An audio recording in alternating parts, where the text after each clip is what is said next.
I'm really happy. Yeah, I love listening to him by car as well. You also ruined my musical outro to kick the episode off. Yeah, I also like it.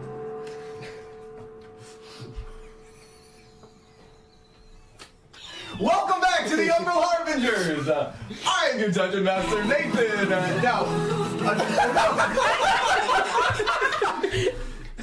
He ruined his own outro! Producer, you're fired! Give me another one! You know what? The recording's gonna include all of this. We're gonna just go right back to the end of the song! Woo! Cool!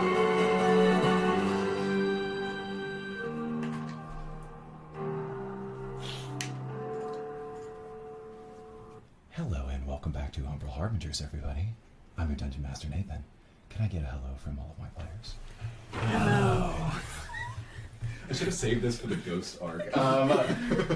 Welcome back! We are in the midst of a journey through the land of Osyria as part of this journey into the Umbral corruption. So, before we get our heroes back to the place where they can take a little nappy in Queen Seraphra's palace, I am going to narrate what got us to this point, if you will, to set the scene.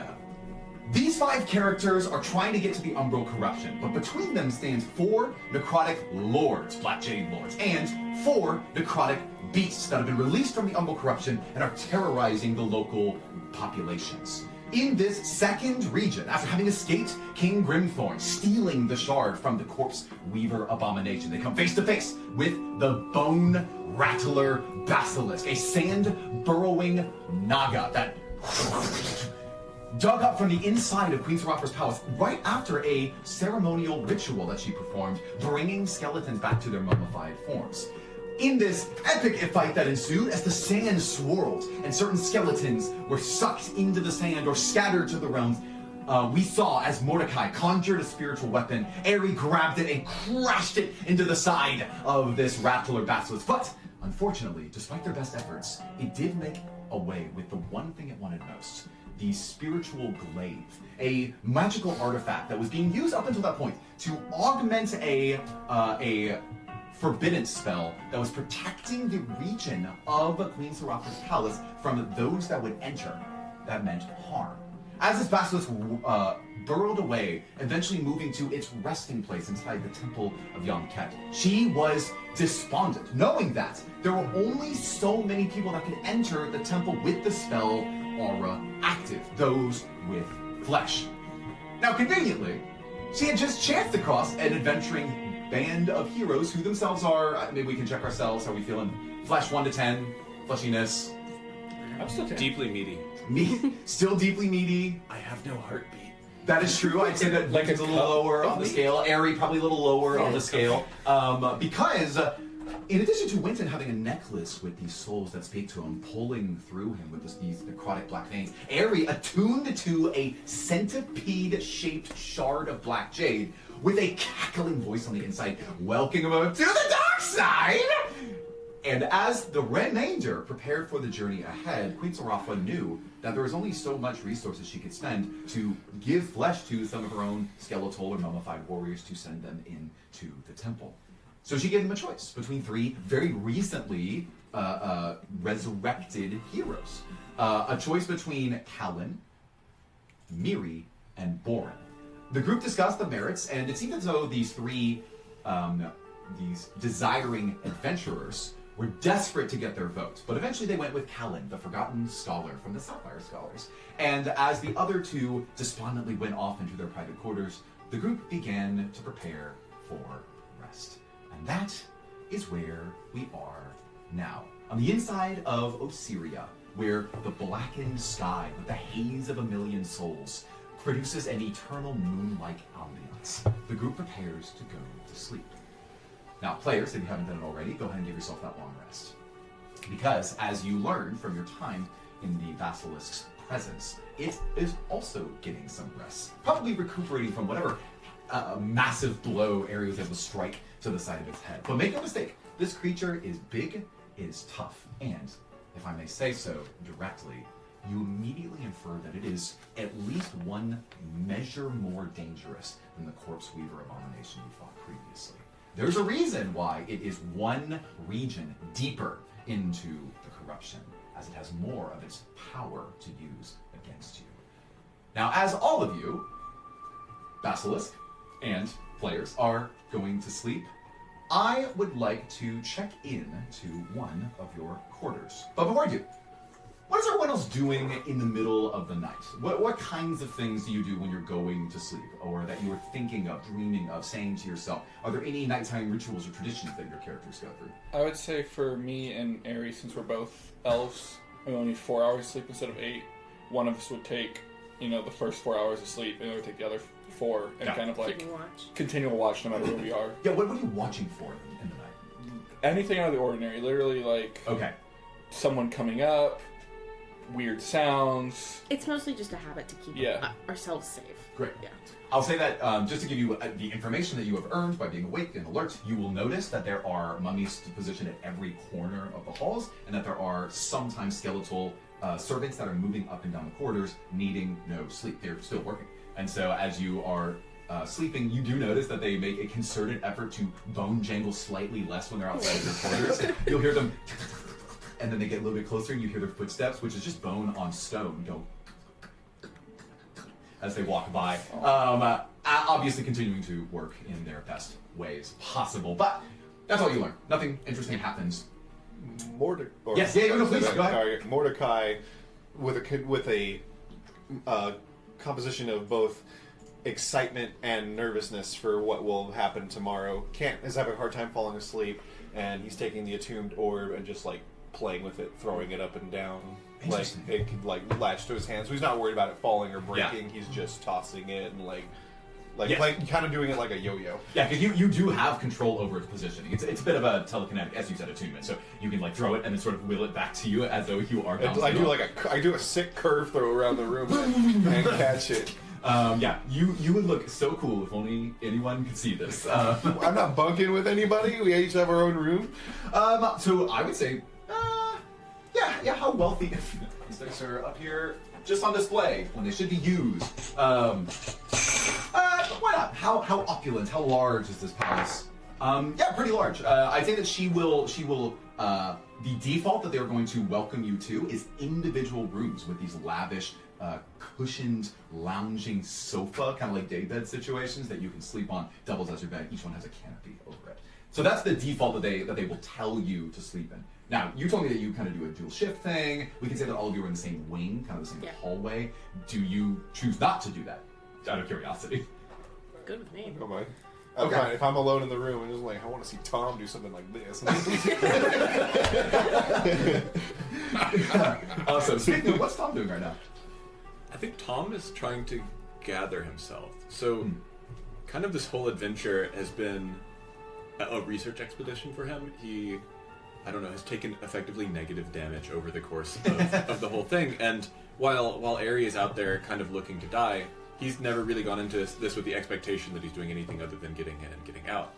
And then the very floor below us caved away, and he got hit with a fear spell by a basilisk, and he's like, well, maybe I need to be more careful. Maybe I need to be upping my game, because if I'm not serious, I could have been one of those skeletons at the bottom of that giant pit. Absolutely. Yeah, I mean, you saw in real time as the sand swirled and prepared its constricting attack. Queen Seraphra, thanks to the distraction that a combination of Mordecai and Cypress and Ari created, was able to slip out. But what you did see that I did not narrate is it went for the strike. It coiled, sucked in with this whirlpool of sand, and you heard bones crack as it... And many skeletons, let's say roughly a dozen of them, that happened to not be able to get out, unlike the one that you saved with your mage hand. Me, Winton. Yes, right? Wait, no. Who saved with mage hand? Trey. No, I did. You were just saying that the distraction that Mordecai... Oh, yes, thank you. Listeners at home, take a shot every time Nathan calls Winton Mordecai and gives Mordecai credit. I hope it's just one, but... no, that's the second You time. said that Mordecai called the spiritual weapon. The spiritual weapon. Right. Oh, you're right. Well, there you go. This is why I've got dual narrators here. So short answer, you saw in real time, Tom, as several of these skeletons were broken. And if you would have stayed around to really observe what had happened afterwards, you would have noticed that, for the most part, they collected the bones and they put them into an area that is dedicated for the remains of those who are kind of on a backlog, waiting to be not reincarnated, to be brought back into their skeletal forms by the Queen's power. But as you observed, she doesn't have that at her disposal, and she's got bigger problems than trying to resurrect a dozen skeletal servants. So you could have been right there, bones crushed. Right, and the thing about being made out of meat is that I can't just get shoved into a pile to be reassembled. Fair enough. Yeah. For now, maybe. Cool. And so this makes sense. Is there anything else that you're doing as you're trying to sort of up your game or take things more seriously? No, I don't think so. Just trying to get sleep. Awesome. Sounds like a good plan. Vincent, what are you up to right now? I think the minute that the door of his room closes behind him, he just slouches. Like, it's been a very, very long day. And he somehow accidentally unleashed the souls that were in his necklace and that lost like over half his health, max HP. So he kind of just drops unhitches his shield, drops behind him, drops the shield off one end, drops his mace, and then in full armor, face plants onto a bed. Just... You hear the clanging of the shield as it hits the stone or sandy floor, and Winton is knocked out.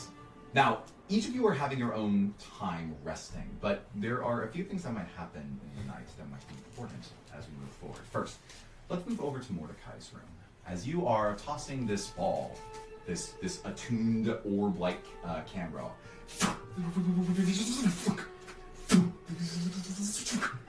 you hear it click as it comes back to you, and you hear a pinging noise inside of it. Bing! Well, this is new. And immediately you hear a voice on the other side. It says, excuse me, is this Mordecai Birchwood? Mordecai, can you come in, please? Over?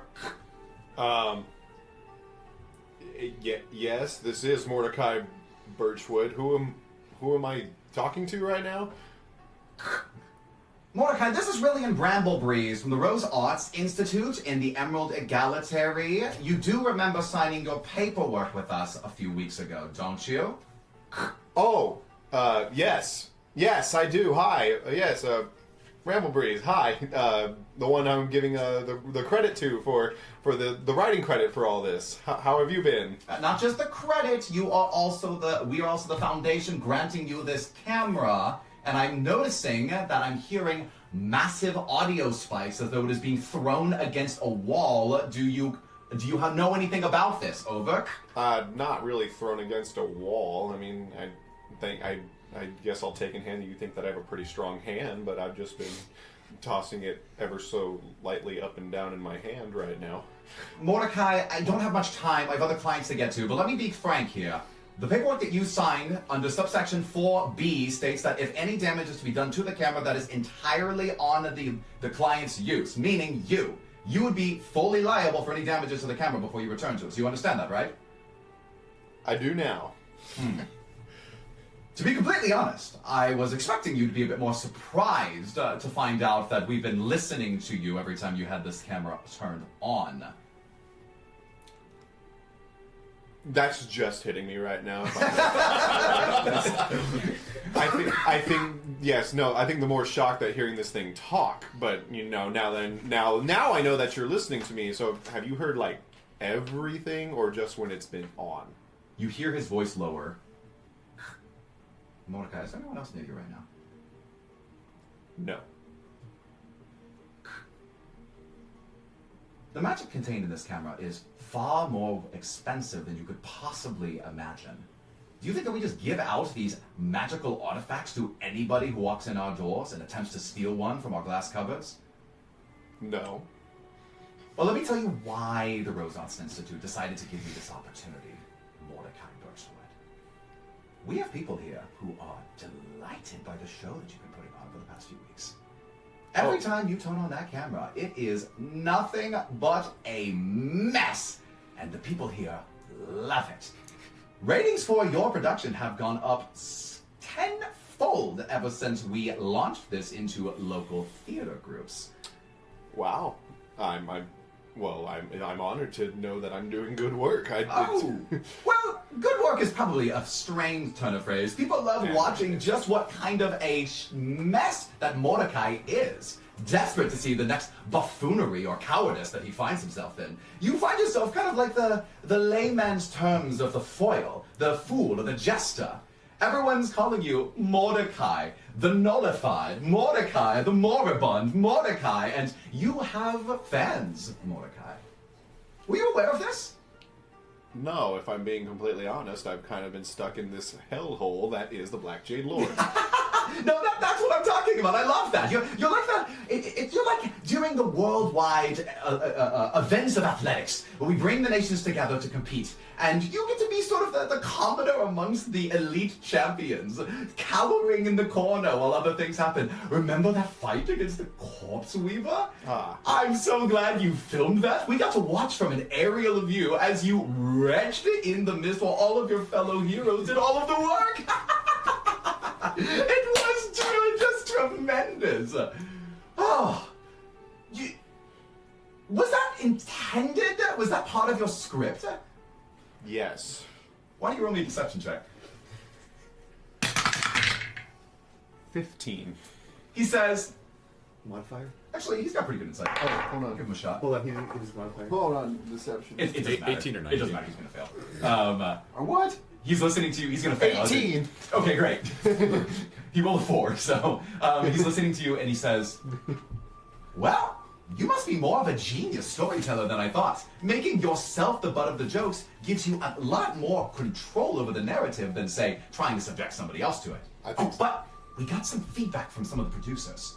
If you could perhaps, either take yourself on a journey from zero to hero, kind of become that underdog everybody's looking for, or if you could maybe start up a little bit of drama in your group, I guarantee you by the time you return, you will be a celebrity with these people.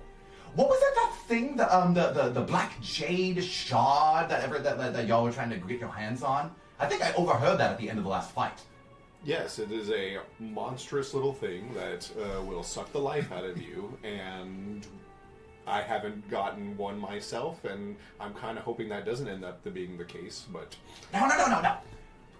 Producers have said they want to see you, suffer. If you can get your hands on one of those, I'd love to see what kind of vicious little devil you become. Okay. Well, let me give you a good news thing on that then. I think the next one kind of has dibs on it, but the one after, I think I can manage. He pauses, and you hear the voice come through. Yes, yeah, I like that. Let them want it a little bit more. Maybe you should demonstrate that you're interested in having it, but you just can't work up the courage to take one of them yet. Show that cowardly side that I think you've been showing so far. And then, when you get the chance, grab it. At the least expected moment. People will love that. And then see what happens afterwards. Are you reading me on this? I think I'm reading on you. That's why I'm giving you writing credit, because I think you got some good ideas, and I'm going to take this to heart. He says, I like the way you think. I am going to sign off on an extra syndicated extension of our theatrical release for this production. People are in the Egalitary watching you every time you turn that camera on, and they love it. All right, well, this is an extremely expensive message to send to you, but seeing that we were a little afraid you would go down the coward's route, we want to give you a little bit more to stand on. So, you come up with the narrative, but we're over here, and we are enjoying your works. Okay, toodaloo, talk to you later. Huh. Well then. I guess things get a little bit more interesting now. He's about to throw it again, now that he's more nervous, but then he's like... He just puts it on the side of the bed and rolls. Yeah, so mechanically speaking, just in case this is relevant, the same activating it so that you can move it telekinetically also turns it on. So if you wanted to throw it and have it come back to you, it's the same as turning the camera on, meaning if you can't, those two things are inextricably linked. Make sense? So people watching at home just saw. And people are getting motion sickness. Can you stop doing that? Am I a live streamer now? Are you talking to me, the DM? Or Yes. All you know is that there's some pocket of fans that love seeing the Mordecai Birchwood show. Think about all those community theater actors who are now having to spin themselves around. No, the new technique, yes. Mordecai Birchwood. We just go on stage and start spinning in circles. Awesome. Well, we're gonna let you chew on that a little bit as you go to sleep. As Okay. we follow one of the skeletal servants just outside your door, down the hall, and take a little peek in. This is us, not the actual skeleton, into Aries' room. Aerie, you are in the midst of one of your watch shifts. So you're in your 4-hour shift, watching and keeping a close eye, and you begin to feel as the necrotic veins on the right arm that are continuing to push towards your heart, they are in these moments of calm. They seem agitated. I need you to make me a Constitution saving throw. 7. You feel as the veins progress. They crawl up to the base of your neck and down to about the abdomen area on your body, and they begin to encircle but not totally encapsulate your heart, the blood black. I need you to take 2d6 of necrotic damage. As mentioned in the last session, the closer you get to the Umbral corruption, the more this damage hurts. It goes up by 1d6 every time when you fail. So you've done that. Because I'm a nice DM, we'll just say that you took the first shift, so during your long rest, you promptly heal it up. But it is nice to set the stakes. However, far more important than the pain you are feeling is you notice something in the back of your mind. What does it mean to have a vision come not from before your eyes or even from behind your eyes, but from your soul directly? Some people would describe it as a concussion feeling, like a flash of light that's at the back of your head, and then in the recesses of the light dilution as you are trying to regain consciousness, that there's like a negative imprint of a vision there. It's hard for me to perfectly visualize to us humans what that really looks like, but in this moment of time, as I switch the music here, but in this moment of time, you are deeply startled by a vision that comes to you. Whoosh! Black mist, necrotic veins, long claws, glowing eyes, black silhouetted figure lurking in the midst, leaning to one side, and then it cracks its head in place. And then it straightens up, and you see naught but a skeletal face, or maybe it is of necrotic flesh or ghostly form. You can't tell. I've done my best to approximate what you're seeing, but truly nothing can depict the horror of this creature as it haunts you in your very dreams. And you hear voices that are being pulled into it. Until somehow it all translates. Simultaneously, you hear 1,000 voices saying, "Ah! Help! Help!" And they are suffering to the most traumatic extent. But as these clawed fingers are, sorry about that, that is simply a cued track. Those were the souls. Saying, oh yeah. They're saying, oh, they're just having a bad time. I'm gonna double check this is a Spotify thing, so Q is good. Okay. In this moment, you see these voices as they're pulled directly into his long clawed fingertips. And he looks at you, and you see this eerie, toothy grin stretch across his face. And he speaks.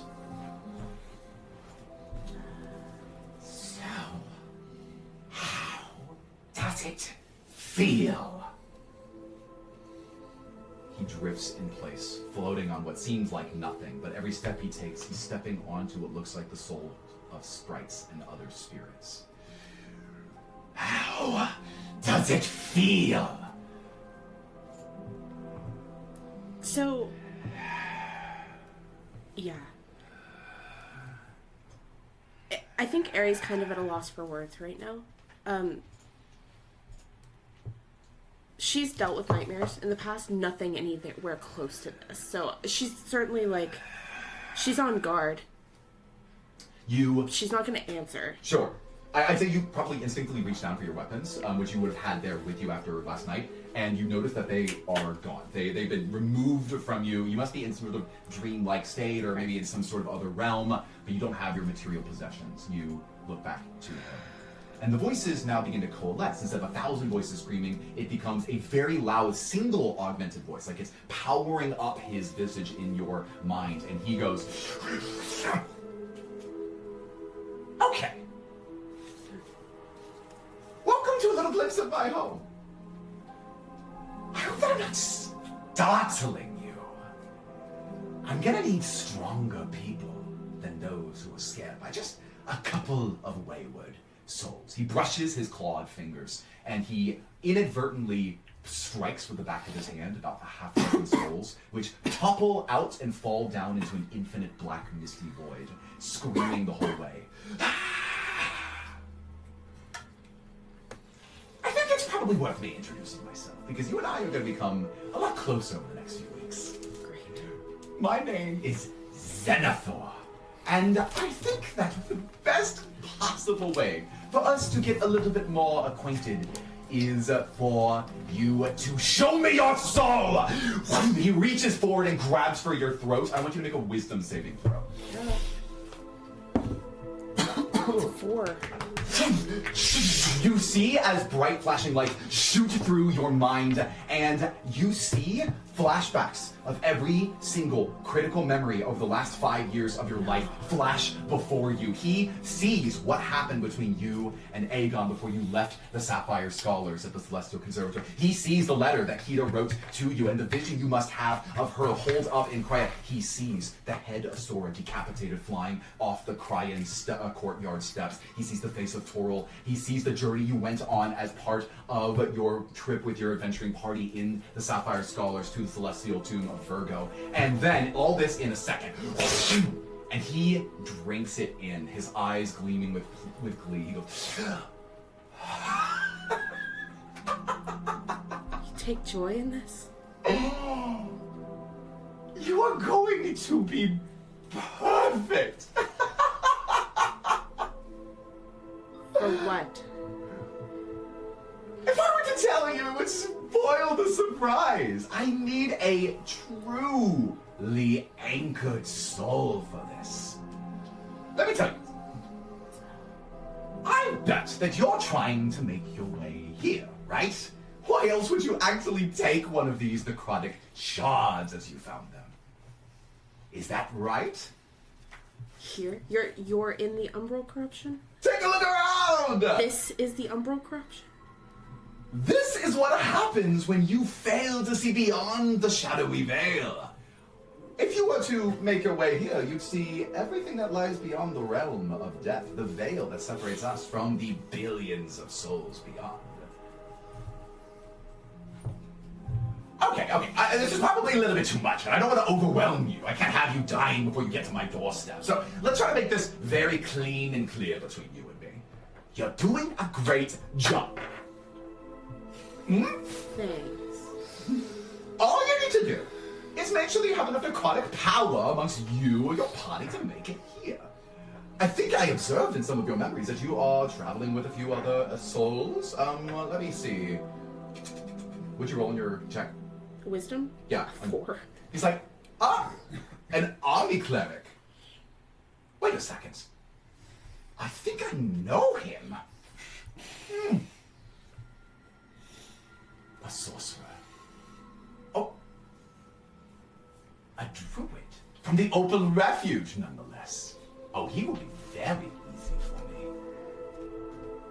They always have such a Paul Wisdom countenance about their memories. He's stronger than you might think. And get out of my head. I don't think I will. Because mechanically you rolled a 4, so I can take as long as I want. Oh! What's that dog up to right now? He seems conflicted. I can't wait to meet him. Okay. I think you and I's goals are aligned. So I have a question for you. I bet you are trying to get here because... Oh, wait, I know this already. Her name's Sora. You're trying to bring her back from the dead, right? That's why you're coming here. Yes. Then we have an arrangement. You come to me, I can give you all the power you need to bring her back from the dead. I promise. And maybe we'll figure out how you can repay me once you arrive. Question. I already know the answer to this, but I'm gonna ask it anyways. What would you be willing to do to save someone like Sora? And don't lie, because I can see the fruit of your ambitions.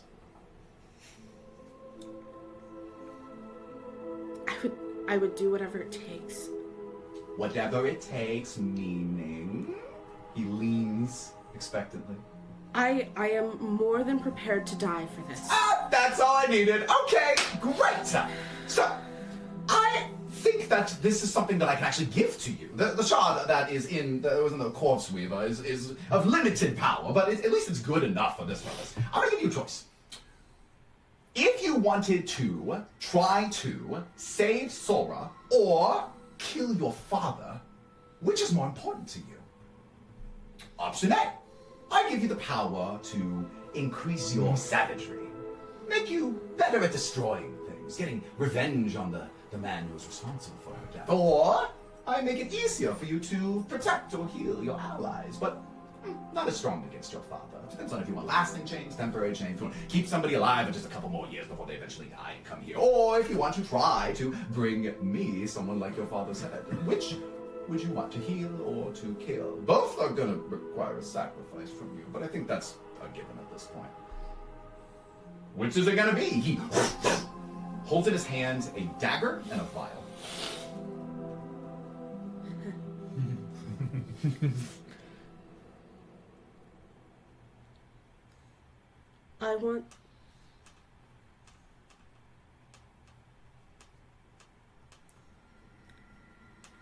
I want my father to pay for what he's done. He starts leaning forward with the dagger in his hand. I want my friend back. He starts leaning the vial forward.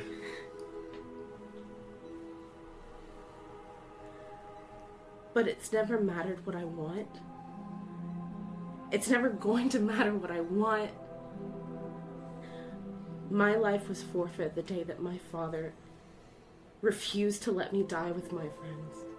My life is a debt that should have been paid that day. His voice softens and he says, "We have a place here for people like you. You can repay your debt.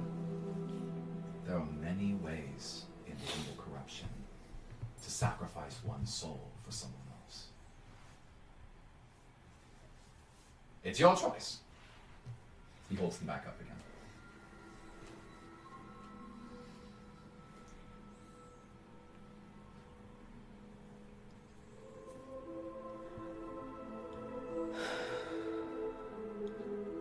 I need to do my duty to my people. She reaches and takes the dagger. Ooh. You grab this dagger and you see at the blade's hilt, right where the sheath would be, the tip of the handle has what looks like a snake's head on it. And when you grab it, it comes to life and bites your wrist. And you feel from the same arm that the necrotic power came from earlier, you see this black venom begin to seep into your veins, replicating the black blood that you currently have in the material world. And it stings like wildfire as it shoots through your body. I need you to lose 6 max HP. But, I might as well tell you this now. Yep. When you awaken the material world, what's going to happen is any dagger that you use, so it's not a specific dagger, it can be Nova's dagger, it can be other daggers that you choose to use, When you make an attack roll with it, so I can be both ranged and melee, you can inflict the bleed condition on that target, giving them, for those who don't know what it is, it's damage over time, unless they make a con save or somebody does a medicine check against it, or some sort of lesser restoration. So... Do bone snakes bleed? Good question. This is a unique type of bleed that is not, it is not literal bleeding, it's more like a necrotic style bleeding. It's soul bleed. It's a soul you bleed their soul. I wish I thought of that. It's soul bleed. We'll come back to it as Add it feet. becomes relevant. Soul bleed. Yeah. So he then says, okay, you take the dagger, it bites you, you see the power seep into your arm. He briefly explains this to you. He says, okay, I love this. I knew you were going to be perfect. One last thing. I like the rest of your group. I think they might be good. I'm not sure about the sorcerer, but if you can get me the other 3, 4, whatever. If you can get all of the rest of them to get their hands on one of these shards, then I think I will have finished the group that I sent out for. What do you want from us? What I want from you? I want you to meet me here, in my domain. Why? I think that those answers will be self-evident as you reflect on your journey. Trust me, this is more of a pre-screening process. Well, good luck to you. My basilisk is one of my favorite creatures, but he is susceptible to some fun shenanigans. Prove yourselves, and I can't wait to meet you soon. Goodbye! As you jolt awake in your bed, you still feel this wildfire pain stinging through your arm. You see as the black veins have made their way around your heart, but haven't been totally encapsulated it yet. You are now 12 max HP down, if I remember correctly. 6 from when you picked up the shard, 6 from this deal that you made with him. Yes. Did the 6 not return from on the long rest? It should not have. How much health do you have? Currently, I've got a max HP of 21. 21? Oh, 21, not so bad. And you awake. Take 2 more. Yeah, take 2 more shards. Easy. Easy. You awake in your bedroom. And you're alone with your thoughts. Your max HP goes negative. Yeah, so she wakes up gasping, just rocked by everything that she's just experienced. And it takes her a second to remember where she is. That she's, safe here. She would have, grabbed the dagger that she keeps under her pillow, kind of thing. When you grab the dagger, presumably Nova's dagger, Nova's. and you hold it in your hand, you see as the tip of the hilt of your blade begins to move unnaturally, and you see as the very tip of that handle transforms into a cobra's head. She throws it down. Clang, clang, clang, clang, hits the ground, and you see as the head of this dagger returns to its normal form. Just kind of shakes kind of the haze off. What did I do? What did I do? And with that, it's sun time. Sunrise. And by sun, I mean not really sun, because it's never really daytime in the Umbral corruption. As all of you, I will pull up a different image. Don't need to look at him anymore. Denethor will definitely be back. I need a pencil. Do you have one? Yeah. The souls that I ejected No. will come back to Hold me. on, I got He is a one. pencil. Alright. Yes, Winton. Thanks. You hear as the souls rocket themselves back to you. Torin in particular is like, I hate it every time that happens. Okay, and then you notice that the only voice you can distinctly hear is Torin's at this point, but everyone else you hear like the clamor of multiple voices, 7 to be specific, that are talking amongst themselves inside of your minds. Do they seem upset with me? They are clearly agitated. Torin, I'm sorry about you. I'm sorry about Mora. please get the others to stop collaborating? It's no problem. And thank you. It's good to have my story remembered for once. I will try to do my best to keep them calm. And you hear every now and then a noise that's like, calm down, everyone! He's trying! But the agitated voices still are trying to fight for your attention. I think I'm just like, I don't think I have time to listen to you all right now. Just please, quiet. So, as you are recovering, as you are maybe planning or recovering, speaking in turn to Winton, Aerie, and Mordecai, the three of you wake up the next morning, and Queen Seraphra has prepared you the best of her limited meal resources. So you had a festival yesterday, you had some pretty good food and drinks. She's giving you more of the same. They don't have meat specifically, but they have some fine grains and a few fruits and some vegetables. They prepare you a spread. You are able to eat as much of it as you like, and Callen is there, dutifully standing, waiting for the mission ahead. I will put him on screen for you. Callen is, as I mentioned last session, he's a mummified elven scholar. You'll have to imagine the elvish features, but he has short brown hair. He's a sort of a middle age, but this weird mixture between a mummified form and the flesh and the decay all wrapped literally together in a mummified figure with a green saw, representing his status among her people. He stands at the ready, dutifully, with his hands behind his back, and he looks to each of you, nodding with sort of a courtesy bow as you walk through. And Queen Seraphra, of course, and I'll bring her once up again, looks to all of you and says, once again, thank you so much for your willingness to go into the Temple of Yamkep to get back the glaive. We do not have much time. Not only because it will soon rest and be strong enough again to wreak who knows how much damage. Even it coming to us would be strong enough provided it has the glaive in its possession. And for whatever reason, maybe it's controlled by some other creature, maybe it has a will of its own, it is absolutely dead set on keeping that artifact. I don't understand what's happening, but it's clear to me that I only have limited magic ascent with you. Callen is your resource. Keep him alive so we can use the Song of the Serpent to give you the upper edge in your approach to getting the glaive back. And one more thing. She looks at all of you with a kind of desperate earnestness. This creature is terrifyingly powerful. One look into his eyes can freeze you in fear, and if worse, petrify you entirely. That's something that my creatures may not be as susceptible to.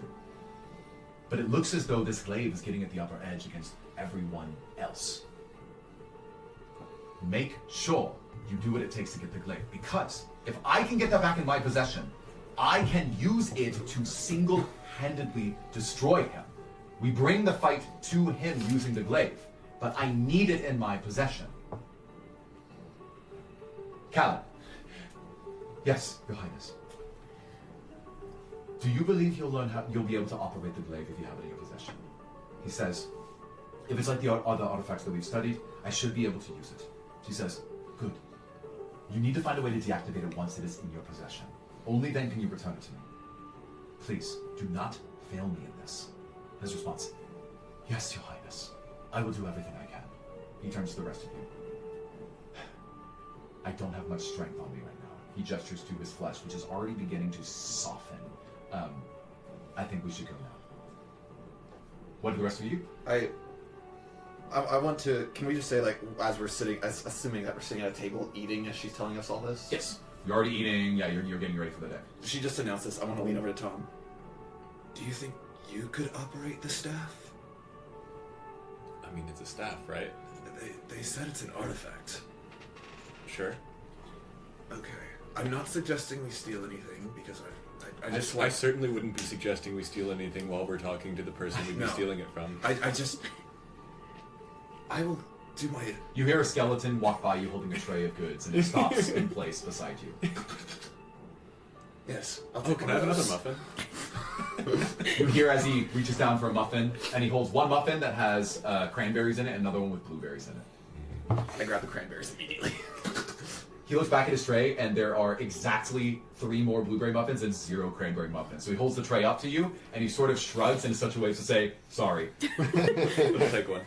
He gives you the muffin, Grab one and then for he the walks ride. off. My thought is that our goal is to keep him alive and to return the staff. So if he should be incapacitated and I need to focus on him, we may need someone to activate the staff in his place. I was just wondering if a learned scholar as yourself has any experience with artifacts of unknown power. Of course. Okay. Unknown. Point of order, I guess, out of character. Mm-hmm. So our goal is to activate. My understanding was that we didn't want the staff to be activating inside the temple because the magic that it's currently using is just shredding skeletons. Yes. So we don't need to necessarily activate it. We just want it away from the basilisk. She would absolutely explain this to you, so I'll just do it in DM's terms. The forbidden spell can be trained, can be like tuned to only affect certain entities. And so what the basilisk has done in a display of intelligence has used it against the skeletons by basically turning it to destroy all things without flesh. So like skeletons and mummies that are decaying. So from your perspective, a potential win condition is activate the staff, use it to forbid the basilisk. Exactly. Okay. That's kind of what I was... Yeah.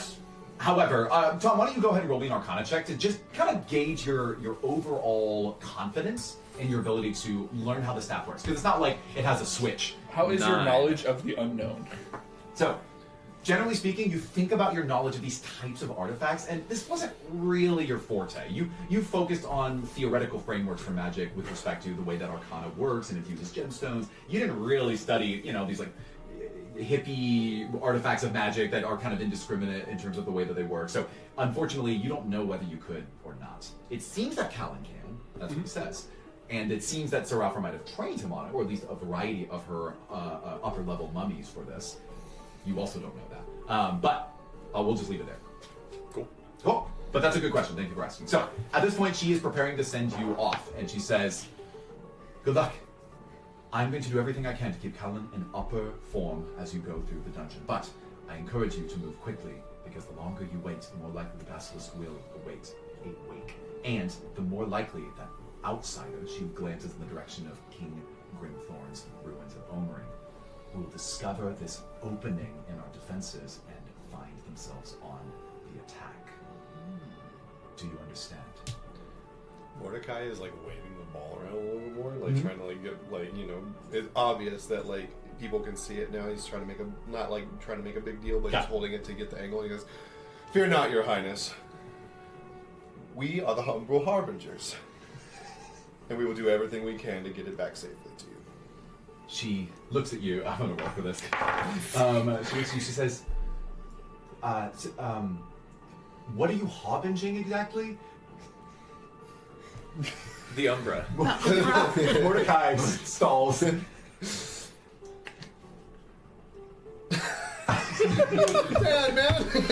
why you gotta do this to me? I just rolled. She didn't like it. She didn't like it. Yeah. The umbralness. Why don't you roll me performance? 18. Okay. Plus A bunch. 6. That's a 24. Cool. I think maybe there's something Brilliant was talking to you about, but maybe you have like this sense of like charm with your like this endearing nature with respect to how poorly you stumble through these staples. Like we harbinge the umbralness, and she looks at you and she says, "The Umbral Harbingers it is, but more importantly, is getting back here quickly enough to utilize the glaive. So, it's time to send you off. Servants, they are preparing to kind of march with you to the outset of her actual temple, the pyramid in which Queen Seraphra's palace is. Is there anything else you do before you leave? How does everyone feel about that team name? It's a Stuck name. now. I guess it's a little better than the one that I attempted to name us earlier. What do you remember what that was? It was I don't know, the Scholarly Society of something. I cannot Something remember. like that. I think we should be the Ruby Empires. Do we have to put labels on it? Tom, I fully support your idea. It was not mine. I would like to point that out. Tom, I swear to God. As the group continues to names, walk to the outside with Callen in tow, and the 6 of you are going to head towards the Temple of Young Ket. As we get going, I want to actually turn to Callen. Yes, Lord Winton. What do you get out of all this? Why were you so desperate to join us? Because we are based on the facts of what Mordecai said when we first saw the Bone Rattler. His words entirely. We are going to die. So why do you want to die again? Death is no mere consequence for me. It is simply a step in the right direction. But if I may be a little bit more direct, success for me on this mission means I might have my old body back. Real body. Living body. Not, he gestures at his flesh on his arms. Not this. He wraps it back up. There's so much work that I've left to do. If I could have another 100 years, I could possibly finish my studies and publish them at the Library of Evolution. I might even be able to find more research opportunities. How much has changed in the world ever since I died? I honestly couldn't possibly know. He looks to all of you. So thank you for choosing me. As I swore last night, I will not fail you in this.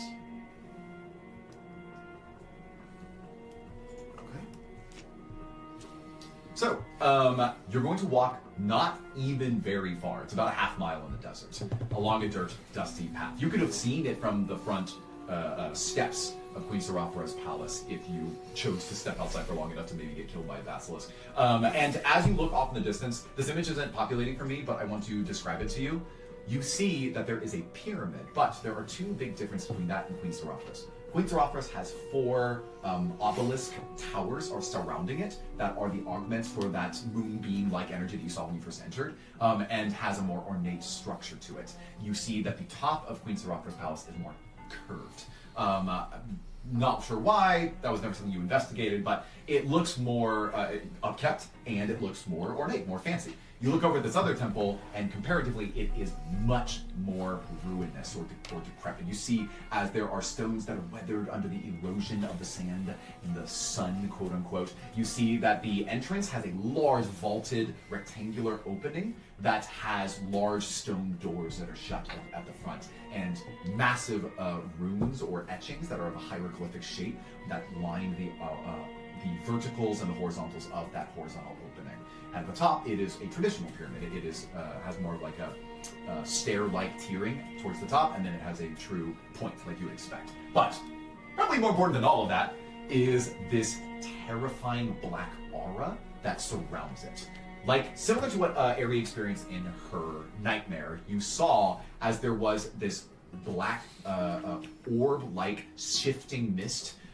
Imagine it being what you saw when you first entered the Umbral Corruption at Death's Draft, but about 4 times the density and the motion. And it is shooting from around the Temple of Young Ket and surrounding it in a mist. You could easily infer that if a skeleton were to step into this mist, they would be vaporized immediately. It's at this entrance that Callen seems rightfully a little bit nervous to enter. Okay. So, just slight game plan before we go in. We know this beast has a piece of black jade. Based on past experience, the black jade will curse the first one to touch it. Tom. Dibs. Alright. Just to be on the safe side, you understand that you are about to be cursed. Yes. And you willingly accept this. Yes. Fine by me. Harry got a cool knife out of it. What? What? Oh, would we know this? No. Oh. We wouldn't. Harry didn't get a cool knife out of this. I don't know what It seems Harry pretty has. rough. She got cool neck veins. So, I can't say much based on my experience because I died and woke up with this. Ari, I would just based on my experience with curses, could you please explain how this curse felt to you? It's draining. I don't know that it's trying to kill me, but it's certainly weakening. And you said it talks to you? Yeah. Winton, your voices. Have you ever come across anyone that calls themselves Zenithor? Would I know a Zenithor? Because I'm pretty. No, I only know. You Torin. make me a wisdom check. Raw whiz. You reflect inside yourself, trying to, in a way, commune with the voices in your necklace. 12. And you hear agitated voices. And it's so loud you can't really make anything out. Even Torin, trying to speak above it, is like, and it's like you can't make out what he's saying. I am unaware of name of Zenithar, but the voices that name agitates them. Yes, totally true. The moment you really think you hear that voice, that is what you're hearing. It's them getting louder. My experience is a crowd of voices in my head and a man named Torin who died after his daughter was killed in front of him. Whoever he is. Who killed his daughter? Who killed his daughter? It was Ben. I think They were Amethyst Kingdom troops. It was the Amethyst Kingdom. Ah, makes sense. Whoever's in mine wants you. All of you. He wants you to be cursed. Cool. I think this Sounds might like a be the only win-win. way to the upper corruption, but I don't know that this is... I don't know what we'll be giving up to get there. Just be careful. That's all I'm saying. On Is my what on? the camera? No, it is not on. Right Okay. now. I am choosing. I'm assuming it's off unless you tell me it's on. Yes, no, Yeah. and I turned it off after we left. I should have been smart and said I turned it off immediately after I said that one line, but we got that. You're like, moved. hold on. Let me turn this off. And then Oh say wait, it. hold on. I know the Sorry, can we run that back? Yeah. No, I am not recording this. I do not. Well, wait. No, I'm not recording this. I will record something. I'll let you know when I'm recording something, Winton. And I'll let everyone know when I'm recording. I feel like everyone would appreciate that. Yeah. But just be warned that being cursed is not something to take on lightly.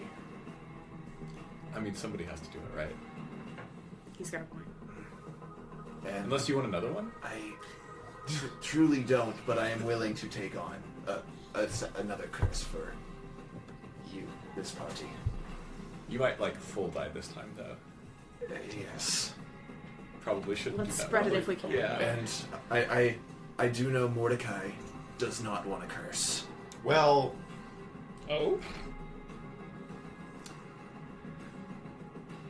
if I need to, He's feeling some FOMO. I am not feeling FOMO. I am doing something out of nobility. You are doing it for clout. For science. All right? Truly, very noble of you. Well, thank you, Whit. Cypress. Hell if I know. We'll see in the moment. Find out. Let's just take this a gem at a time. I'll probably do it so no one else has to. But Okay. We're all willing to take a curse. Okay. Or maybe. I'll do it so no one else doubles up. Regardless. I'm just putting Callen standing here, respectfully listening We to all can't. of you say this. Now, can we just kind Callen, of. will you take one for? Can we. I am quite certain that I would die the moment I took hand in one of these. I lack the stamina or the fortitude to handle it. Hold on, we shouldn't have been talking about that in front of Callen, because Callen's just trying to get that thing back. Am I right? Am I wrong? No, it's No, he's trying to get the glaive back. It's a different. Yeah, He's he after says- a different prize. Oh, okay. According okay. to my orders from the Queen, she cares not what happens to the beast or any part of its being once it is defeated. She wants the glaive. Based Oh. on what he said. Oh, okay. Based on what he said, he'd rather get the glaive and come back alive than get a curse and Okay. die. Well, moving on from this whole That conversation. seems most logical. Well, moving on from this conversation, we have a giant death wall that ironically does not let death in. Can I? You hear it right next to you, like So- adjacent. You go. last night I learned how to handle these sorts of situations from some of the members of the party. And so I walk up to the death wall, and I put my right foot in. I put my right foot out. Put my right foot in, and I shake it all about. I want you to roll performance and add your Arcana modifier. Okay. Can I do an insight check on Does that mean it's plus Arcana plus performance, or just it is a performance check? No, performance check and then add your Arcana modifier. Okay. The whole time this That's a is 27 then. As the rest of you see as Tom's right foot goes in, and the spirits, they begin to sift, like they're adhering to his leg, and they begin to crawl up it. And then he pulls it out, separating the tether to them. And then he puts his right leg in again, and they're starting to crawl up again, but then he shakes it all about, and they start flying off of his leg. Okay. Very similar to when you saw Zenithor flick spirits into the realm. And then you begin to turn about, I presume? Yeah. Yeah, and as you turn around, you see that they're reaching and trying to grab, and then you turn away from them, and they're reaching for your back, and then your chest, and then your hips, and then Tom is untouchable. Mm-hmm. And that's all that happens. Basic sorcery. Before... that is, It looks like it's fine. Let's go. Callen, what do you think would happen if you walked through this? I trust my queen with my life. She tells me that her power will keep me safe as I enter the forbidden area, and so I shall. Okay. All right. Well then, 2 of us go in, Callen in the middle, and then 2 of us after. That'll be our formation. That's we're leaving someone out. What? You said 2, Callen 2. Yes. Sorry, Cypress. before we go in, All right, guys. I want to essentially place a hand on Callen, then Airy, then Mordecai, and I want to cast Aid, giving them all 5 temporary hit points. Thank Do you, you. then you get that for Callen. Oh, sorry. Yes. He thanks I was like, you. you didn't say me. Okay. He goes, I believe, based on your showing of being able to shake souls off of your leg, I felt it necessary. Do I feel it like any sort of when I give aid to Airy? Do I feel anything like from the curse? Interesting. You roll me perception. Can I do insight? Nope. Darn. Nope. Okay. Religion? 18. So you have to touch her in order to administer this aid. So you're giving her that temporary HP. Tell me if you're wrong. This won't matter. It's a range of 30 feet. Right. Okay. I went Whatever. You're administering this to her, and you're trying to observe whether this tops her up. Basically, at this point, all of you can immediately observe that the veins are this will be on her armor because they're up to her neck. You would infer that given enough time, it might just completely encapsulate her body and kill her. But this, you see that the veins writhe as you administer this temporary HP, this like additional health, but then they subside, and you notice a little bit of vitality return to Larry. Thank you for that. And thank you. Well, why aren't you giving me the Cypress? I'm good. So All right. He has shown confidence and recklessness behooving of the barbarians that I know, and generally the ones that I've served with do not appreciate when I bestow upon them extra health rather than just healing them. I appreciate it. My aid feels like pity, but I appreciate it. Callen looks for us. She says, "I'm so sorry, but I must insist that we move forward swiftly. Sure. We don't have much time." Okay. I'll go. As I walk in with Callen on one of the Right. 2 up front. yeah, as we're walking Okay. in, I want to try to scope the pyramid.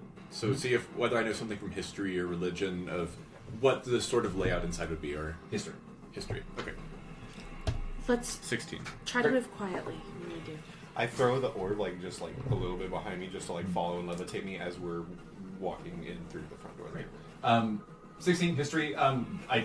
Real world knowledge could serve you here, but you would infer that a temple that is a burial tomb for someone named Yom-Kep would have multiple layers of defenses because there's probably wealth stored inside of it. So don't be surprised if there are, with a 16, I'll give you this much, don't be surprised if there are traps, if there are secret rooms, and if there are decoy treasure chambers, as you might observe in some of these areas.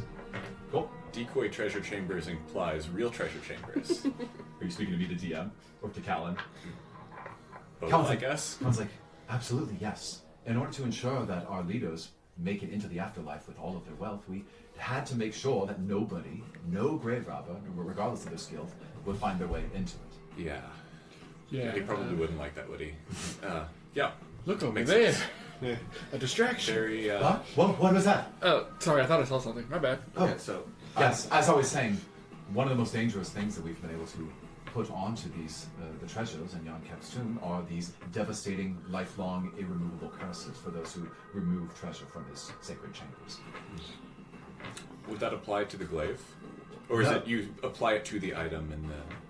Indeed, to the items themselves. And it has to be as part of the embalming ritual. If it's not part of the moment when they are laid to rest, then they are not secured. The glaive is not one of these items. Okay. And I will tell you, that is absolutely something only Callen would have known out of the three. So you got a little bit of a leg up on knowing this much about the treasure you'll find. Would you know what treasures were part of that embalming ritual? I will go for him, but he was well. I'll say this out loud. He says, "I was not present when this actually happened. Young Ket died over 500 years ago, and my entire life and undead is only about 300 years. But it is true that the general tradition is that he would have the acts of war, the acts of passion, and the acts of art that he cared most about surrounding him. Those are the things that he took most pride in, as most leaders do." I guess look at everyone, kind of nod, and I like grab onto Callen's shoulder, and I put him like slightly behind me as I step forward into them. Yeah, I go with him. Yeah, let's say you all go through. As you step through, you see what Tom experienced. They try to reach for, and these misty. This is the first time you actually see limbs on these souls. So it's a sprite-like face that floats, and then suddenly you'll see a tiny, like 3-inch long arm with fingers on it reach and grab and start to pull at you like a watery smoke, and they begin to pull themselves towards your bodies. But unless you stand there for a long time, it's like you're walking through an ant pile. They don't have enough time to actually get onto your person. So and you cut through and they fall backwards and drift, kind of magnetically pulled back into the barrier of the mist. And no rolls for perception. The only intel you would get, even if you rolled very well on it, is that they are very similar to the ones you heard when you were entering Osiria proper. So the whispers of violence, this like, I want to kill them, or they deserve to be burned, those kinds of statements. And you make it to the front of the Temple of Yom Ket. In front of you, you see that large vaulted horizontal archway, or rectangular archway, with hieroglyphics that reach up, go across the top, and then down on the right side. These 15-foot tall, solid stone doors, 2 of them are closed in front of you. And he says, Queen Seraphra has ordered for this place not to be open for over 300 years. I have no idea what the status of anything in there is going to be, but I can assure you that we have been prepared for this. Even our teachings, when we were skeletal servants or as mummies that are in training, we learned a lot about Yom Kep's life so we could honor him. And here is what I think we can tell from the hieroglyphics.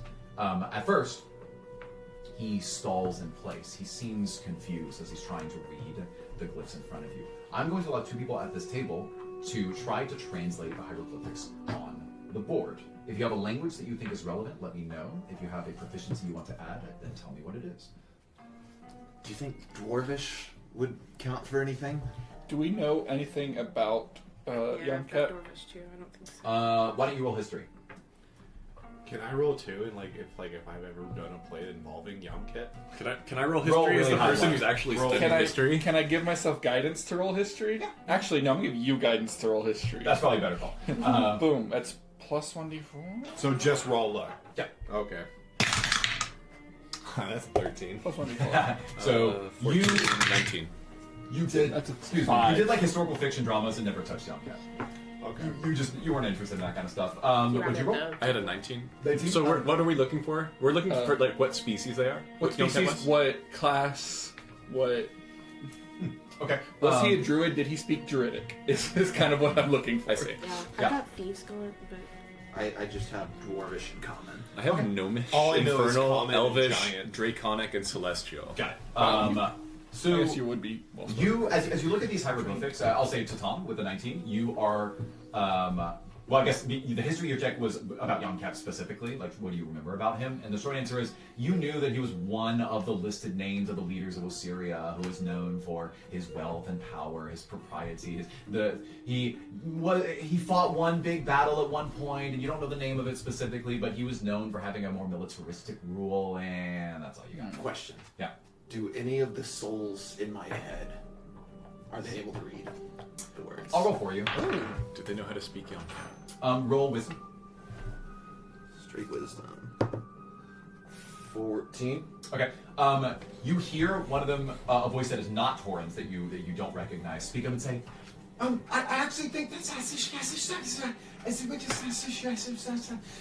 the chariots and of death and with Oh, I'm able to understand chariots and death. You hear her try to speak again, but you won't make anything out. Justin, what'd you roll? 5. Oh, cool. Yeah. You're thinking, man, this guy must have been powerful. Look at this building. Big tall building. Big tall building. Cool. The good news is that you have Callen with you, and he looks at the board. And he's like, if you just give me a moment, I think I might be able to do this. Why don't you roll wisdom for Callen? Add his proficiency modifier. I cast guidance on Callen. Yep, great.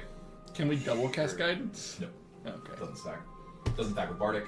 3 + 1 + 4 is 8. He stands there and he stalls. He says, I'm sorry, it's been so long since I've been able to actually speak. It somehow affected my ability to comprehend languages. Just give me about 10 more minutes and I'll be able to do this. I want to, approach him. That word right there means chariots, and that one means death. I like that. Yeah, I think you might be able to identify that. Just because it's kind of being spoken to you in a weird way, we can identify it. I will give him advantage on his next roll. It is time for us to introduce this. Upside down AB. I want you to put this on the board because, unfortunately, I don't have clips that'll make this very easy. Maybe don't tape it, but maybe put it Here. put it flat where everyone can see it. If I do this. Great, do that. Yeah, just fold it. Okay. There we go. The temple map. Easy. Keep So- turning right. As you are going on this journey, I'll speak as a DM. You're about to enter the Temple of Yom-Ket. There are going to be rooms and exploration and all sorts of things, but you have a limited time limit. There are multiple time-sensitive factors, one of which you know, two of which you don't, that are dominating the stakes of this encounter. Every moment you delay, for one reason or another, which we're measuring in units of time, about 10 minutes each, results in something ticking towards an inevitable conclusion.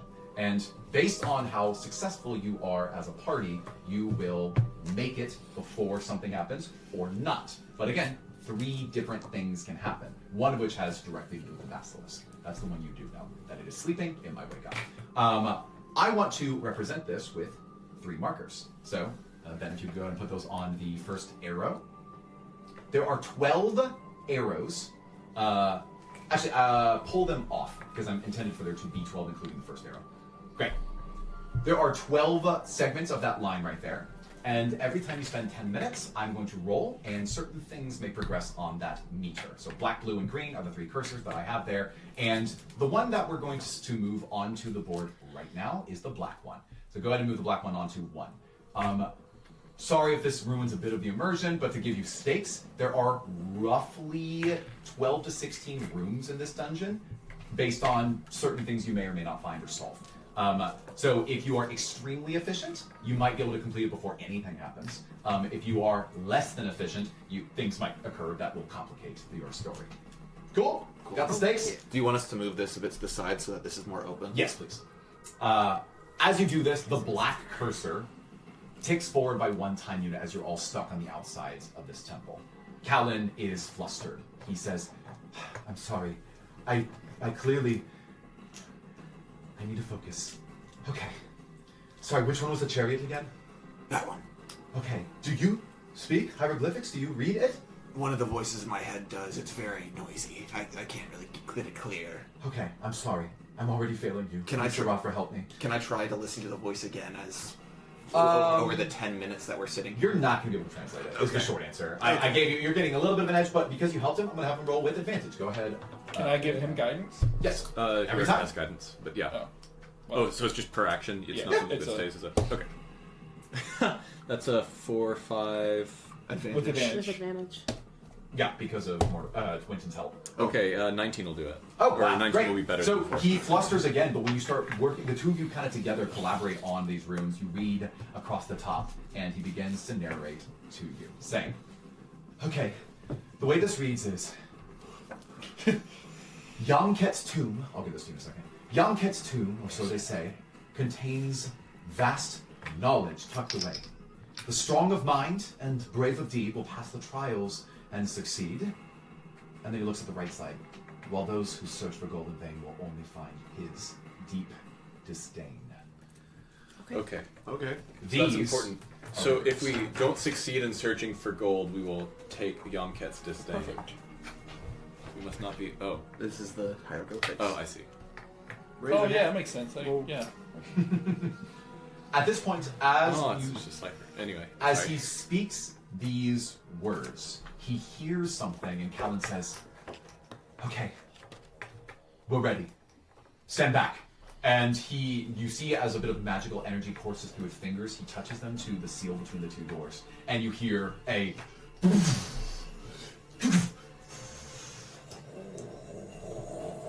as stone scrapes on stone, the two doors open directly in front of you. Players, welcome to the Tomb of Yamket. We definitely need someone to be taking notes as to what you observe on the inside I already have 2 of pieces this of tomb. Yeah. So please delegate.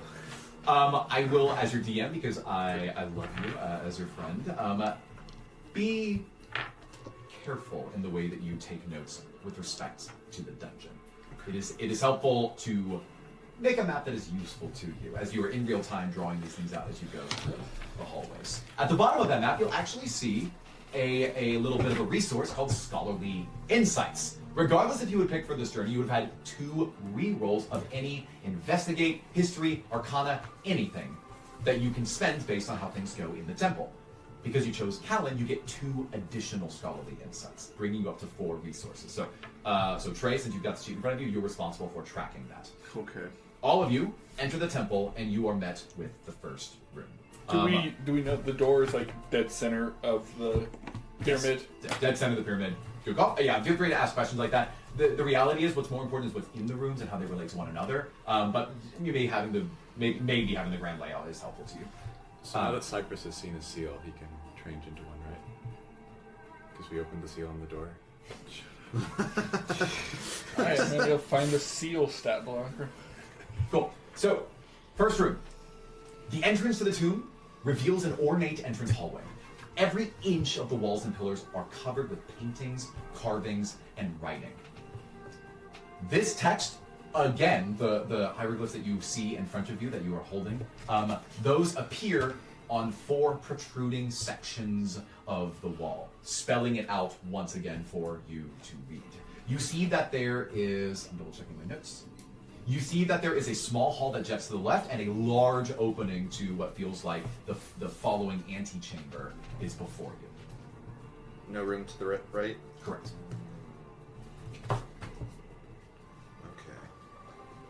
Okay. And is there any correspondence between these doors and the words on the...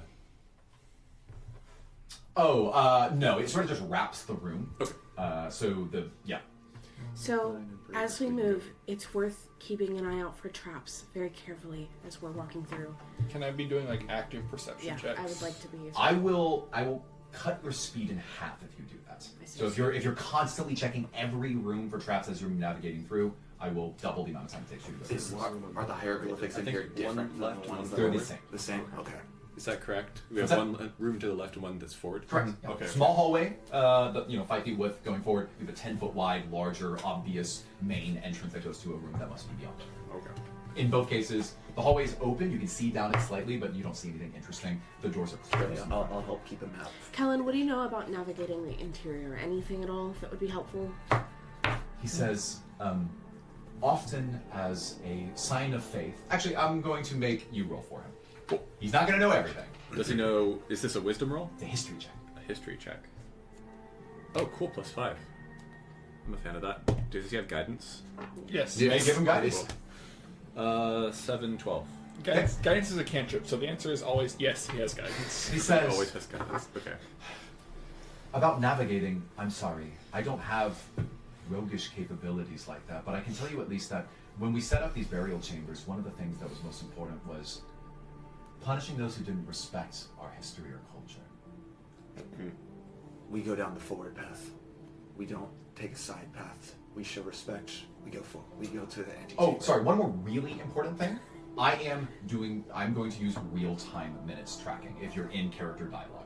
If you're asking me to do like a history check, I'm pausing temporarily for that. But if you talk, I might go 10 minutes have passed. Okay, and let's I go will talking. progress this event. I Start would walking. like to, as we walk in, do a perception check just Yeah. to see, like, are there wind currents flowing somewhere? Is there, like, signs of footprints shot. or... Well, so if you're choosing one thing, it's easier. If you're saying just look at everything, look for something interesting, then it's going to be harder.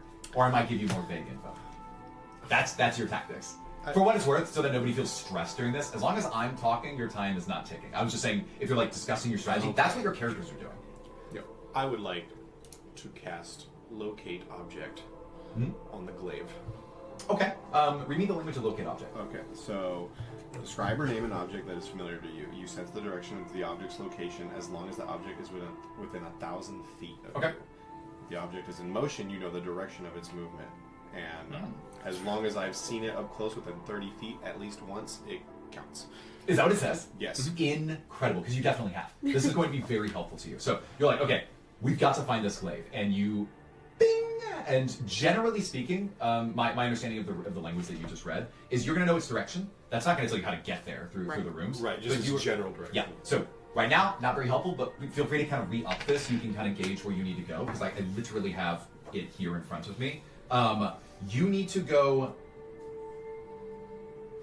It's in front of you about 400 feet and up about 40 feet.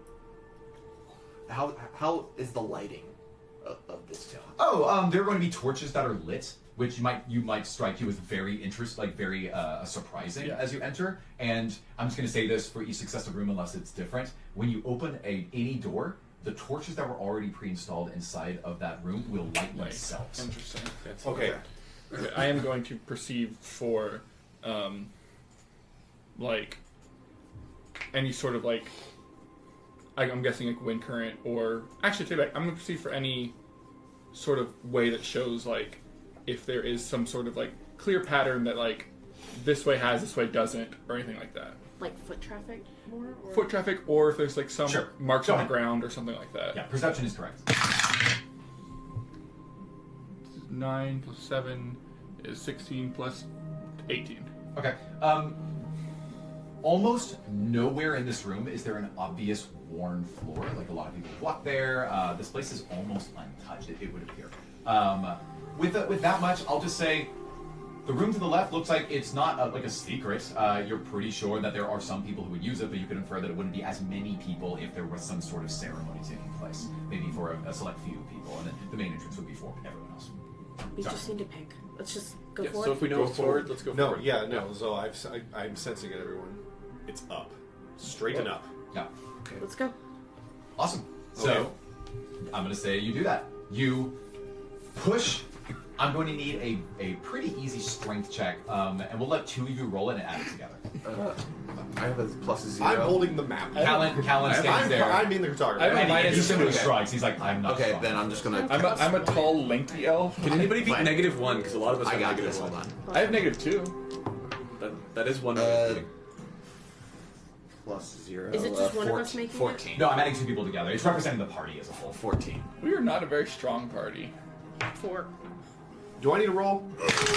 No, it's too late. Did you have guidance on yourself when Yeah. you rolled? Oh, this You have guidance as well. 14. Add guidance to, Ayla's roll, and we'll see what happens. 7. 7? 7.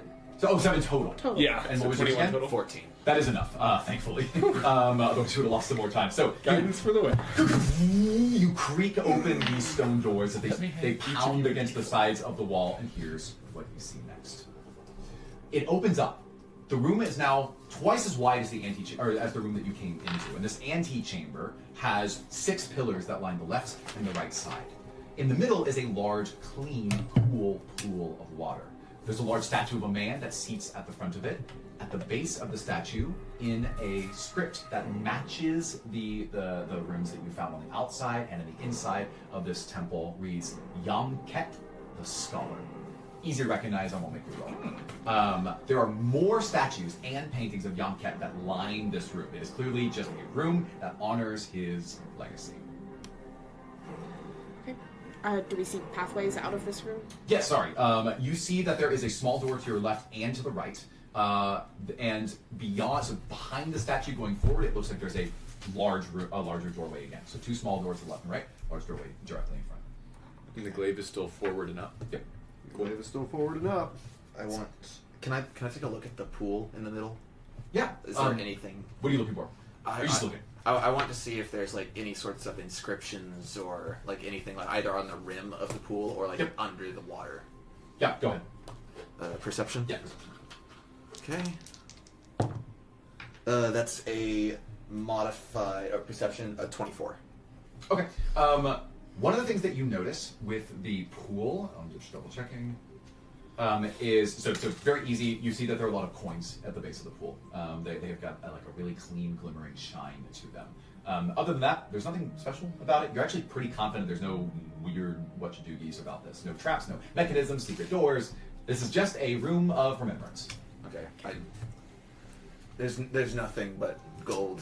Five in-game minutes have passed since you opened the doors. How does Callen react to this room? You notice as he walks in that he bows reverently, and if you allow him to, he's sort of watching for your movements to make sure he keeps up with you. But if he's given enough time, a minute, he's walking up to the statue, and he is putting his hands at the base of it, and he is saying a prayer to himself. But other than that, he is merely walking around the room and appreciating the artwork. Okay. Yeah, I think we should let him do that. Yeah. Okay. If he has told us there are traps that will happen if we're not reverent, I think it is much easier to let him do that than to look for traps the whole time. Okay. We'll say 6 minutes of the in-game time have passed. You have now made yourself to, you now fully understand this room, and you've still got the ping on this side. You'll never lose it for what it's worth. Okay. And I will tell you if it ever moves, unless I say it, it is not moving. I think when Callen's done doing this, I'm going to ask him if he knows any way, if there's a way up. I'm gonna speed up some of these rolls if I don't find that they're extremely consequential, to be completely honest. He says, it would be beyond the doors, and he points forward. Okay, cool. Can we go forward? Go ahead.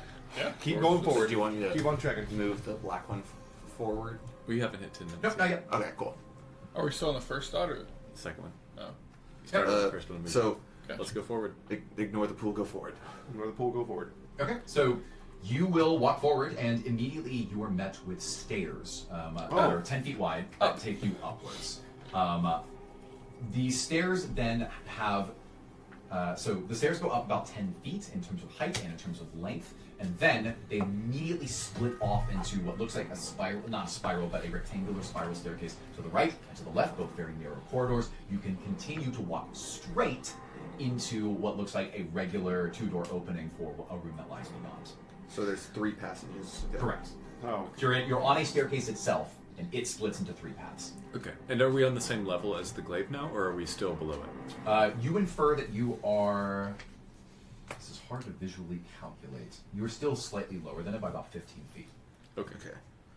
But the stairs are still going up? Hmm? So can we infer that top of those stairs is the right level? Might be the right height of The the height, stairs. yeah. Okay. Okay, so right or left goes up still. Mordecai, where do you think we should go? Bad choice. To split up is the bad choice. Correct. Okay.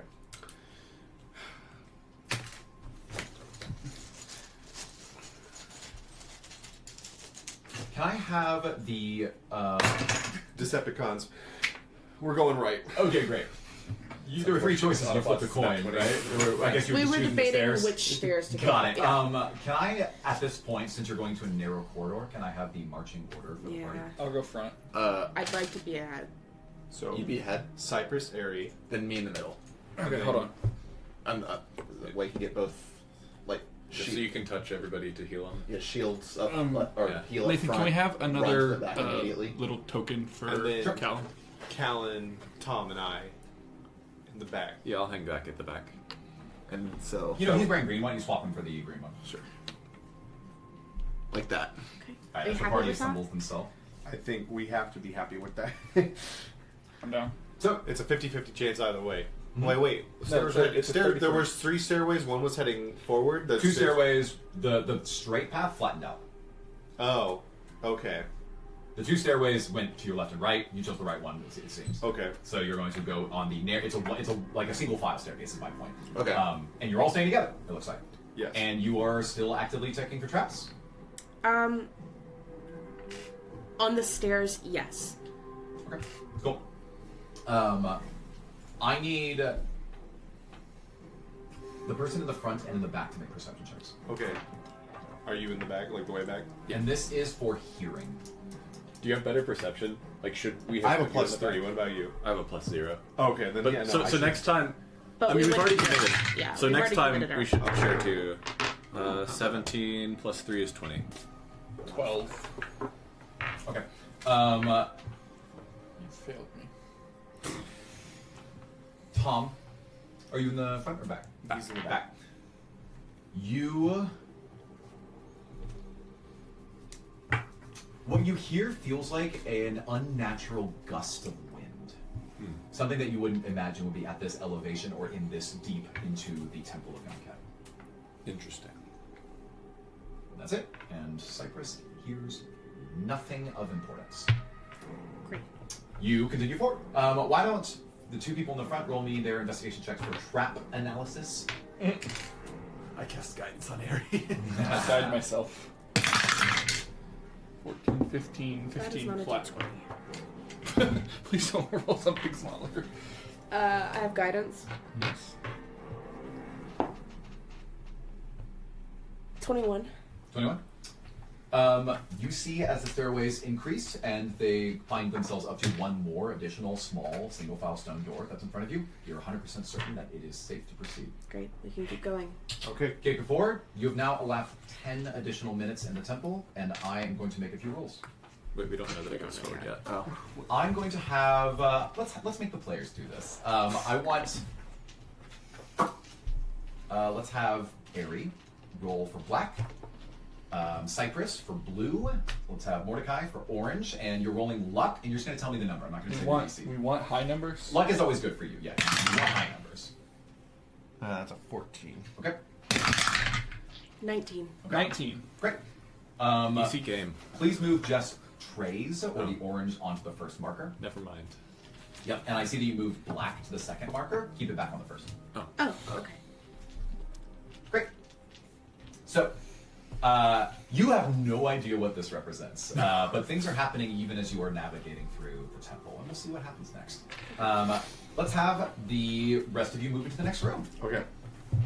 So we open the door. Yep. So you find yourself in the southeastern corner of a room. So you're opening a door that is itself tucked into the corner of a large burial chamber. You see in the middle a sarcophagus with intricate patterns is carved onto its side, and the stone likeness of Yonket, whose statue you saw in the previous room, prominently features in this chamber. And so the stone tablets are displayed to the north and the south walls of the room, showing a poem that is written in both the native hieroglyphic script of the people and in Common. And I will be able to give that to you in just a second. You see that at the opposite side of the room, there is how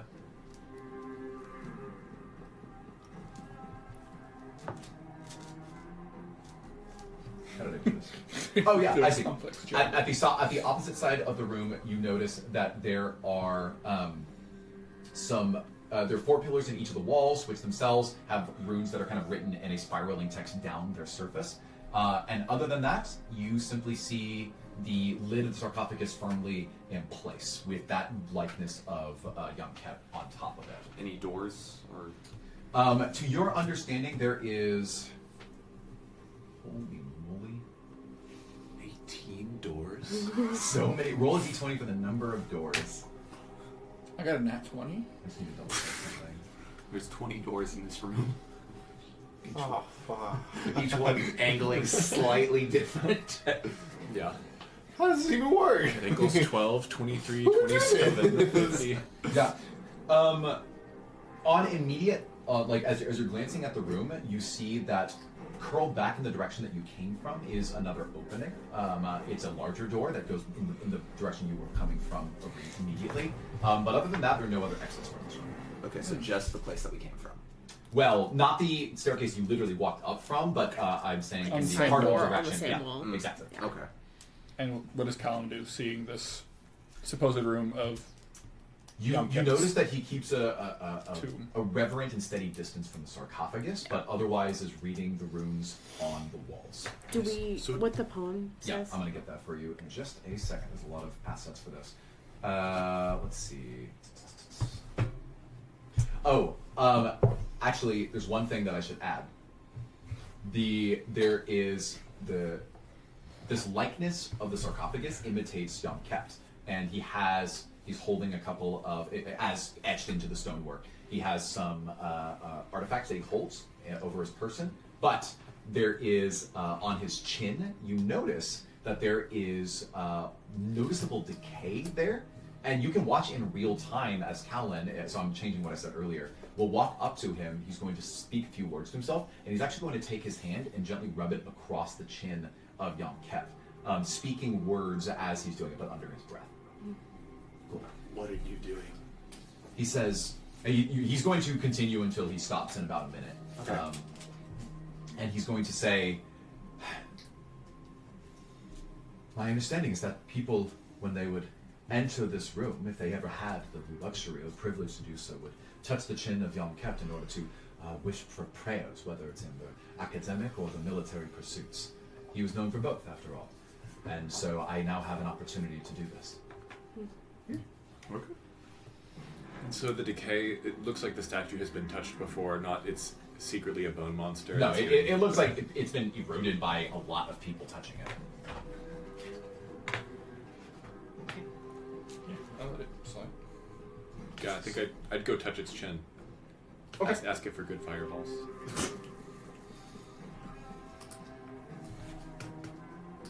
Oh, I see.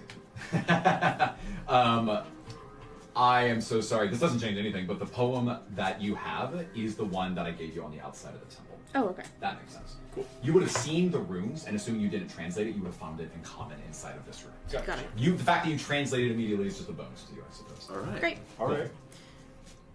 So at this point, you touch the chin of this creature, of this sarcophagus, and you start whispering into your spoiler. And you die immediately. Yeah. And I want you to make a religion check. Sure.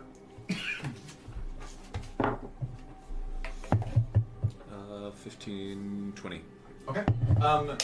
You find it a little odd that the actual sarcophagus that holds the body of Yom Kept would just allow people to just touch it in the face. That feels like a weird thing to do. So you're trying to see if there's maybe any magical or religious attunement to this. It's not something Tom specifically would care much about or believe in very much, but as you're in this presence, you don't feel anything. So there's something weird about all this. Yeah. So Callen, this probably isn't the true burial room, right? And we know that there is vast knowledge tucked away somewhere. Should we investigate this sarcophagus, or will it explode on us? Why don't you Do you roll have history for him? Sure.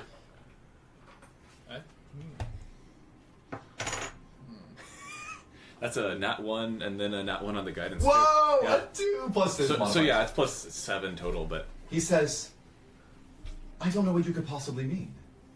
We have an opportunity to be here in front of Yom Kept, and you would have us meddle with his artifact, with his remains? What could you possibly want from this? well, we want to better understand the temple itself and everything that's inside of it, because at some point we're going to have to fight a large fight here, and there is knowledge to be gained. We're obviously not taking anything. You're here. You understand that we wouldn't take artifacts off of his body if this was actually him, but we don't expect it to actually be him. Yom Kept wouldn't have such a small, true burial chamber.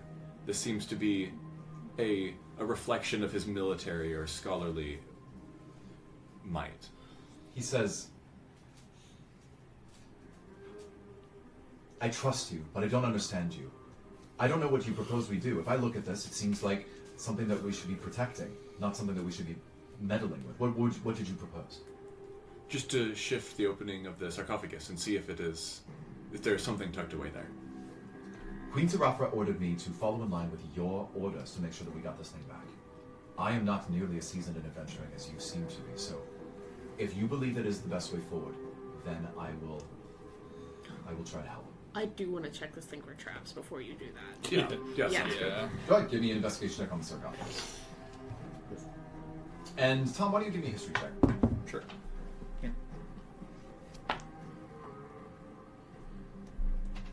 11. Okay. That's not a D4. 18. Ari, you start running your fingers along the carved etchings that are on the sides of it that make this very ornate pattern that goes around the base of it. And you do find it a little strange that it's made of stone. Stone doesn't last as much as, like, say, like a golden finish or a steel or a bronze would for this. But other than that, you just think, I can't make any sense of what this is supposed to be. If there was something hidden here, then I can't find it. And what was your history? 18. Tom, something strikes you as very funny. Based on your understanding of the way that the people in Osiria would have buried people as renowned as Ket, there's no way that the sarcophagus is actually housing his body. Right. That's what I've been telling Callen. So, Callen rolled a 7. So you are quite confident that this is a fake sarcophagus, and that there has to be something here that will enable your party to progress. Okay. Then yeah, I'll lift the lid off the sarcophagus. Why do you give me a strength check? Can I? Sure. Do you tell us what you're doing? Yeah, I mean, I told you all enough that Ari knew to check it for traps. Then I'd walk over and I would help him. Teamwork this. So Tom silently begins to lift it. Winton goes over to help him. Callen begins to raise his hands in a panicked protest, but remembers his conversation with Tom and just sort of takes a deep breath as his raggedy, his mummy rags sort of settle in place.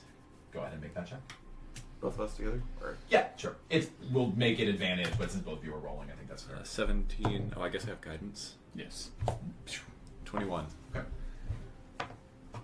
9. It's important to So the two of you together, Winton. grab, lift, get a good angle on it where you're confident that you'll be able to lift the lid of even a stone sarcophagus off, and it doesn't move at all, suggesting this is a solid block of stone. There's nothing inside. Oh, cool. Great. It's a rock. You notice as Callen is genuinely shocked. He stalls and says, "What? No, you can't be serious. You're telling me that there isn't anything inside of that?" Trust you. What I've come to learn in the brief moments I've known him is that you trust the scholar when it comes to random knowledge and factoids. Actually, I'll even prove the point. We are fairly certain that this is just a solid piece of stone, right? Currently, yes. Yeah. Based on your strength check, you're just confident. I'll just mold earth.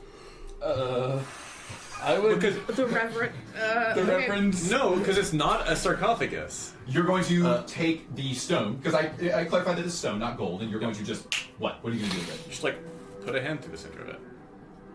Okay, yeah. You cast this spell as energy I am shifts fully through ready for Tom's something to form. happen. You push deep into it, and it just gives way, as though it was turning to sand.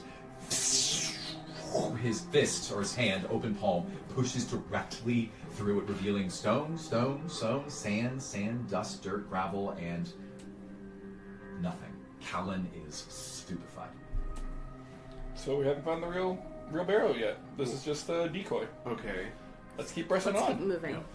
But there's not a door forward. There's a door backwards. backwards, basically. Let's- Separate from what we came in. So okay, help me understand the layout. So we came in the room. Yep. And we came in. So we took the right path. Yep. We came in this door. Yes. So we're going further right, basically. You would be curling back on yourself because the narrow staircase you took was a 3-turn staircase. So 1, 2, 3. Now you're in the corner of the room. To be completely honest, it doesn't actually matter that much. Oh, okay. But if it helps to kind of get a layout, I'll describe it. to Well, you. if we open the door, we can see if there's another staircase. Yeah, do you do that? Yeah. Are we on the level of the? Yeah, are we above it now, or are we on the same level? Sorry, checking your passive perception. The level you are above the level that of the antechamber, the room with the pool and all that other stuff. No, are we above the artifact with the locate object? No, you're slightly lower than the artifact. Okay. Oh, then the glaive? Than the glaive, yeah. Oh, yeah. So it's still... So it's like a corner from where we're standing. It's like... Yeah. If we're standing straight, it's that way. Are we How ready? cursed do I feel? Oh my gosh, I'm drunk. You have walked That's- roughly 300 that's pretty feet since entering this place. You actually realize it's still above you, but it's actually behind you. What? Yeah, In the direction of the door? totally my bad. I'll give you a few minutes back for that. But as you were walking through the lower level, you noticed that it was above you, and you walked, and then it's behind you. You go up, you're getting close to its level, and you're preparing to turn around, and it is now behind you. Okay, so we're going in the direction of. It would take you in the correct direction. Of that door. Yeah. All right, so Yeah, sorry, this is a 2-level map, and it was rotated. All from right, my perspective, let's push so- open the door. Yeah, so you're gonna open just the main door. Yeah, the big one. the other door. Cool. You open it, and behind it, you see that there's a flat path that opens in front of you. And then, if you look in front of you, you see that there is a statue of what looks like, let's take like a traditional Anubis face and put on this statue. There are 2 of them. They're facing you. Other than that, it is tucked into about a 3-foot path that ends with a complete stony dead end. There's nothing beyond these doors. Can I ask Callen what he thinks of these statues? He says they are merely guardians for Yomket's trip into the afterlife. I would like to. But I am trying to understand why they would even be here. Maybe as merely a decoy, for he must be someplace else. I would like to use Eyes of the Grave. I know any undead within 60 feet that isn't behind total cover and isn't protected from divination magic. So to see if the statues are... Just to see, yeah.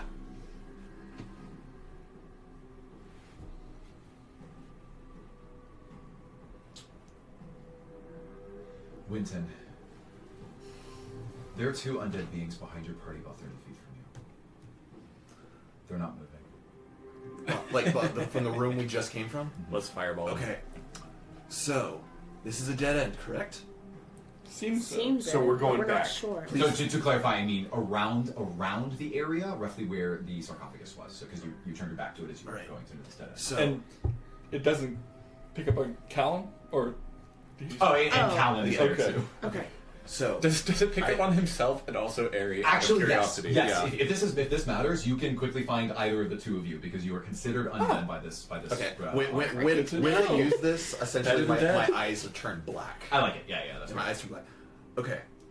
Everyone, remain as calm as possible and return down the staircase to the main hall. In the room where Tom just destroyed the sarcophagi, there are 2 undead. Currently inactive, that could possibly come to attack us. We must be swift, and Can we we- must not provoke them. Can we look at, just like from where we are, look at where they would be and see what we see there? Like, do we see other sarcophagi or do I we will see give statues? 2 of you a perception check, unless you can tell me that you would get an advantage for any other reason. I get advantage because of Eyes of the Grave. Yeah, you know where they are. Yeah. Okay.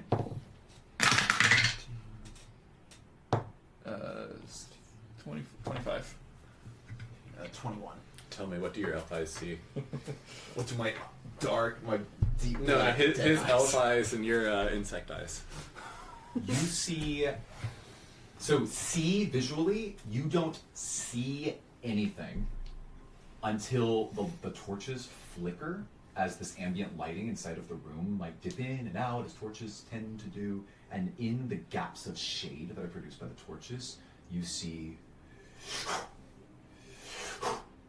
For milliseconds, for flashes of periods of time, you see just the outline of some ethereal ghost-like figure hovering above the sarcophagus of young cat.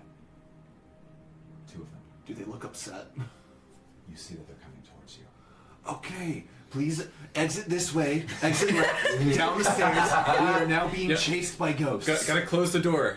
Ghosts can't go through doors. They are currently between you and what would be your Right. immediate exit. Yeah. So unless anyone does anything in the next few seconds, you might have a problem on your hands.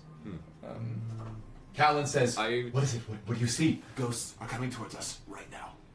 I'm gonna step behind the tanks. Okay. That's what I'm here for. Great. Anything else? Hail and well met, ghosts. Callen looks at you, and as soon as you mention the word ghosts, he says, I don't think that those are ghosts.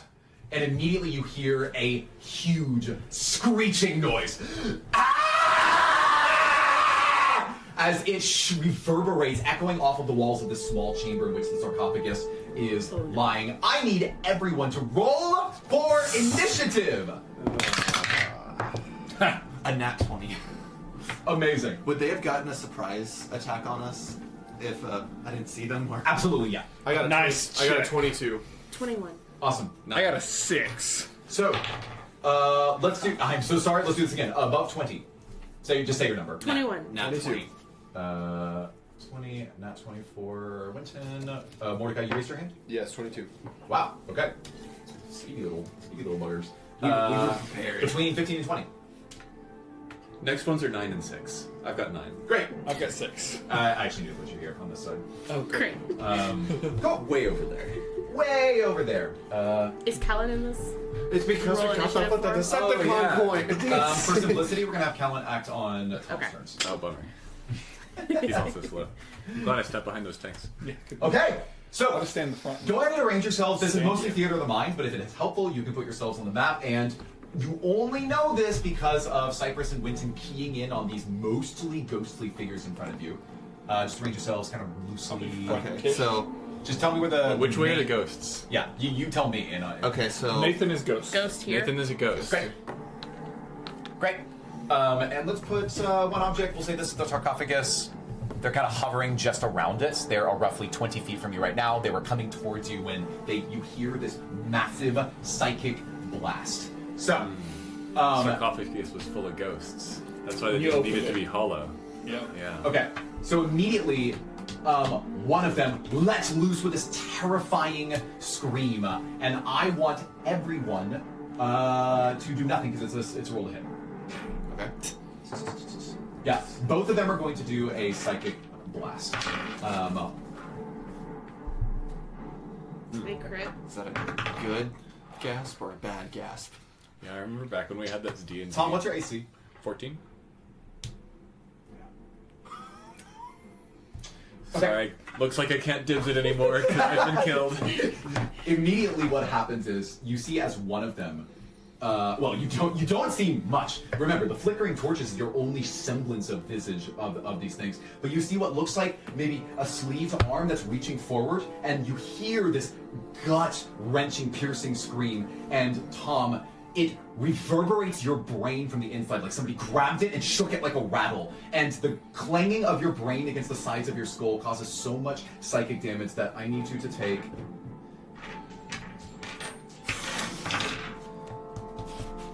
$115. Carry 19 psychic damage. Oh, that's not that bad. Not that bad. The second one immediately turns to Callen, and he that was does only the one of exact same scream, and he also hits because Callen does not have high AC at all. And we're going to take the average, which is going to be 19 damage to Callen as well. Okay. How much health? How much health is Callen? He's not dead as a result of... What's his HP? He has 2 HP left. What's your HP? I've got 13 HP left. Great. You hear as he clutches his head and he screams in pain, saying, "No! Young Tech, no! Please!" And the two of you begin combat. Winton, you're up. Okay. Oh, and I should say on their turns, they will immediately move themselves in the direction of the walls, and they are basically heavily obscured to you. It's like they're obscured by darkness. I want to... But in this case, it's like smoke. Okay, I want to point them out. It doesn't say any duration for Eyes of the Grave. Could we say it's like a minute so I could... Yeah, let me read it. It's a... You know the location. Blah, blah, blah, blah, blah. That isn't protection for divination magic until the end of the next turn. You can use it feature 4 times criminal risk. You know the location. Yep, seems good. You can use it. Okay, I want to point at both of the Banshees and cast Bane on them both. Yep. Christmas save. Banshees. Correct. Bane. 15. Orange passes. White fails. Okay. So, Bane. So whenever a target -2 to all checks. must roll a D4, subtract the number to all checks. I see. Yep, I've got my Bane die. Oh, here. and attack rolls. And Yeah, you're really good for attack rolls, yeah, obviously. Cool. So that will be white Bane. And then, just to kind of get away from the people that are injured, I'm going to essentially run to the other side of the sarcophagi. Like, so that, I don't know if they turn to me, if they did anything at all. In order to make it to the opposite side on this turn, just give me an easy acrobatics check. Or athletics. This is not necessarily acrobatics. Okay. Cool. While you're doing that, Mordecai, you're up. 10. Cool. That's good enough. You clumsily get yourself, with clanging heavy armor, you get yourself on the other side. Your foot almost slips in the hole that Tom made with his hand. Handhold. Cool. And Aerie will be after that. Yeah. How close together are So they can I from each see other? them? So what you, thanks to Winton pointing the direction of the tomb, now that they've separated, every now and then you barely get a glimpse, like of where they are. So instead of you rolling with just disadvantage, I'm just gonna have you roll, and I'm gonna apply a negative modifier to your attack rolls. It's basically half cover. Don't have disadvantage. Correct. Great. Very important for the road. Eyes of the Grey. Yeah. How far apart are they from each other? Just to get a size. 50 feet, Okay. which is the max length, like distance of the room horizontally. Okay, well then So we can like get into the room and reach one, but certainly not both in the same turn. Or how far away? One of them, yeah. Yeah. As You I can't fairy fire both of them. as I walk over here, I successfully cursed one. The other one is fine. Good. All right, then can You see he's pointing mostly to just a wall. Can I cast Thunderclap? Or I will cast Thunderclap. Yes. Where are you going? So they're right here, right within the range. Yeah. So I kind You of run up and pass. I'll run the and get in front and are you gonna take some thunder damage here? I cut behind. You can easily angle it to where you want. Okay, I want to aim for the general area that they are like 50 Yep. feet in front of me. Kind of a each. strength save, I think. That is a Constitution saving. Okay, cool. It actually fails. On both of them? Well, you only could hit orange.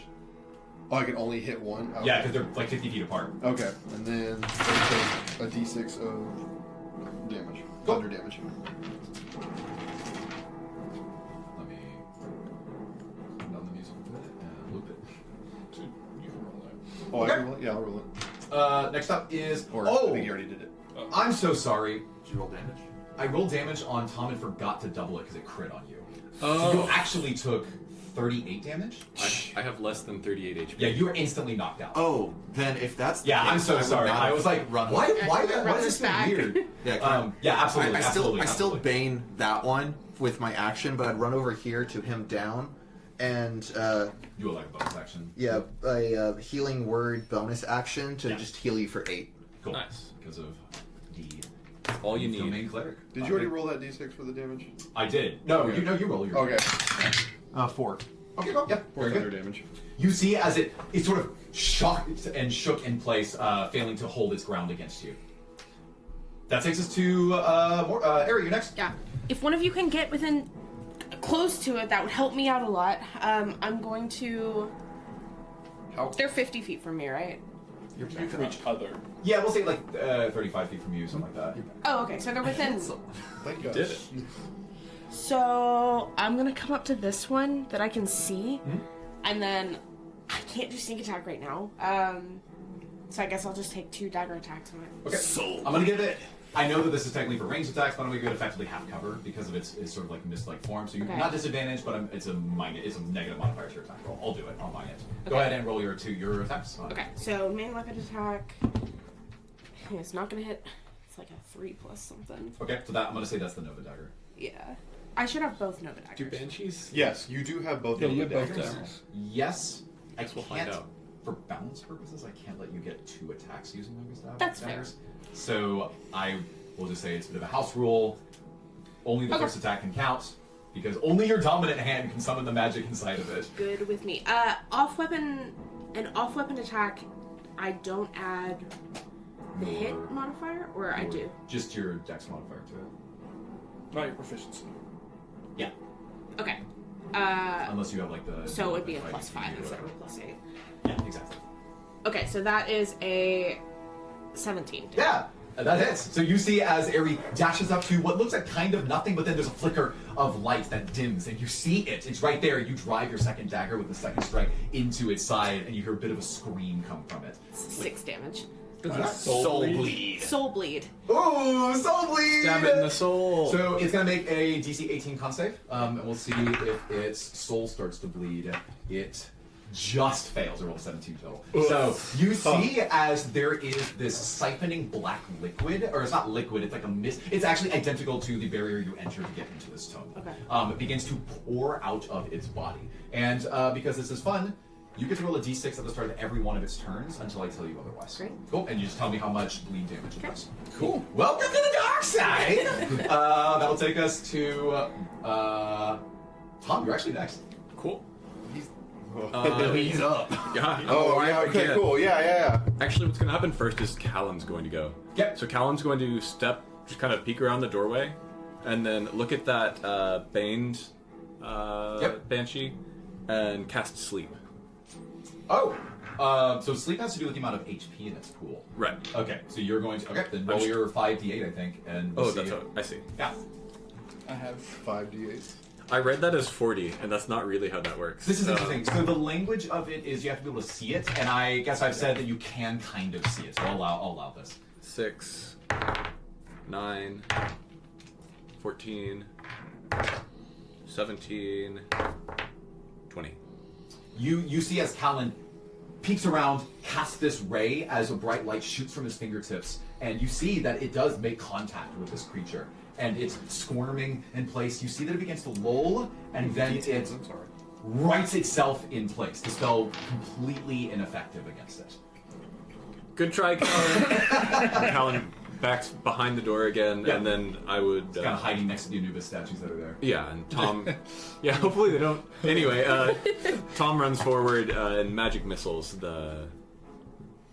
probably the baned one. I don't think I would... Because somebody's going to go help out Ari. So I magic missile the bane. Roll the damage. And that's... How many d4? 4d4? Depends on the level you cast it at. 1. So 1d4 plus 1. Oh, 3 darts though. 3d4 Cyrus, what did plus you roll for 1. initiative? 6.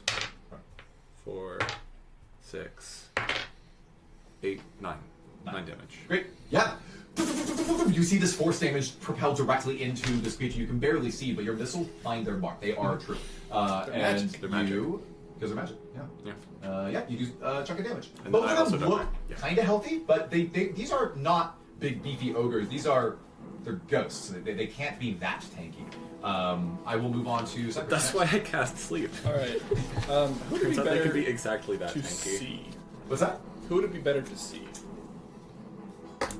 The one with the person stabbing it, not the one getting cast at, probably. Or you mean for you to see? For anyone to see. Problem is, if I cast it, you'll get hit by fairy fire. That's fair. So maybe I cast the other guy. I cast the baned one. Actually, he has bane, so it'll help him not save. Okay, Fairy Fire is a dex save. It is a 15 dex save. Yep, it passes. Even with bane? Oh, I'm sorry. Yes, thank you for asking. It just fails. I rolled a 3 on the bank. It is fairy fire. So you see as it's- it begins to try to buff it back and move out of the way, but it's a little sluggish. It's like its power has been drained from it, and you light it with this twinkling light that So it's illuminates its outlined presence. in light. Yeah. So now, on one side you have this barely flickering visage of a shadowy figure, and on the other side you see like a cartoon silhouette of a ghost inside of the fairy lights that are dancing around. So it's That's a great spell. advantage to attack. So. Yeah. Huge. Yeah, that takes us to the top of the round. You see as these two creatures are going to immediately retaliate against. Yeah, roll it. 3. Yep, I got it. Looking good. Orange, I'm just calling them orange because it's an orange token on the map. Looks at you and it is going to... You see as what looks like these shadowy claws protrude from this cape-like thing that is represented in its shadowy form. And it is going to immediately take 2 swipes on Aerie. The first one, boom, Aerie dashes backwards and finds herself out of the range of its strike. But as she loses her footing, you see a claw come through and it catches the side of her neck. I'm gonna use Uncanny Dodge on that. You are going to use Uncanny Dodge. What a rogue. Can you read the language to me? Because it's been a long time since Yeah, I've it's seen just when the attacker you can see, which I can, hits you with an attack, you can use your reaction to have the attack's damage against me. Great. Good, because it crit on you. So obviously we're going to roll for damage and see how you do. As the claw pushes into you, you quicken your pace and you push yourself to the side, turning it into what could have been a much more deadly blow into a glancing blow. You take 9 slashing damage. A mildly deadly blow. Good. As this happens, I already said the first one missed. The second one strikes you, and then you see as it turns completely invisible. Now, as it is moving, I'm putting it here because that's not its actual active location. Do I still see it? You know its location, but to anyone that's in the room, it doesn't feel like you can see it at all. So you know that its location is right here. I'm gonna hit it with a fireball. So for the viewers, I've placed it basically in the middle of the back line. So that is between Callen and Mordecai and Tom, with the others sort of in front of it. Okay. Oh, actually, Winston's at the very back as he was. Yeah, I understand. Cool. That takes us to. Oh, and sorry, the other guy is going to. He's still baned, but I'm just going to stand him up because that's easier for me to do. Okay. Yep. So he's glowing, right, because of these dancing lights. And he's immediately going to dash forward with his movement. He's now in threat range for both Mordecai and Cypress, and he's going to take 2 swiping attacks at Cypress. Let's go. So let's see what you got here. He hits twice. With Bane?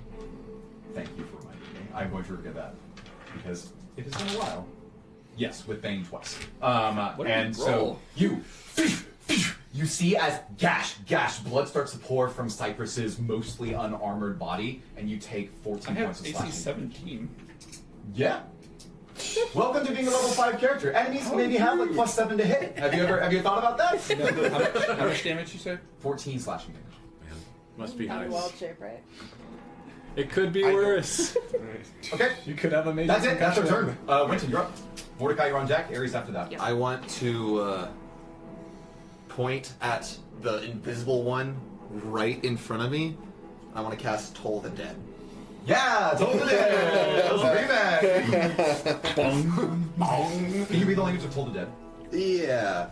You point at one creature that you can see within range. Which you can. And the sound of a Dolores spell fills the air around it for a moment. The target must succeed on a Wisdom saving throw, or take 1d8 And necrotic damage. I will apply Bane. Oh, not to orange, actually. If the target is missing any of its hit points, it instead takes d12 damage. Love it. It's a good spell. No Bane. That's the one that saves. Yeah. So the funny thing is, the rest of you see Aerie stab, and there's this sort of like black mist that starts to pour out. It's sort of it's a drifting mist that's in the air. It's gonna vanish when it turns invisible. But as soon as it attacks, goes invisible, you are watching Winton's eyes track it in real time. Then he points his finger in the middle of all of you, including, Tom and Callen that have very low HP, and then suddenly out of nowhere, magic shoots from his finger, and a bell sound, which sounds like this, reverberates from right inside of you, like it hit literally nothing as you hear the echoes off of this creature. It's obviously missing HP. Let's see how that wisdom save goes. Cockroach all over again. It fails. Give me that d12 damage.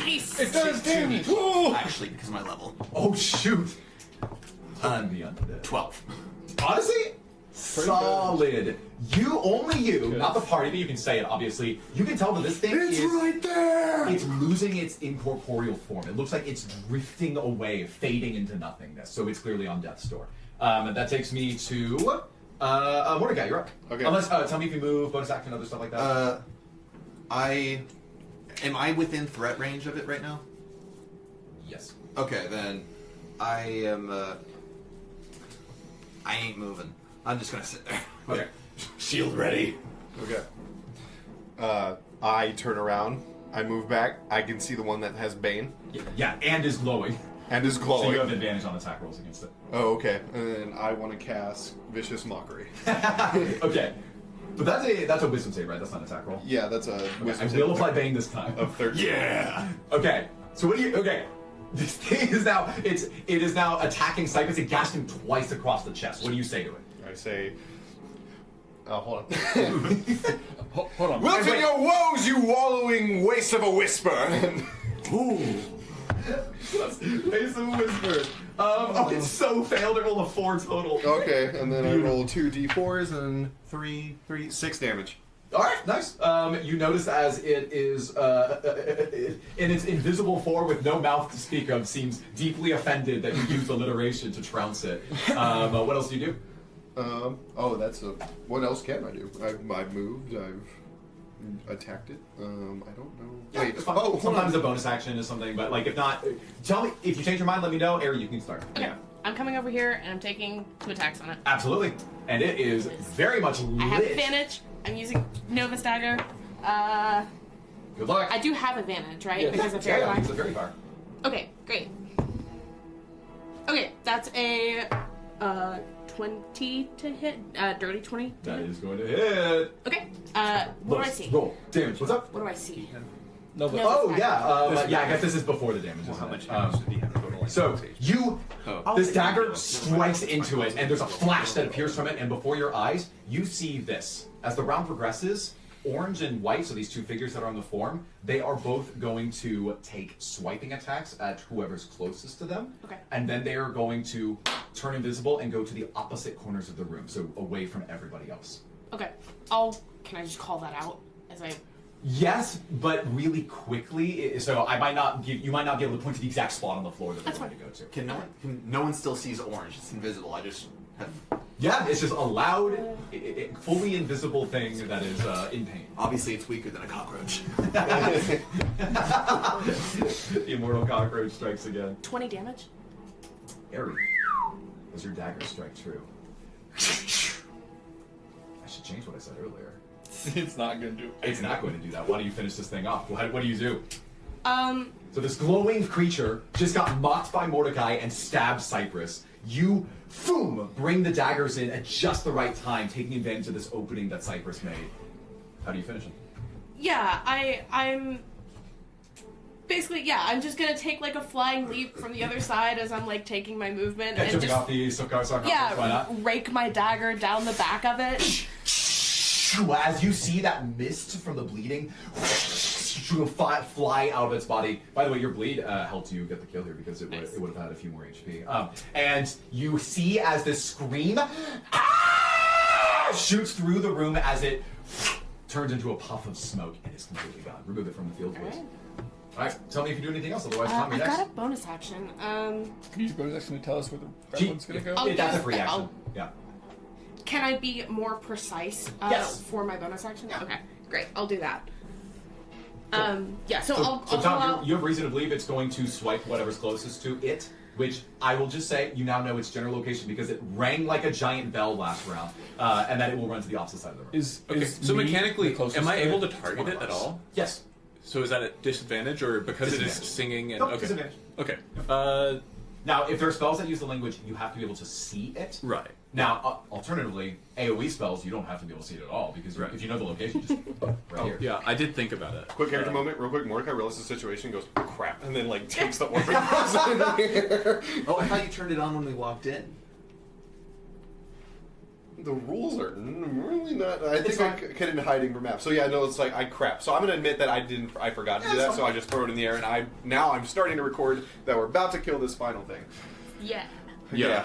I appreciate your vote of confidence. Now, out of character, please give Trey some time. There's an emergency that's going to happen. I have to really use the messenger. Yeah. That's fun. Okay, so Tom knows the general area where this is. Kind of lines up so that the shot that he's taking, if it misses, it doesn't hit somebody else in the room because we're all kind of close together. And we'll cast Firebolt. Okay, so that is an attack roll. Yeah. Meaning disadvantage. Yeah. Cool. Can I negate that? Dolores 19. spell? Okay. Yeah. 19? Yeah. Oh, shit, 19 one was that's pretty gonna bad. hit. So that's 2d10. Amazing. You just track its movements thanks to, we could say in part due to the noise of the Toll the Dead, and you were able to strike an invisible target with a firebolt. Well, Ari pointed at it too. That's true. So. That is true. 8, 0. That's 10. 18. That's a 10, yeah. Tom! Finish this other specter. Sure. So this specter, Tom can't see it all. He is like tracking the one that was over by Aerie, or that disappeared. Tracks the other one. Aerie runs up and stabs it. There's kind of nothing. Winton points into the air and it starts ringing, and I'm like, that's a probably a good guess as to where it is. And then Aerie points from the other side. He kind of like averages it out. You triangulate. Throws some fire in. See if you can figure it out. And you just hear goes once up. again another scream ah! as it fades into dust, or in this case, smoke. And it is now gone, and the room is back to being the still, calm, quiet. The torch is flickering. I will take you out of initiative. You're back in this room. Okay. You healed one of our party. Yes. Yes, I did. Good job. I appreciate it. Seeing that, oh, you went down. I did go down.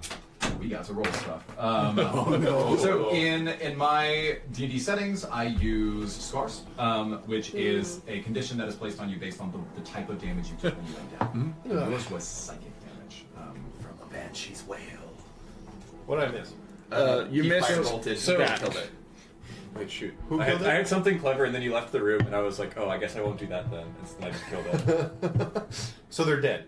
Both of them. Yeah. Who's the green one? Oh, that's Callen. That's Callen. Okay. We're Callan's resolving almost dead. We're getting there. Tom's Okay. scars now.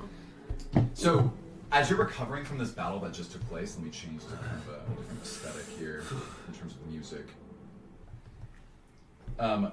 Tom, you really did click in. I mean, last night you were thinking, this could genuinely be dangerous for me. I need to really focus in order for this to happen. And then out of absolutely nowhere, this terrifying ghost-like creature strikes you with psychic damage so painful that it instantly knocks you unconscious.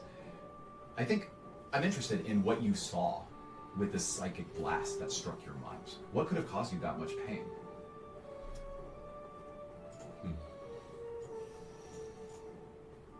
I don't think it was so much seeing a thing as seeing everything. So there's, I don't know if you've ever had like an ocular migraine, but there's a dark light that just fills his vision where it is as if he can still see, but he realizes that nothing that his brain is trying to piece together is actually there or real, and he can't actually see anything, and then just falls to the floor. Dang. Yeah, I think I've not experienced an ocular migraine personally, but that sounds so scary that I might include it in this campaign. This is the first time that's happened in this campaign. I anticipate it happening more over the next few sessions. We're going to roll based on the type of damage you took, which was psychic. And based on your roll on a d20, you're going to come out of it with some kind of effect. I tend to be kind of nice based on how you roll. Some of these are supposed to be like, you lose an arm and you have disadvantage on all attack rolls. It's going to be slightly lighter than that, but it is going to characterize your journey going forward. Roll a d20, let's see what happens. High does not necessarily mean good. It is just a random table. 5. So, as you pick yourself up from this stupor, you have that migraine that's in your head, and you blink. And thankfully your vision returns to you. But the pain subsides, but the pain remains. Tom, based on the way that you were knocked unconscious, you have severe headaches. Here's how it reads. This is the kind of condition that can be cured with a minor restoration, just so you know, like in terms of the universe, how this all works. These severe headaches give you disadvantage on wisdom checks and wisdom saving throws, and saving throws to maintain concentration and concentration spells. So there's a degree of like magical healing where if you take on 6 effects of magical healing, if that's a path you want to pursue, we can talk about that, can cure the headaches. Otherwise, the headaches will go from severe headaches, giving you all this downside. It will turn into minor headaches in 2 long rests, so 2 days. These migraines are going to like possess half of your conscious form for the entirety of this adventure, or for this arc, unless something can cure it. Yeah. Do you feel this pain come over you? Perfect. Callen himself is clutching his head. He was almost knocked out by this. And he So says- it's 6 effects of just like regular magic healing. So I'm gonna have to define what this means because the table isn't extremely clear. Is everyone So is that alright? like we do healing word on 6 times? No, sorry, I understand what this means. It means a healing spell of a level 6 or higher. But I think there's a way to parse this out. I'm gonna double check. We'll do it maybe during The sum of the number of spell slots used, level of the spells used. Is everyone all right? I'm fine. Doing all right. In fact, you're right. That's what it is. As I'm reviewing this, healing that can be tied to 6 levels of spell slots would. So if we did healing word 6 times, it would go away. Because that's a level 1 spell. Yeah. Yes. I could use 6 healing word. I've got 3. Not Just worth it. not even realizing the camera's up. Man, I am very happy that we spotted those banshees before they attacked us first. Yeah, Tom's blood running out of his ears. Truly, I believe that it would have been extremely dangerous for us all. Winton, you were literally the one who picked me up off the floor. I'm very happy that I was there to help. I'm just like, I wanted to describe I call this, back the orb. assuming that it's like live streaming. No, I call back the orb. Ugh. Okay. Okay. Well, That I was guess okay. we're not basing our movements on a coin flip anymore. I think we solved the puzzle. I think we don't stick our hands through any more sarcophaguses. I solved the sarcophagus puzzle. And the I kept the puzzle was- sarcophagus from coming alive and also attacking us. You would not have been able to withstand the fury of yon cat.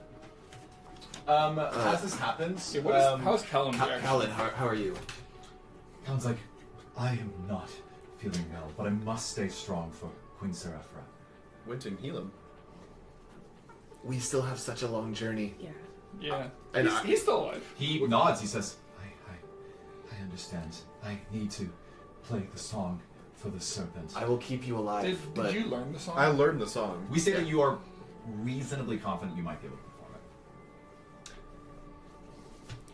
That's what we said last time. I know. And I was like, you know what? No, I cast Cure Wounds on Callen. Okay. Okay, so Okay. that's a 1d8 And Ben's tracking the health here. plus 2, 1, 3. Okay, cool. That, I mean, that's 2 to why 5 is pretty nice. He says, Thank you. "Thank you. I'm sorry that you are having to take care of me in this time. I promise I can help. Here." He goes forward and he looks back at where Tom pressed his hand through the sarcophagus. And from the inside, he starts to root his hands inward. You notice that at first he looked very uncomfortable to do this. Then he traces his hands not on the outside where Ares' hands were, but on the inside for a moment. And he says, There's something in the corners. Why is the stone more dense here? And then he reaches his bony hands. And here. He gestures to Aerie. Come look at this. Yep.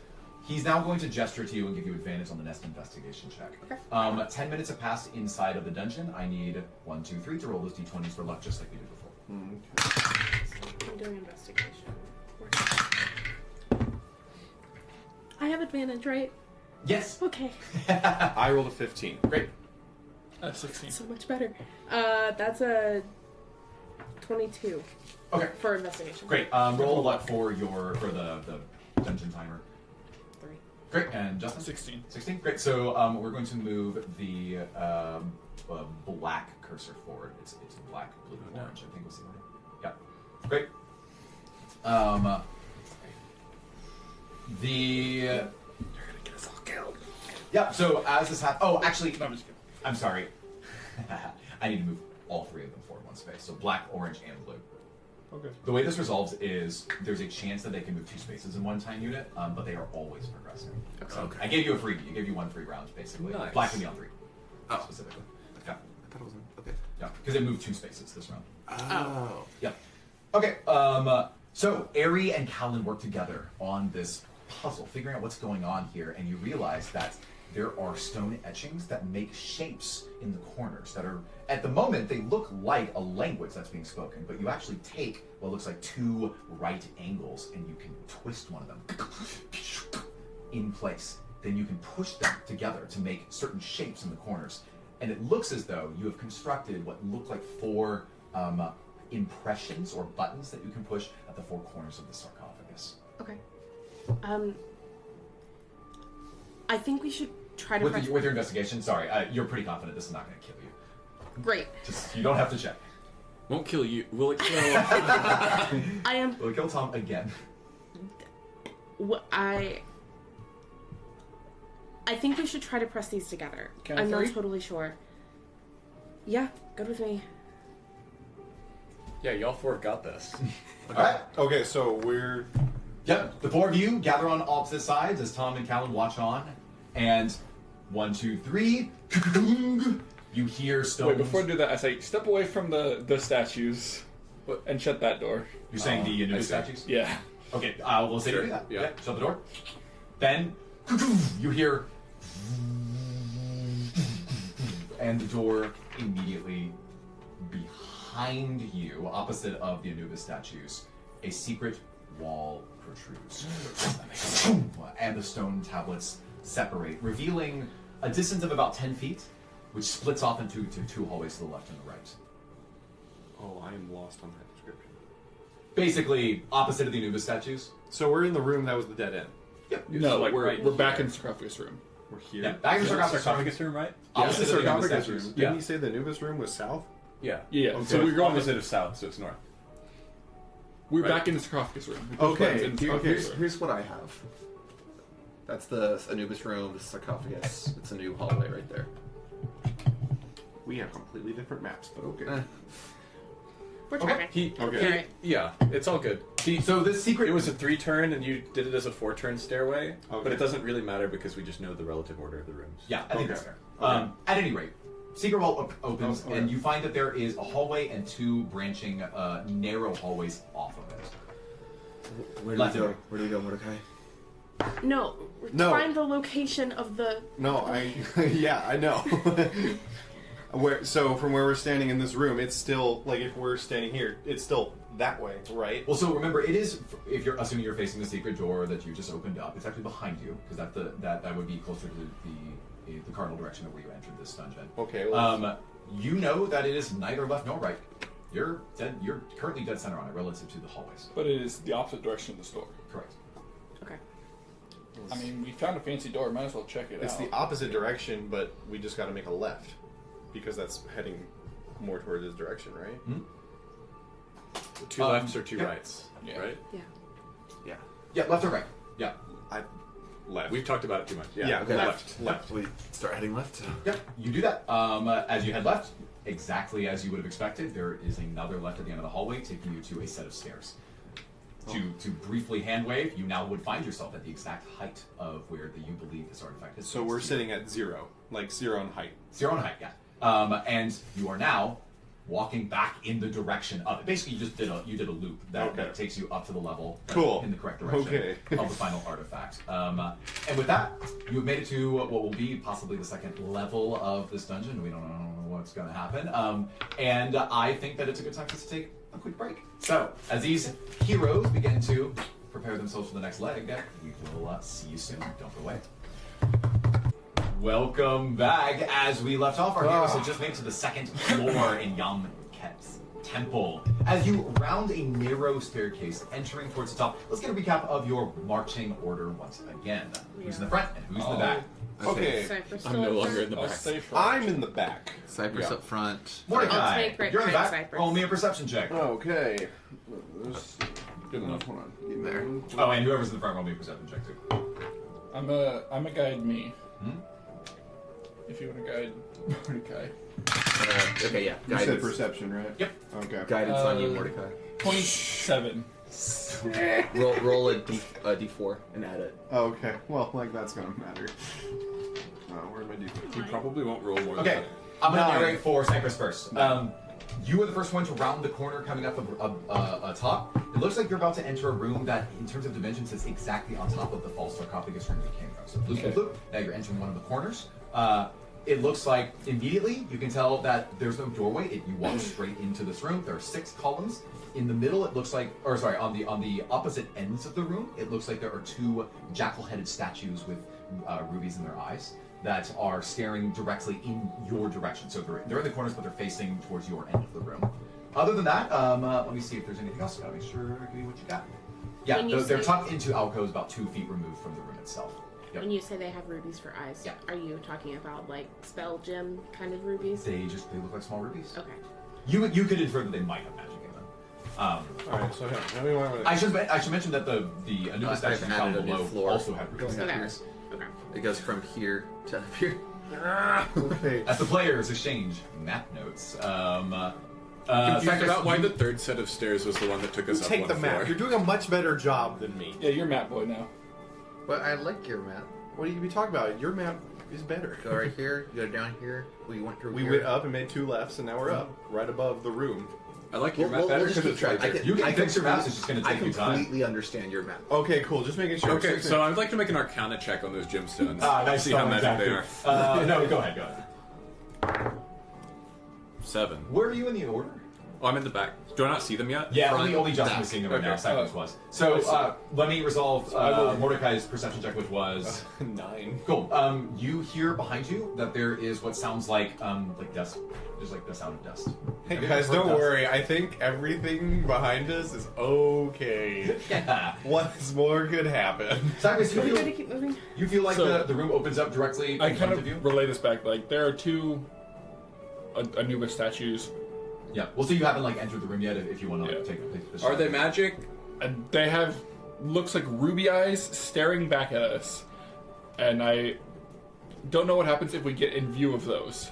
If the spell is cast upon us. Callen, If you saw them, then how did they not see you? Well, and if they look the same as the other Anubis statues that we saw. Do they look the same, with the exception of or the other ones have ruby eyes as well? He just said. They do.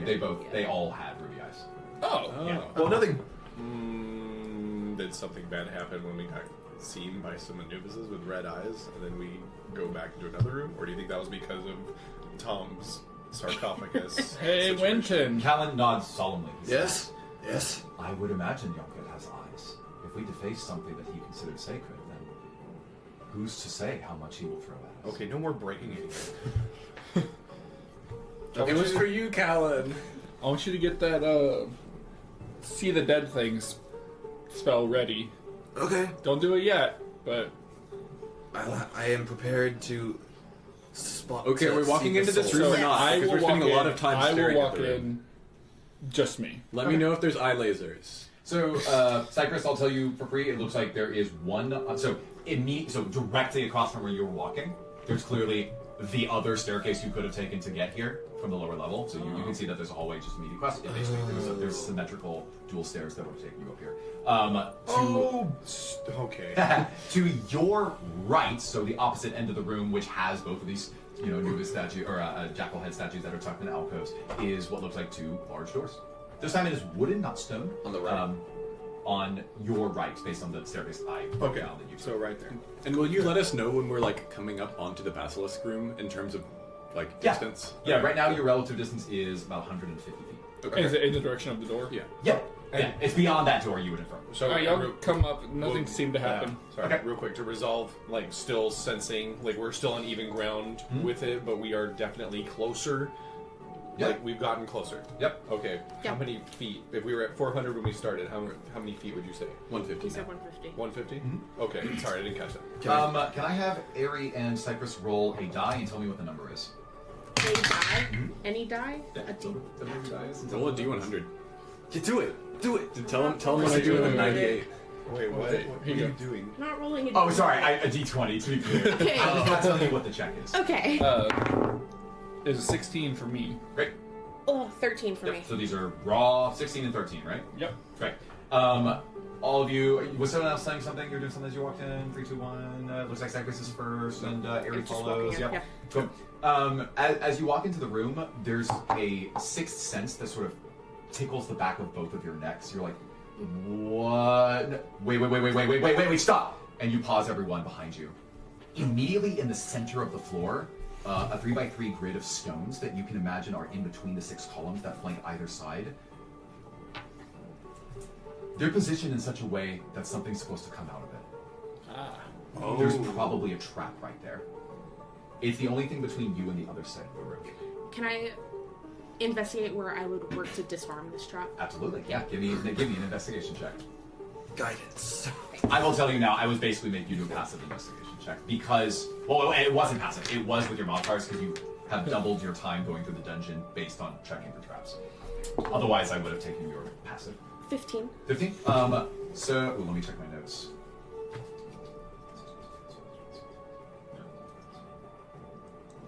Oh, it's over here.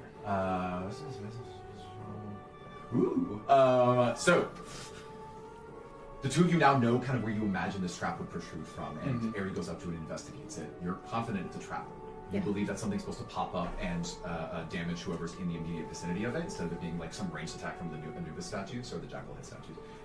With the 15 on Investigate, that is exactly enough to feel confident that you can activate its mechanism in such a way as to try to disarm it. You would infer that it could be very dangerous to you to try to do so, but you know how to basically reveal it. Do we know what would like trigger it? Yeah, so It's like a pressure plate? I'm so sorry. Let me rephrase this. I'm gonna rewrite your 15. So with the 15 investigation check, you believe that the thing that triggers this trap, whatever is here, is associated with the statues, and that has something to do with their line of sight. Okay. So. And you managed to do all this without triggering anything. Is kind of the notable part. Are they? So are they looking at each other? Is that what I'm doing? They're both looking in your direction. They're in alcove corners that are facing towards you on the ends of the left and right. But like, are they like opposite the room? Looking like, is their eye beams like, say if you draw a laser, would they connect, kind of thing, or are they just like?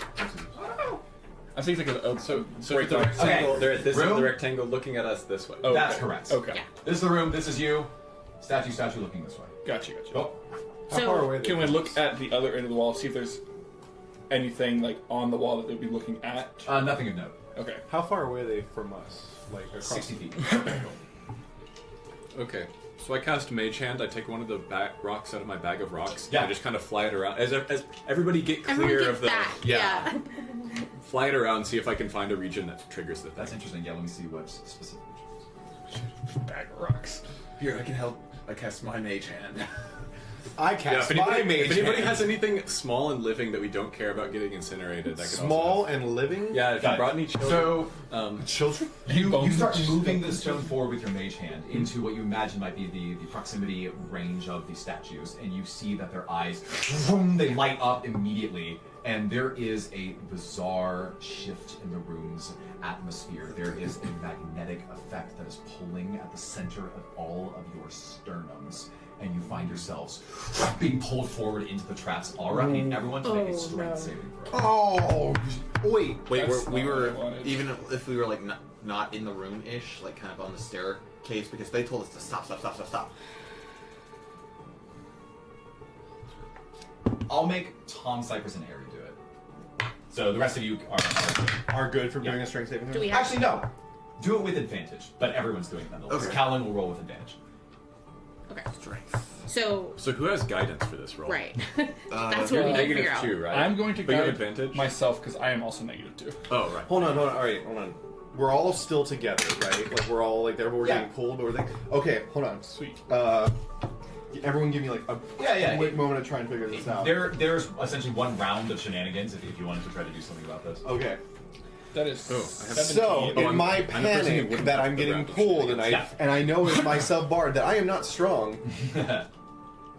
A force awakens inside me, Oh, nice. and through my oval of my friend, I pull from the character that is my good buddy Setharoth. Yes, Sephiroth, which I absolutely was 100% fully okay with and loved, including in this campaign. Setharoth, a opposite of who he is inspired by. This is written down. This is all a established. bodybuilding half orc Yep. who infused in my mind, and I would like to say that at the advantage of yet, I would like to double my strength stat. What is your modifier?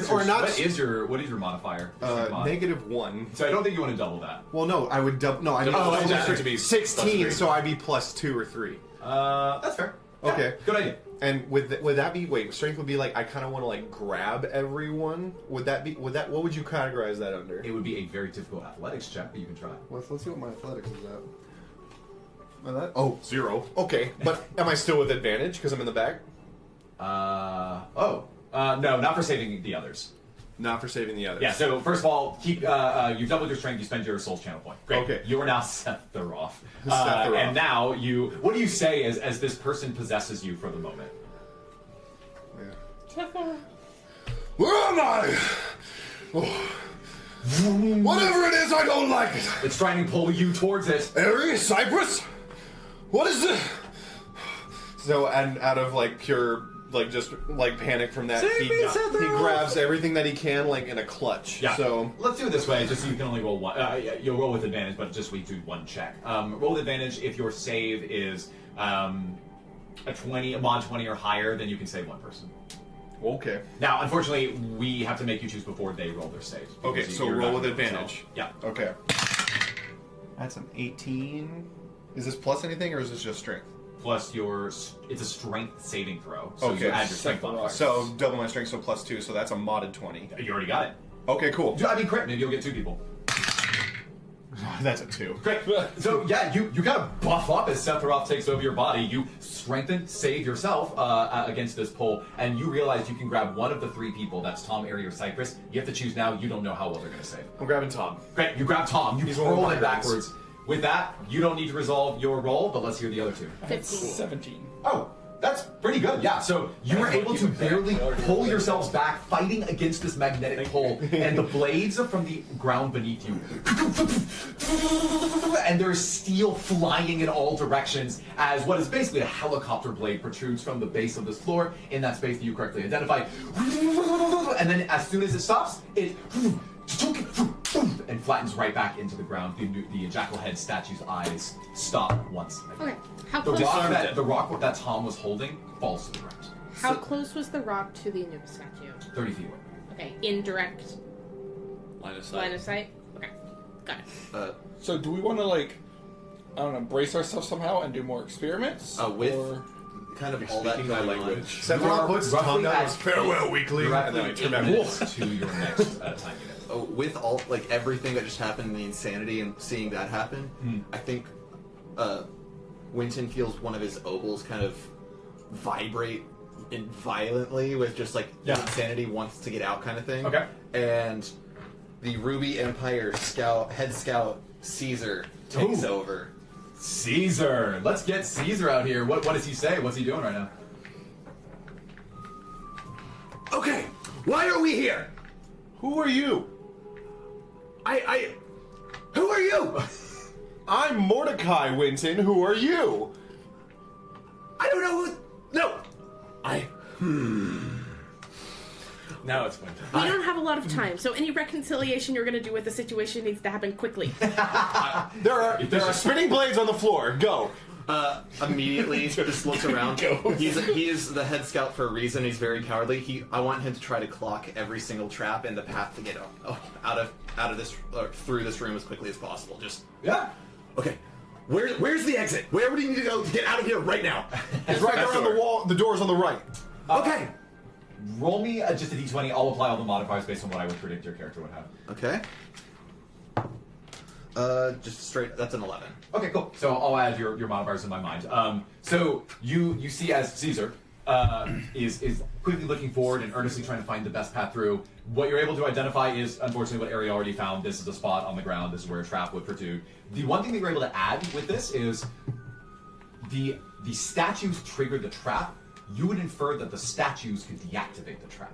So whatever that means, there's something about those statues that if you were to manipulate in the right way, might be able to deactivate the trap or maybe stall it. All right. Which one of you can run across the room and get those statues? Whatever's going on, whatever's going to trying to kill me is over there. Aerie has like Okay. 8 dashes. Sure. Yes. Yeah, that's me. Are you immune to knives? We'll find not- out. Okay. Okay, so we're coming up on 10 minutes, but we'll let this resolve. Wait, no. If we're gonna activate this again, I'm going like down. Yeah, the no. stairs. I think everyone is like definitely in the hallway now, like down the stairs, like up down in that area. Yeah, I'm. Why are we Like, deactivating this? I'm we Caesar. know the trigger point. We can just. Can we get to the door without? No, there's no way. Okay, great. Like you're That's strictly fine. crossing across it. Yeah. I So think- unless y'all have I'll- more than I'll a turn- 30-foot long distance jump, there's no way you can avoid this. What is long distance? I am Jump. giving. How's it calculated? It's your strength mod. But it's like Sure. with a running What jump, does that do? it is. Gives you an extra 10. It's something like Great. your strength mod with a running jump. It's just your strength mod times So I've 10. got 80 So if you had, plus So what 3 is- strength. well, but it's negative Jump. 20. It's vision that's activating this thing, right? I have You 30 jump and I've got a backwards. bonus action dash, so I could technically do 2 dashes a turn. Well, I'm still gonna give you Long Strider. Good with I'm me. gonna cast level 1. Wait. But before we blend our rogue, we've got web. Callen knows web. We could just gum up the works and then walk across, right? I also have That's- entangle. We could entangle up the work. Man, you're spitting out better ideas when I you're think that's a better idea. When you've got like migraines, It's dude. intelligence, not wisdom. Will someone explain to me why we are here? Wait, what is entangle? No, I don't care what entangle is. Let's do this. Yeah, I think okay, everybody get like a minute. So is there anything else you want to do with Caesar? No, literally Caesar's like pushed himself against the wall. He is terrified of everything going on and everyone here. Awesome. Well, thank you, Against Caesar, the for your wall of the contribution. hallway, preferably. Yeah, and in the hallway. He doesn't want to go into that death trap. What are you Yes. talking about? So Callen will cast web in the middle of the area that the I want to have you roll something Sure. because you brought the scholar. Maybe you'll get some help from this. Why don't you roll? Let's do a raw intelligence check. And this is my intelligence or Callen's No, intelligence? Callen. Let's have Callen roll Okay. intelligence. Thanks. Int is +3. Oh. Is that a 1? That's a 1. Go. 1. He says, "I'm so sorry. It's the brain I damage. don't get it. have training with armory or metalworks like Borin did. I can't help with this trap." Yeah. The room is 60 feet long. How wide is it, would you say? Are we saying 20, 30? 30. No, 30 feet, because that's the width of the trap. 30? Okay. Then I'm going to cast Major Image and put up a 20-foot wall where the eyes can't see us. Okay, it's a... Does it go off pressure or does it go off eyesight? It's eyesight. Okay, Because it was floating in the air. Yeah. That's true. Then, yeah, well then why don't I just build us a wall? Because then it'll see the wall and trigger. No, what if you like make the background of the room and you slowly push forward? But only 20 feet of like the 30 feet, so I Wow, gotta so make you're doing like a perspective illusion? Yeah. That's actually so cool. I might let it work. Okay, so I'm doing a 20-foot long That's what I wanted to hear perspective before I step angle on that. of the. Okay, Okay, so Yeah. let me. Okay, got it. So normally with these extremely cool interpretations of spells, I have you do my version of an Arcana check, which is your spellcasting modifier, to see how well you can actually make this happen. So you're going to get so describe to me once again for the viewers what you were doing with this vision. Okay, so with Major Image, I'm going to conjure it to where I slant the wall because I only have 20 feet to work with. Oh shoot! So I'm going to do it where I'm holding it, where. Well, I guess it doesn't have to be slanted. It just has to be flat because if like we hide in, we have like 10 feet to work with. I just have to make 20 feet of a specific image, where the rest of it like. And looks then you're normal. gonna push it forward. I'm gonna push it forward. Okay. Okay. So the goal I imagine is that you're gonna like hide behind it and move across. Yes, the trap. like Mission Impossible. I was thinking 4. Mission Impossible. Yeah. Exactly. So he's preparing this spell. Loving Who's this gonna take the plan. walk? I will go with him. I'm shield like at the ready to step in front of him just in case. Okay, we've got this awesome little phalanx of disguise going on. Now I made you choose who was going before having you roll. You want to get your in-web ready in case the thing pops up anyway? I'm casting Please. guidance. In on order to you. have it ready, you need to be within 30 feet of it, or at least within line of sight. Right, and Callen is not strong, nor does he have HP.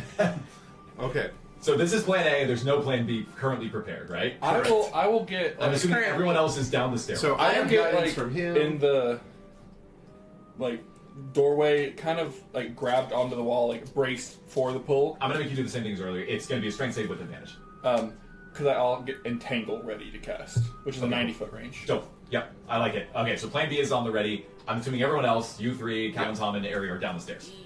Yeah. Are we walking to disarm the trap or get to the door? Get to the door, I imagine. You would infer that once you're past the trap spot on the ground, that the remainder of the room, this is what Ari and Cycles are able to find out, does not have any traps. Like, you're like, oh, once we get past Okay, it, we're good. So you get to the statue. You can get to the statues and not be So we're trying to hurted get to by the the trap. statues. Okay, then I need Trying to to be get with away. him. We're trying to get past the trapped part. Okay. but to- Okay, looks like Ari's to with the you. door. because Okay. the statues are like next to the door. By the way, as you've been planning this out, 10 minutes has elapsed, so we're going to do rolls. Let's have Ari, Marcus, and Mordecai roll again. That's a 7. If you rolled, well, I'll let 14. go. That's a 3. Go. Let's move all of them forward, and then move orange and blue forward one more space. Oh, they're catching up. So for viewers, they're roughly 25% there. Awesome. Let's do this. You're going to roll your spellcasting modifier, which is charisma, and based on the number, I may make this work. You would infer that you would really have to nail the look of the room to pull off this perspective illusion. But hey, maybe these statues are stupid. You don't know. So I'm rolling charisma. Yeah, it's a raw charisma check With guidance. with guidance. But that's +4, right? Plus 84. Oh, sorry. It's a raw charisma Plus- check plus plus the proficiency, plus your yeah. proficiency modifier. It's like you were doing a spell attack. +5.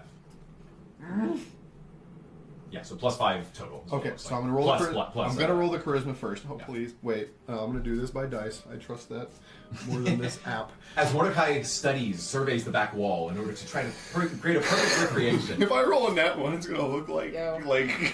Whatever you roll, you believe that it's going to That's not a d20. Come on. Well, yes, it is. Oh, that is not. Thank you. Okay. Yes, I rolled a nat 12. All right. We're looking at a 9. Wait, no, that's a 6. Plus 5 plus a d4. Plus 5. That's 11. Plus a d4. 2. Lucky. Great. Okay, 13. 13. Cool. Looks great. Oh, Ready to do this? Okay. Wait, don't you have 2 spell points? Or 2 soul points from using your, this thing? He has no reason to want to use them. He thinks that this is the plan. Okay. And- So and I was just he- going to say you could do it to use a crit on a success Well, of a but he relevant skill. expended. He expended soul it. points. I expended, He did just I expended roll the a 1 separate soul point to Yeah. do separate. Yeah, so let's resolve this. So as you were there, you, Ari, and Winston behind It's been nice Mordecai, knowing him, Mordecai cast this illusion as this major image starts to move forward slowly, and all of you in an uneasy phalanx. I think Cypress, from where you stand, because you've got excellent wood elf eyes, you see this illusion, you're like, that's not gonna fly. There's no way the statues are going to think that works. And as you move forward and step into the area where the stone activated a trap earlier, you see, and immediately, I need the 3 of you in the room. You got to give me that strength save again as you're being dragged into the trap. Meanwhile, because you readied it, I'll let you activate this before the blade even strikes. Give me that integral. Is it an attack roll? It is a D-strength save. Okay, so Nat 20! It's 19 for me. very good, very good. And you? 14. 14, great. So, at this moment in time, this is actually like multiple layers that we have to resolve here. All of you knew where the trap area was, so I'm not going to make you roll this with disadvantage like you're surprised. The strength save was to make sure you weren't guaranteed pulled into the blades. I do still need all of you to make a dex save to see how quickly you get out of there. So is the entangle to attack the trap or to keep them from getting grabbed? Attack the trap. Okay. Yeah. So I'm going to roll. This is strength save. Yeah. So Cypress, you immediately see this has gone to is not going well, and you immediately shoot as vines come out of your hands, and you begin to wrap them around the blade. But it's really frustrating to you to find that the moment they wrap to the point where it would possibly stop the blade, it just slices through it and keeps going. Unfortunately, good idea, didn't work. Okay. These blades are way too sharp. What's your roll? Yeah, I rolled the same thing twice. Okay, It's so fine. nat 20. Nat 20. Can I use a telekinetic shove to pull Airy along with me? What's the distance on that? Anything I can see within 30 feet, and I can move them 5 feet towards me or away from me. And you saved on your strength save, right? Yes. I think this will work. Yeah. So I think that means everyone's fine, right? I rolled a 16 on dexterity. Yeah, you all saved. So, wow, after this cool plan completely failed, and Cypress's backup plan also failed, all of you, boom, you push against this force in your chest, fighting backwards, and then you are able to, with enough speed, dodge these blades before they would deal you massive slashing damage. Great. You were back where you started. So plan we B didn't- we was didn't- for me to disarm the trap. Oh, right? we're back at the door? Okay. Remember, he pushed her only 5 feet. If you were to push her the other distance, you would have been in the blades, not out of them. It's a 30-foot distance. So Ari, what do you think? If you ran really fast, could you dodge it? Can we, like, human cannon, like, shove her with all of her high strength scores? I can't catapult a person. the ceiling isn't high enough for that to be relevant. You can't just like get her completely over the blade. Yeah. How far away are the statues again? 60 feet. How much is the trapped area? 30 by 30. I want to jump into the room and Misty step across into the non-trapped area. Sounds like a good plan. Yeah. Wait, you have Misty Step? What the hell? I thought that plan would word. You spazzed out for like a minute and told us I don't know what to do and screamed, and then you came back, and then you had Misty Step this whole time. I walked out there. Pretend. I don't remember that. Okay. So Winton, you you appear on the other side, and as soon as your body appears on the other side, you do notice that once again the trap's going to spring to life. And then once it finds no purchase, you are now on the other side within a kind of a 5-foot removed area where you can look at these statues more closely. I'm gonna yell at him, trying to explain what to look for, to try to help him on this. Yeah, so you just have like a 60-foot long range. You're like, okay, it's clearly connected, like Caesar said, maybe it's connected to the statues in some way. I'm not sure if this will give them much of a help, but, you know, worth a shot. I mean, general trap. General, Right. like, Sure. these are the things I look for when I'm looking for a trap. What would you say? I would look for any exposed wiring. I would look for any. I would feel around for any like protrusions or divots that aren't meant to be there. I would certainly inspect around the eyes, given that is what seems to be sensing us. Okay. Looking for any way that you can get in under the. Got it. I want to try something. All very cool. As she says that, you whiffed, so we will Great. provide advantage. Rub the beard. as she says, like tells me all that, I look around. I want to take off my second shield, and then I want to equip the shields onto the heads of the two statues to block their eyesight. That's very funny. Just to see what happens. That's very funny. So then what do you do? What happens? Anyone want to try to take a step forward? Nose goes. Wait, does it not spring up when he puts the shield on its face? Yeah. Oh, I mean, nope. Doesn't do anything. I don't like that. Anyone want to try? I think I've got it. All the men want nose goes. Fine. I will. I don't. Maybe think. Let's try the rock again. Just using a rock. So I like your throwing airy plan. Let's just mage hand the rock again, please. You know what? I'll use my mage hand. I'm not using mage hand. Yeah, that sounds good. I'll use I'm gonna my be mage down hand. there. I pick up a rock from him. Okay, and so what are you doing? Oh, I'm standing in between the statues, Holy like looking statues. between the statues Great. and what's going Kind of on. examining the I statues. moved Cool. my mage hand holding a rock in the Great. middle of the room. Awesome, and the shields are in front of the statue's eyes. Obviously, you put the two shields there. Cool. Blades pop up. I need you to make a strength save. So it's You're being pulled from the other side into the blades. maybe it's vibrations. Maybe it's Vibration. not Vibrate. sight. Can I see True. any? Maybe just the Arcana eyes sensing. are for show. 7. Yeah. What is Ruby Yeah, again? you fail. Yeah. You watch in horror as Winton is being dragged with neither shield into the blades proper. Oh, damn it. You were gonna make a dex save to try to have this damage. Wait. 4. That's right. You take 22 slashing damage. You see as his body gets cut badly across the arms, the back. You see the black veins that are all over him begin to burst with black ooze that comes out of him, and obviously you're in a ton of pain. Eventually the trap will subside before you're knocked unconscious. Okay, that did not work. Go get your shields Can I back. make it back to the shields? Yeah, you walk back to the side. Did I see anything that was going on with the statues when it was activated? Yeah, because you were focused on the statue specifically, you saw there was... Oh, sorry, there was something in the way. I think there was like a large shield in front of it, so you couldn't observe what it was doing. Okay, I'm going to take off my shields, Just try it again. and I want to actually examine the statues. Yeah, sure. Give me an investigate check.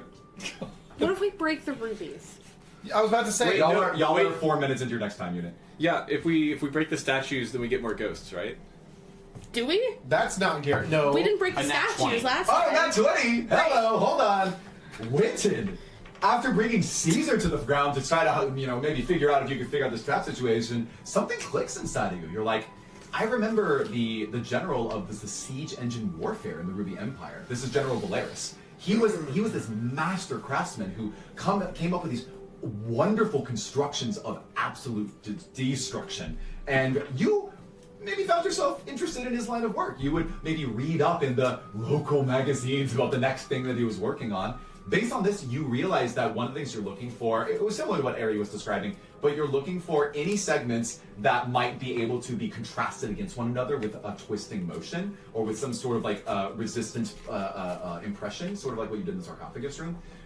Simply put, you find out that if you twist the neck of this statue, you're pretty sure that something's gonna happen. Okay, just as like not y'all are talking over there. Not even you see Winton just kind of walk behind the statues. Yeah, openly bleeding. and then He killed it. He does the neck snap and then he motion. walks to the next statue. Yeah, and as soon as you hear that, you hear, and there's a kind of a small rumbling noise that's underneath your feet. You don't know exactly where, and he goes. I think I got it this time. Winton, Hold on to Winston is something. very confident that this would have deactivated the trap. Hold on to something. Do the. I'm going to just kind of sit down behind the statue. I'm just gonna grab a rock and kind of throw it and not waste the mage hand. Don't want to waste these Yeah, characters. you throw it, and it lands on the floor, and nothing happens. Great, cool. let's go. It We didn't test whether it was the magic. I'm now covered in blood, bleeding. can you heal yourself? Yes, He's got plenty of HP. He's got like 30. I do. Still have over half my health points. Awesome. Heal yourself. So we're going, right? We're going. Yes. Let's open Let's the go door. the other way. Oh yeah, the complete other way. Hey, why don't we just trek all the way back, fight 2 more banshees, and then go in there? That would have been easier. Anything? We're going- Anything anyone's doing? Changing your rocking order? Any other actions as you're exiting this room here? No. What happened if we short rest? Usually take a nap for an hour? We'd lose an hour of You would time. like yeah. Oh six yeah, they units would. of We would time. have to roll luck like 6 times, wouldn't Yeah. we? Yeah, it'd be guaranteed 6 units, and then maybe more. Okay. It's probably fine. Yeah. Let's go You for it, yeah. can do that. Like if you want, you can do that. How about we long rest instead? No. I do not recommend that. In for a penny, in for a pound. Yeah, exactly. All right, cool. So you open these wooden doors, plain doors on the opposite side, and you see yourself in a hallway that's just 80 feet in front of you. To update on the sort of look at objects, you would infer that's actually not that far beyond the end of this hallway. However, from your immediate perception, hallway doesn't have a door at the end. It splits off into a fork about 80 feet in front of you. It's a long, narrow hallway, only 5 feet in width. You have to go single file yet again. I hate Love that. that.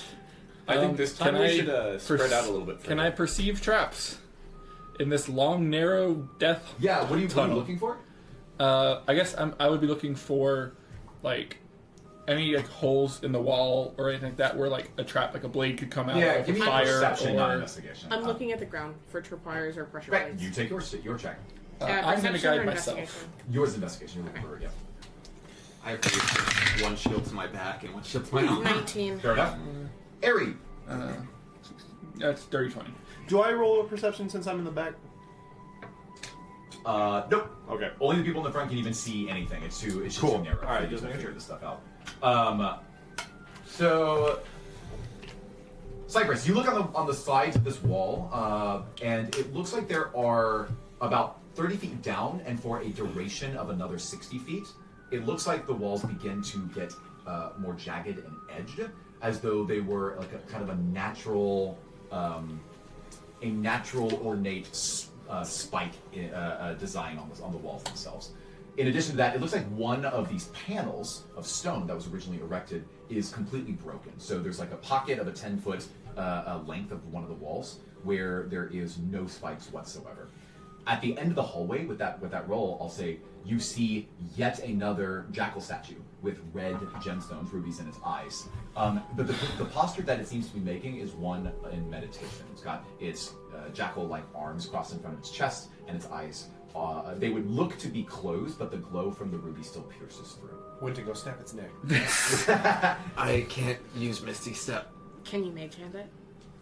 Can we Can you- mage hands? and Triple snap mage its hand neck? this and snap How its far neck? away is it from us? 80 feet. 80 feet. Okay, Mage hand range is 30 feet. Yeah. yeah. Y'all want to walk 50 feet closer and see if anything happens? Hey, Let's guys, throw a the rock. wall is spiky. You threw a rock? I throw a rock 50 feet. I assume I didn't see anything on the ground Oh, I'm sorry. Let me double check. with a 19. Yeah. I only have 2 wild shape charges, so I would think about it. And you've used none of them this game. Well, we are about to fight a basilisk.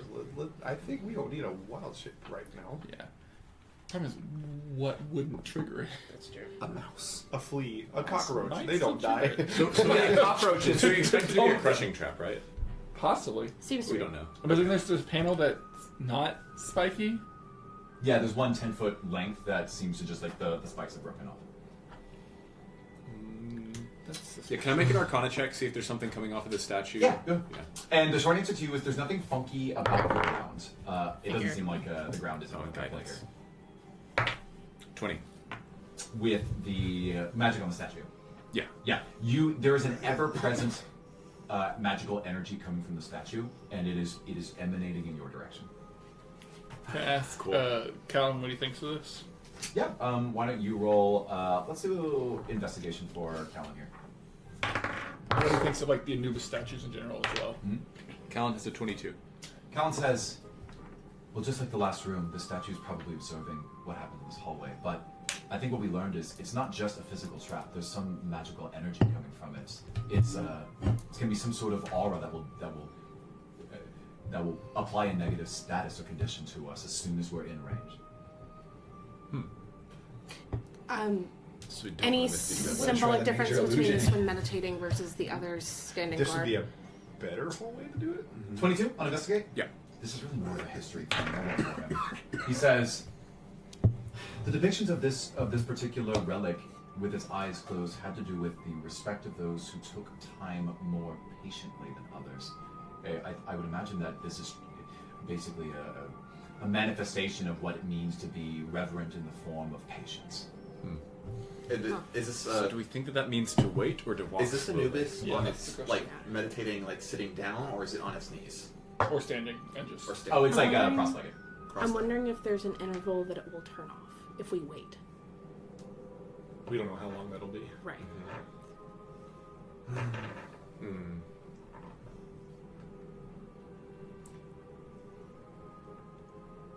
It may be worth Can I borrow one of those? one of stones? us walking slowly, testing that. Yeah, you can borrow a stone. I use Mage Hand. I get it. I put at 30 feet, like stone going forward. Sure. Before we do this test, I'm going out of the room. Okay. I've learned about. I would imagine splash Callen damage. follows suit. I will like grab onto the walls at like Yeah, the door. I'm Okay, doing so we're the same expecting this thing. kind of effect again. Okay. You start propelling the stone forward, and two things happen that would be noticeable to you. So once you enter the area where the spikes clearly begin, thanks to Cypress kind of pointing them out on the walls, you notice that the rock begins to move much more slowly than you'd expect. And then immediately, as you attempt to push through that and move it at the speed that you were intending, you notice that it activates the eyes of the statue on the other end, and the panel that is the only panel that was on either side of the stone slams together and crushes it. You see as it opens back up, the spikes have penetrated the rock in such a way as to crumble it into dust. All right. Test that again, moving very Yeah, slowly. I believe I understand. This time I want to take it, and I don't fight the try push forward. I just slow. Cool. If you take it that slowly, the speed that it is going is about 1/3 of the speed you'd expect. And I don't know what the speed of Mage Hand is. It's only going to get 30 feet away from you unless you decide to walk forward. It's an 80-foot long corridor with 50 feet of this sort of danger zone. So there's going to be a point at which you have to let go of it or step forward into the spiked area. So which do you do?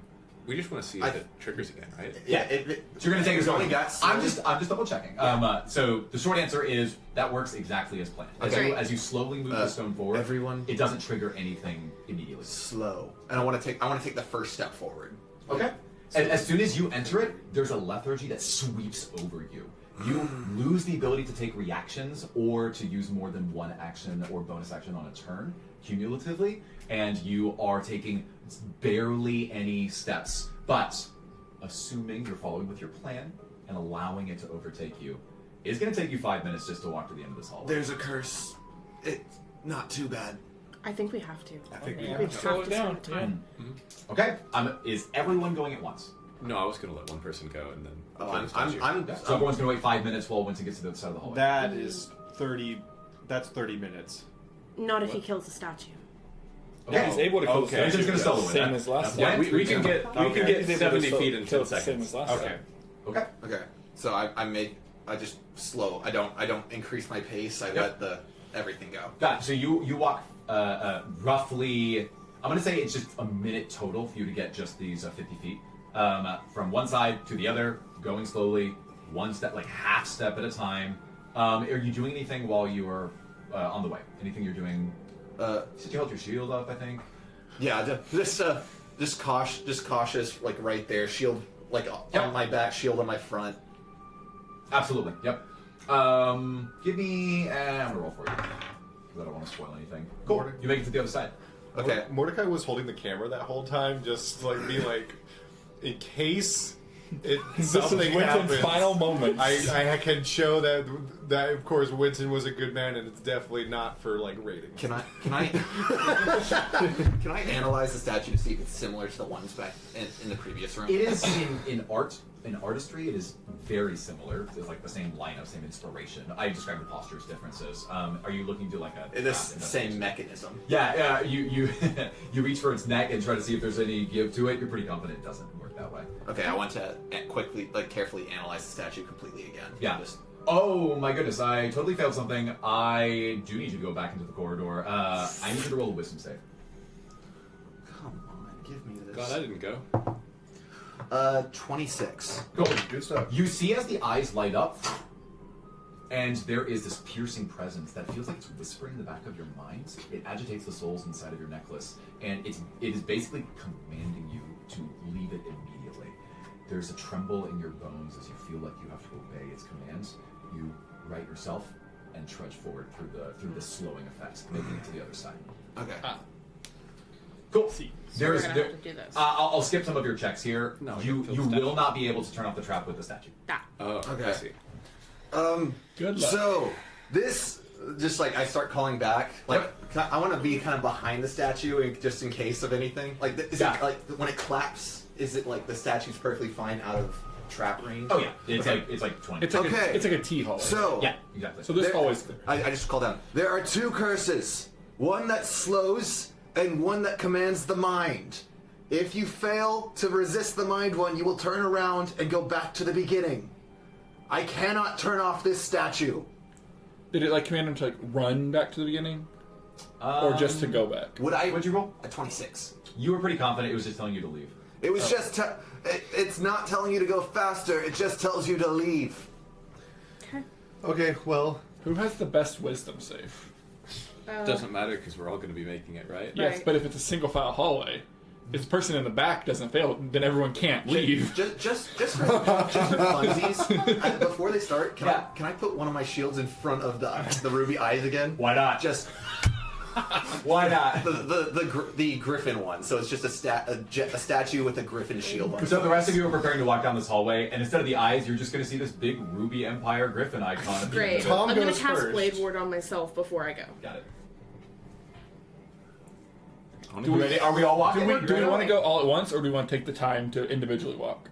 I think we should need all to go all once. at once. Yeah, We don't have go the all time. once. And Tom go first because he has. It's 5 minutes times 5 people. Yeah. Yeah. Tom first. 6 people. 5 people. It's only 1 minute for the walk alone. I might have misspoken earlier. Okay. If we're saying 1/3 speed, but you only really need to make it 50 feet, it's like not that much time. However, if they fail, they're just walking back to you. If they can get past us. Right. Well, true. So okay, yeah. If that's the plan, let's do it. I like this. This is cool. Okay. So So Tom we're and I- doing it all together except for Winton. Yeah. Okay, I'm, then who's strong? I'm over here. I've got a +1. She has the highest Okay, score. Aries are strong Do person, it. so I'll We walk in are- front of Aerie and you can push me forward. So we're gonna do this front to back because I'd like to know if somebody behind you saves you, and there may be some contested checks here. So first, Tom, you're at the front. Cool. You start walking forward, slow as everyone else. You feel this lethargy sweep over you, so you lose access to things like reactions or any like bursts of actions and bonus actions. I need you to make that wisdom saving throw, and your migraines kick in, and you roll with disadvantage. How is 1? Immediately, this voice speaks to you, says, "Leave now." And Sure. you Tom says, "Sure." But like with the basilisk, you're like, "I have to get out of here." You turn around, there's someone in your way. Who's behind you? Me. Aerie, roll your wisdom save. I want to say right before I go in, because a minute walk. It's a 10. Okay, what was yours? Right before I go in, I'm going to cast guidance on myself because it Great. lasts a minute. I'm so sorry. Hang on one second. Winton cast guidance. Skills. So who is next in line? Is this considered being What is charmed? range? It's a touch. Cool. Oh, okay. Sorry about that. Worth a try. No, yeah, why not? I was Yeah. going to cast bless on everyone, but it's a 30 Okay. feet. Y'all are a bit too far. It's a 10. Okay. Ari, you see Tom turn around you, fear lighting his eyes. As his judgment is clouded, he makes an expression that he wants to get back, and you look past him, and there is a shield. But behind the shield, you hear a voice speak to you that says, "Leave now." And such a calm, still, firm voice lights you with a fear that you can't shake. Okay. You turn around. Who's next? Callen, make that wisdom save. 9. Callen, lit with fear, turns around. Mordecai, you see 3 people. 11, but yeah. Oh, okay. Still fails. You see 3 people turn around, and they're now walking against you. First, you need to pass. Then you're gonna have complications after that. 12. 12? Wait, plus anything? Oh, 12 plus my wisdom, right? Yeah. 13. Well, your wisdom save specifically. You might have a wisdom save proficiency sometime, or like what's it called? Whatever. Yeah, proficiency. It's just under the abilities. It's towards the top. It should be at the bottom. What are you talking about? It's right there. I'm looking at it. Plus 1. Wisdom save. Plus 1. Plus 1. 13. Okay, I'm sorry. Yeah, you have. Yeah, so you pass. You see, as 3 people in front of you, like dominoes, turn around, the fear in their eyes. It's like a chain reaction, an infection of fear that goes through all of them. You have 3 people walking in your direction. Let's start and go back to the back with Cypress. Go ahead. I think you cast guidance on yourself, so go ahead and cast your save. That's a nat 20 plus 4. Ooh. Plus 7. Oh, So, yeah, let's go. 31. So, you now have 3 people walking backwards and 2 people walking forwards, and all of you were trying to stay calm and slow, and 3 of you are no longer calm and maybe wanting to leave quickly. And at this point, It's going the wrong way. there is pressure as a push war is about to commence. I need the 2 of you, Mordecai and Cypress. We're going to do a 3v2 contested athletics check as you push against one another. No. Let them go. Let them run back. This is always too narrow for that to happen. These people are in your way. There's He's no saying, way he's around saying, it. I turn around. I know. And head back I'm out. telling us to turn around and we retry this again. Yeah, you can do that. Well, with seeing that happen, I want to take the shield off. Can I put my hand on the statue and cast Identify? Sure, we'll resolve that in a second. Okay. So, the 2 of you decide, don't fight it. No, turn Leave. around. Get them out of here. Okay. I'm assuming you're still going slowly, right? Slowly, Yeah. yes. Cool. I'm going slowly. The 2 of you turn around, and Mordecai, you see Callen pushing at your back, desperately trying to get out. He's like, "Help! We need to get out of here." Callen, calm down. You see that Ari is clawing over his shoulder, trying to get everyone to move faster. What do you say in this moment? Me? Yeah. We have to get out. This is gonna crush us. I know, but Tom you feels gotta the take same it way. slowly. Tom, please, don't say Skedaddle in anything. time. So I will make this slightly easier. They're still fighting against you. You're pushing backwards against them to avoid moving too quickly. Understood? Yeah. So we're still doing this. It's just you have shorter distance to make. So I need the 3 of our feared people to roll an athletics check. I need the 2 people to roll their athletics check, and then we're going to see who rolls higher.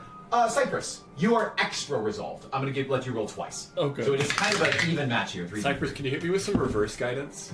Well, that's 7. That's a 2. 4. You are adding your athletics modifier. Oh, that's a 0. So helpful. yeah. Right. That is a 15. 15 and a 13. And you roll for Callen, right? Oh, I didn't roll for Callen. Okay, so let me get Athletics. the cowards. 7. 7 plus. I had 4. Callen had 7. Wow, I rolled pretty poorly. So 18 total is what I got. Going to the other 2, how well do you do? 15 and a 13. Oh my gosh! I rolled a Cypress solos. So everyone is desperately pushing to get out of here. No. And Cypress is like, hold the line! He pushes, he leans backwards as he's walking forward as you slowly inch out of the room and collapse on the floor at the outside. Meanwhile, Winton watches the whole thing. In this moment, when I'm being strong and standing firm in place, can I be possessed by the spirit of insert rustling tree and wind sounds here? Okay. To do what? To just like in this moment, it like I am being so strong and resolute that like he just comes to the front. It's like Because it's a spirit. It's a spirit of like a tree. Got it. This sounds like an attempt to gain Soul's channel points. Yeah. Yeah, that's not going to work. But It doesn't have to. It you, can just be you a feel the flavor spirit text. of the trees in you as you stand stern like an oak tree, steadfast, holding everyone back. Eventually, you do allow everyone out into the previous room where the blade was, and you collapse on the floor. Okay. Winton, you cast Identify. Yeah, seeing all that's going on, I'm like, I have to figure this out. And then I touch the statue and cast You have like a Identify. full minute, right? While we're Yeah, and I have to be. Let's see. Choose an object. Must touch throughout the casting of the spell. Yep. We'll say this happening during your stuff.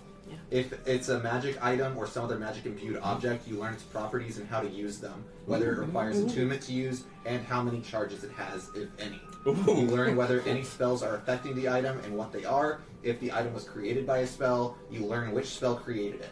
Okay. Wow. That's a lot of info.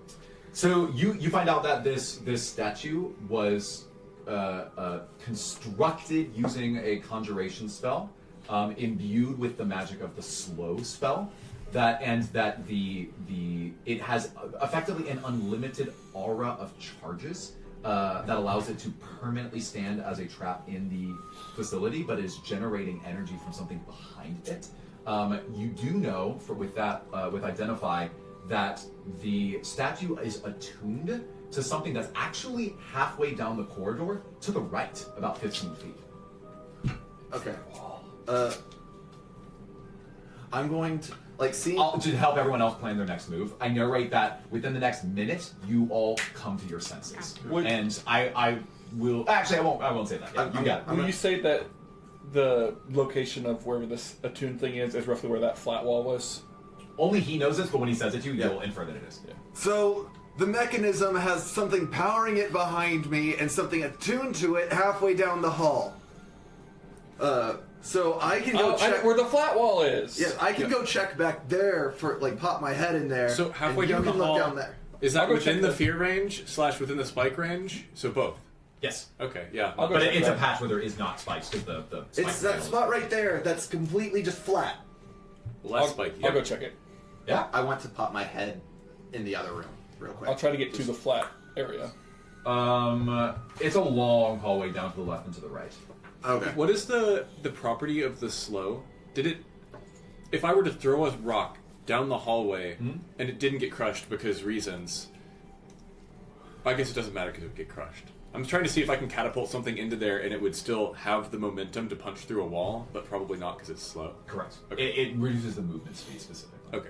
So it would just not go as far. Alright, so I'm gonna go try to get to the Go hit it with the stick. Cool. You still need to make a wisdom save. Yep. With guidance. With guidance. That's 5 plus 7 16. plus 4. 16 total. Nice. Okay, Once 16 again, total. the oak tree, a cypress oak weaver, walks forward calmly, steadily, step by step, up to the flat panel. Don't roll. Based on all the information you've been given, you're really confident something's behind it. You need something that can produce enough leverage to kind of crowbar this panel off of the wall. It's stone, but you just need something that can get it off. Okay, my Mage hand. Can you use my quarterstaff? Is that leveragey enough? You could try. It's not. Quarterstaffs aren't like a crowbar. You need something more precise or tough. Tape Nova's daggers to the end of it. I mean, I don't have any sort of metal weapons. I have daggers. No, take it back. In my adventure gear, I have a crowbar. You never know, baby. I'm just gonna put Cypress this. like, oh, I had this the whole time. Wow. Wow, surprise! Yeah. Give me an athletics check with advantage. Okay. That is a 10. You are going to struggle with it for another minute. Okay. You can try again. If nobody does anything, nobody You does. should roll guidance too. You're close to the next time unit, by the way. Still with advantage? Yeah, because you're using a crowbar. Alright, I'm gonna guide this. That is 11. You are going to struggle with this for another minute. The rest of you sit, watching, as Cypress is awkwardly fumbling a crowbar, trying to get a really heavy stone to slap How's it going in there, Cypress? You sent the weakest one to do this! Those. That is 12. I'll go in. That's going to be 10 minutes, so let's resolve the rolls. Let's have everyone roll, or let's have the 3 roll the d20s. So for the audience, the 3 trackers that they still don't know their presence of. 6. That's a 12. 12. Cool. That's all 3 2 spaces. Oh no. Yeah, they're roughly a third of the way to these outcomes. There's a cool rubber banding mechanic where we roll worse and worse as the day goes on, and so Gives them a fighting chance, whoever these things are. Let's go ahead and you two are going to switch. Ari, you start walking to the hallway. Slow overtakes you. You feel the eyes command you again, but you see through its lies, and you're immune to its fear effect. Okay. Now she... I'll Just walk forward. Yeah, no wisdom save. Ayla doesn't trust me. walk forward. Yeah, walk forward. Slowly. Go up to the panel, and you're gonna. I'm gonna help him. Yeah. I'm You two are gonna work together. gonna work together. Yeah. Cool. So you already had advantage. Both of you can roll. Whatever. Okay. You Cyclers with advantage. Ari just straight. And just see if one of you can hit. That is 19. Okay, great. Fumble, fumble, fumble, fumble. You see as this stone slab hits the ground, makes this reverberating noise through the corridor, and no traps activate. But behind it, you see a little room. It's a room of about 3 feet by 4 feet, and in it are it's an undecorated room with flat walls and no torches, but even with your, dimly, your not night vision, dark vision eyes, you can see 2 levers that are in there. What do you see? 2 levers! There's We the pull them at left the same lever and the right pull lever. the lever, Kronk. Wrong lever! Oh. Left, right. Okay. Actually, Just do something. investigate the levers. Yeah. I'm gonna investigate the levers. You'd have to roll really high to gain any more information than you already have. But go ahead. There's 2 traps. Flip both levers. What was that? Actually, it was just an Investigate, investigation. yeah. It was a 20-something. Just 21. 21. Okay. You're pretty confident that the one that's closest to the trap walls, i.e. the left one, is probably the one you're looking for. Well, the left one. Like clockwork, you hear and the walls around you on both sides seem to have been deactivated. I think that worked! Why don't we test it? Throw a rock. That seems to be our only strategy in this godforsaken temple. I'll say one of you do it, and nothing happens. Okay. It doesn't not even slow anymore? Oh, no, it is still slow. Notably. Pull the other lever. See what. I don't know. No. Probably not. Probably not. go. Like 1 minute. Let's go. Make your way across! Yeah. Okay, So- let's go. Single file. Still slow or not slow? Still slow. Okay, cool. We'll say it takes you another minute, and you make it on the other side. Let's go. I thought we. All right. well, that's fine. Now, Where's the minute? let's go into the next room. It doesn't seem that bad. So there's but- not a fear curse anymore. We just walk through it. I should have made 2 of you roll, Mordecai and Cypress specifically. Because they What? succeeded. Oh, because we had already been. No. Oh Right. no! You know what? For storytelling purposes, I'll make you 2 roll, but we're gonna assume that you position yourself in such a way to shove people through the end of the corridor. Is this a wisdom I save? solved Yeah. Nathan's "oh no, they're stuck in the corridor forever" puzzle. That's a. Oh. What's 18 plus 7? enough? Okay. That's a 5. Okay, so well, of everyone, actually only Mordecai. Mordecai is afraid, and I think with enough positive encouragement from the Encouragement. team, he might make it through. So what does the party say to him as he's afraid? Get your butt in gear! Come on, let's go. Why is everyone getting mad at me? We turned off the walls! You're such a foil. You're halfway there! Looking good now. Nothing's gonna stand in my way. I think canonically the camera's still on, right? No. Because it was on to You filmed video me. wins. No, I filmed you and then I put it away. Yeah, put it away. Well, let's go back Okay. over the tape and see when you turned it on. You're like accidentally filming me in a very heroic light. Am I across now? You're all across. Ah! See? Nothing happened. Let's book it. Alright, next room. Yeah, y'all all got so scared. It's another hallway. Yeah, so it's just a crapshoot left or right. They're both long hallways. They're both equidistant. The relic is in front of you, like through the wall, so to speak, about 40 feet. So the only way to get there is Left left or right? Autobots left, Decepticons right. Left. Right. Right. Right. Okay. Okay. Decepticons have never steered me wrong. Except that one time we fought Banshees. Yeah. But I blame Tom for that. Awesome. So you find yourselves after about 30 feet of walking. So now it's like kind of behind you, 30 feet into the right, 20 feet. You see that there's a doorway that opens up, and suddenly you're in a room with where the ceilings reach about 30 feet higher than you'd expect. everywhere the ceiling's been about 10 feet high, now they're about 30 feet high, and now the walls go floor to ceiling. There are these narrow corridors that seem to be going in sporadic directions. You're clearly in a maze of some kind. Excellent. Awesome. I have a light that shows the way. I'm not even going to try to Where- draw that. I'm gonna roll something for Callen. Where Callen, is- Callen looks at you. What's the +2 investigation or to history? 5. 5, right? Yeah. Yeah. Callen says,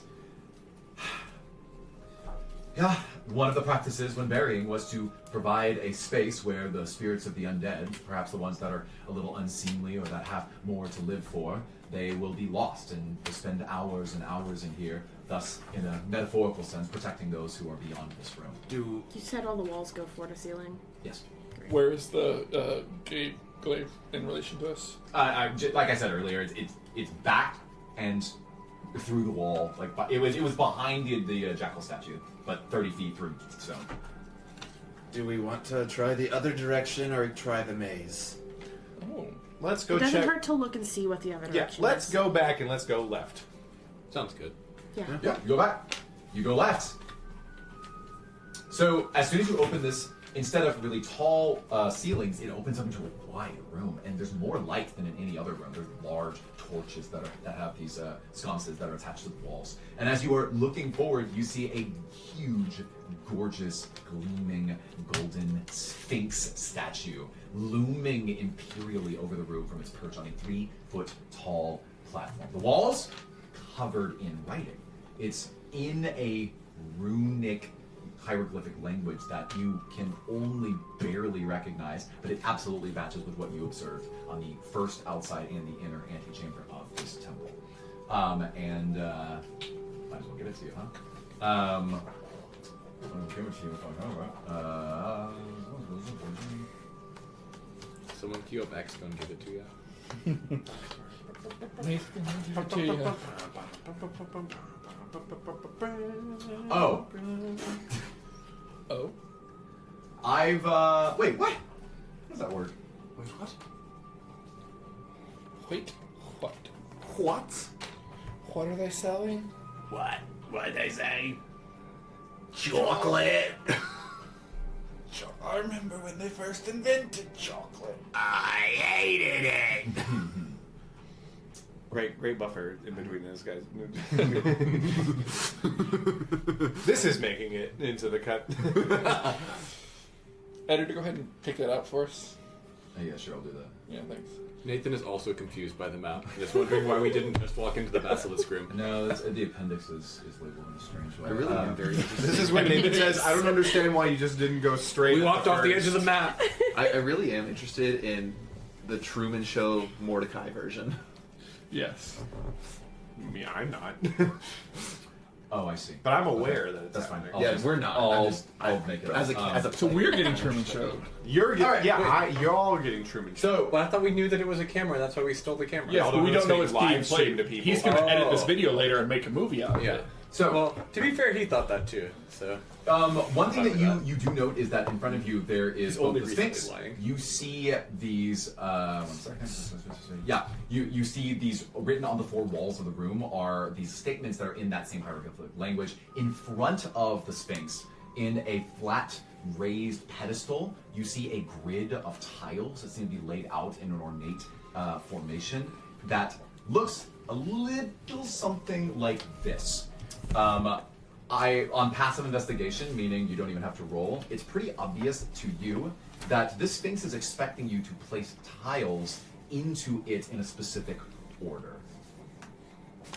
place tiles. Into what? The kind of the relief areas, the blank squares. Okay, and so we have infinite tiles. We want to place down tiles in a pattern that matches. You currently don't see any tiles Okay, to gotcha. speak of. That are in So front of you. for this, one of Cypress's tethers is a girl from the Emerald Insurgency who was obsessed with cats and like drawing cats a lot. Okay. And so I think upon seeing this is the first cat I've seen since being in. Yep, technically true.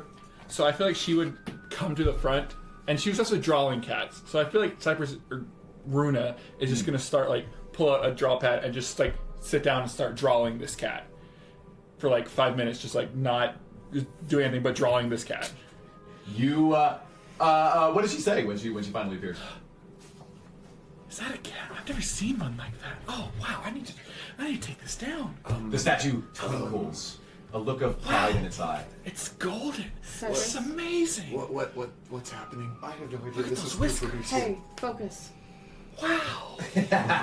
Despite all their best intentions, it looks like this person that's inhabited Cyprus is not really going to help very much with this. Great. Okay. He's going to be off in the corner, making a gorgeous drawing. So Why don't you Callen- gain 1 soul's point for this? Callen will work on reading the Do we the start messages within every the walls. morning with one? One. Yeah. Okay. So, So it resets on long rest? Yes. Is that It does. Oh, okay. yeah. Okay. What's your what's up? So, yeah, Callen would work on decoding these messages that are on the walls. So he's Yeah. pushed the 4.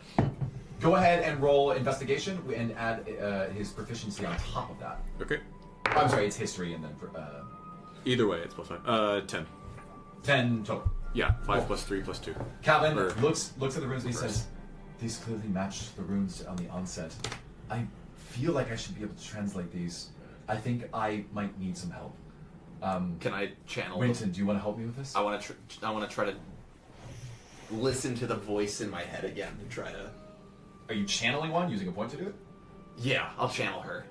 Oh, okay. Who? Which oboe? The Black Jade. Because it was one of the voices. One of the voices Yeah. gave me carrots. Bit of a crapshoot. Give me a wisdom check first. So there's 7 voices in your head. Yeah, I'm going to. I want to just basically, essentially pray to the Black Jade. Torin, help me get whoever could translate this. I like that. Wisdom save? Yep. 24. Wow. Okay, cool. So I was gonna make you basically roll a d7, so to speak, and you'd have to hit in order for this to work. I'm gonna knock off 5 of those people. It's a 50-50.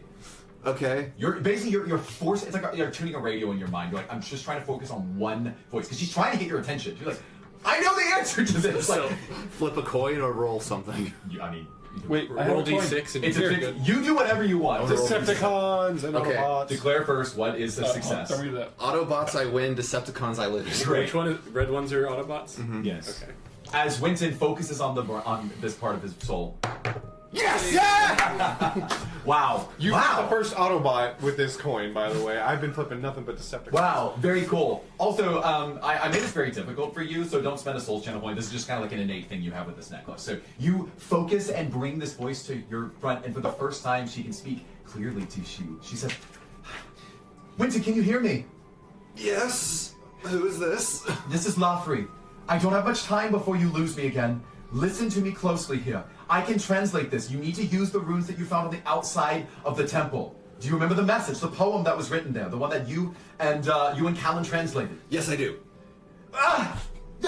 Okay, follow rune by rune. You should be able to use that as a cipher. If you get the characters from that, you'll be able to read what's in this room. All right, Callen, listen to me. Make notes right now. She says, once you've translated it, you should have every character you need here. One more thing. I think that to the sides of the Sphinx, and you hear the voice overtake you as she's lost to the noise. Okay, talk about So it. do we do that in real life, or Do what? do the cipher? Yeah. Okay. Yeah. Well, Yeah. we don't have the things on the walls, and we also. Do y'all have the hieroglyphic version of this poem? Yes. Yeah. Okay. You do? Okay, you got it. Okay. So we just need to draw the mapping. Yeah. Man, I almost did this earlier as a meme too. Or, Stop. okay. Go for it. Well, Stop. You're the kitty. So let's say that 2 people are working on the translation. Anybody that's not working on the translation? Oh, you're gonna say something? What are you I gonna was do? going to go check the sides like she was trying to tell me before Yeah. she broke up. Thanks to the tip from Lafri, you were very quickly able to decipher that underneath the toes of the Sphinx statue, see. you might be able to punch or shove one of them in such a way as to open and reveal a hidden opening to one of them. So you open it, and inside you see that there is a stone recess that has these tiles that you're able to pull from them and produce for the party. I gather all them out, and then Don't punch the kitty. I carefully close the toe back up for you. That's cool. You. All right. So it's like a crossword. It cost me a migraine, but we know. Tom would know something So, about that, right? One thing for Tom and Callen as you're translating this, I don't know why this did not give me. This is the thing I was confused about a few minutes ago. This didn't give me the actual runes you're seeing on the walls in front of you. So once you translate that, I will just tell you what they are in common. Okay. And by translate, I mean cipher it. Okay. So yeah, if I just mark this up and give you the letters, but they're the same text, are they not? So I just need to type it, put in the letters. Yeah. So what you're unlocking is you'll know what these characters correspond to. Yeah. Yeah. I So just just need to write the thing again on top of the thing. That's my mission. I see what you're saying. Okay, cool. Instead of it being mechanically interesting, because I don't know why it wasn't included here, we're going to just say that it takes you 2 minutes to do this. Okay, that's and fine. And then thankfully this will still matter. I thought that would be more fun. I don't No. I was hoping that it was a cipher. It was like more it just- interesting than just an A to A cipher. Well, no. Like it's even interesting if you have another message. Did It's they just not have less so if it's these are the two same messages and you write this one over there. Yeah. Yeah, I thought this was Yeah. a mistake I made, and it's just the way it was lined up. So Okay. oh well. I'm relying on Tom and Callen to do most of the coding. We'll say that 2 minutes tick by. You're closer to your next time unit, and as you get these tiles in position to kind of hear what's going on, here are some things that you read on the walls around you. Tom can narrate, but I will read it to you. It says, left wall. A symbol of protection. I will guard you from a spell. In life I do my job to roll your waste away. To what? So a symbol of protection, I will guard you from a spell. In life I do my job to roll your waste away as well.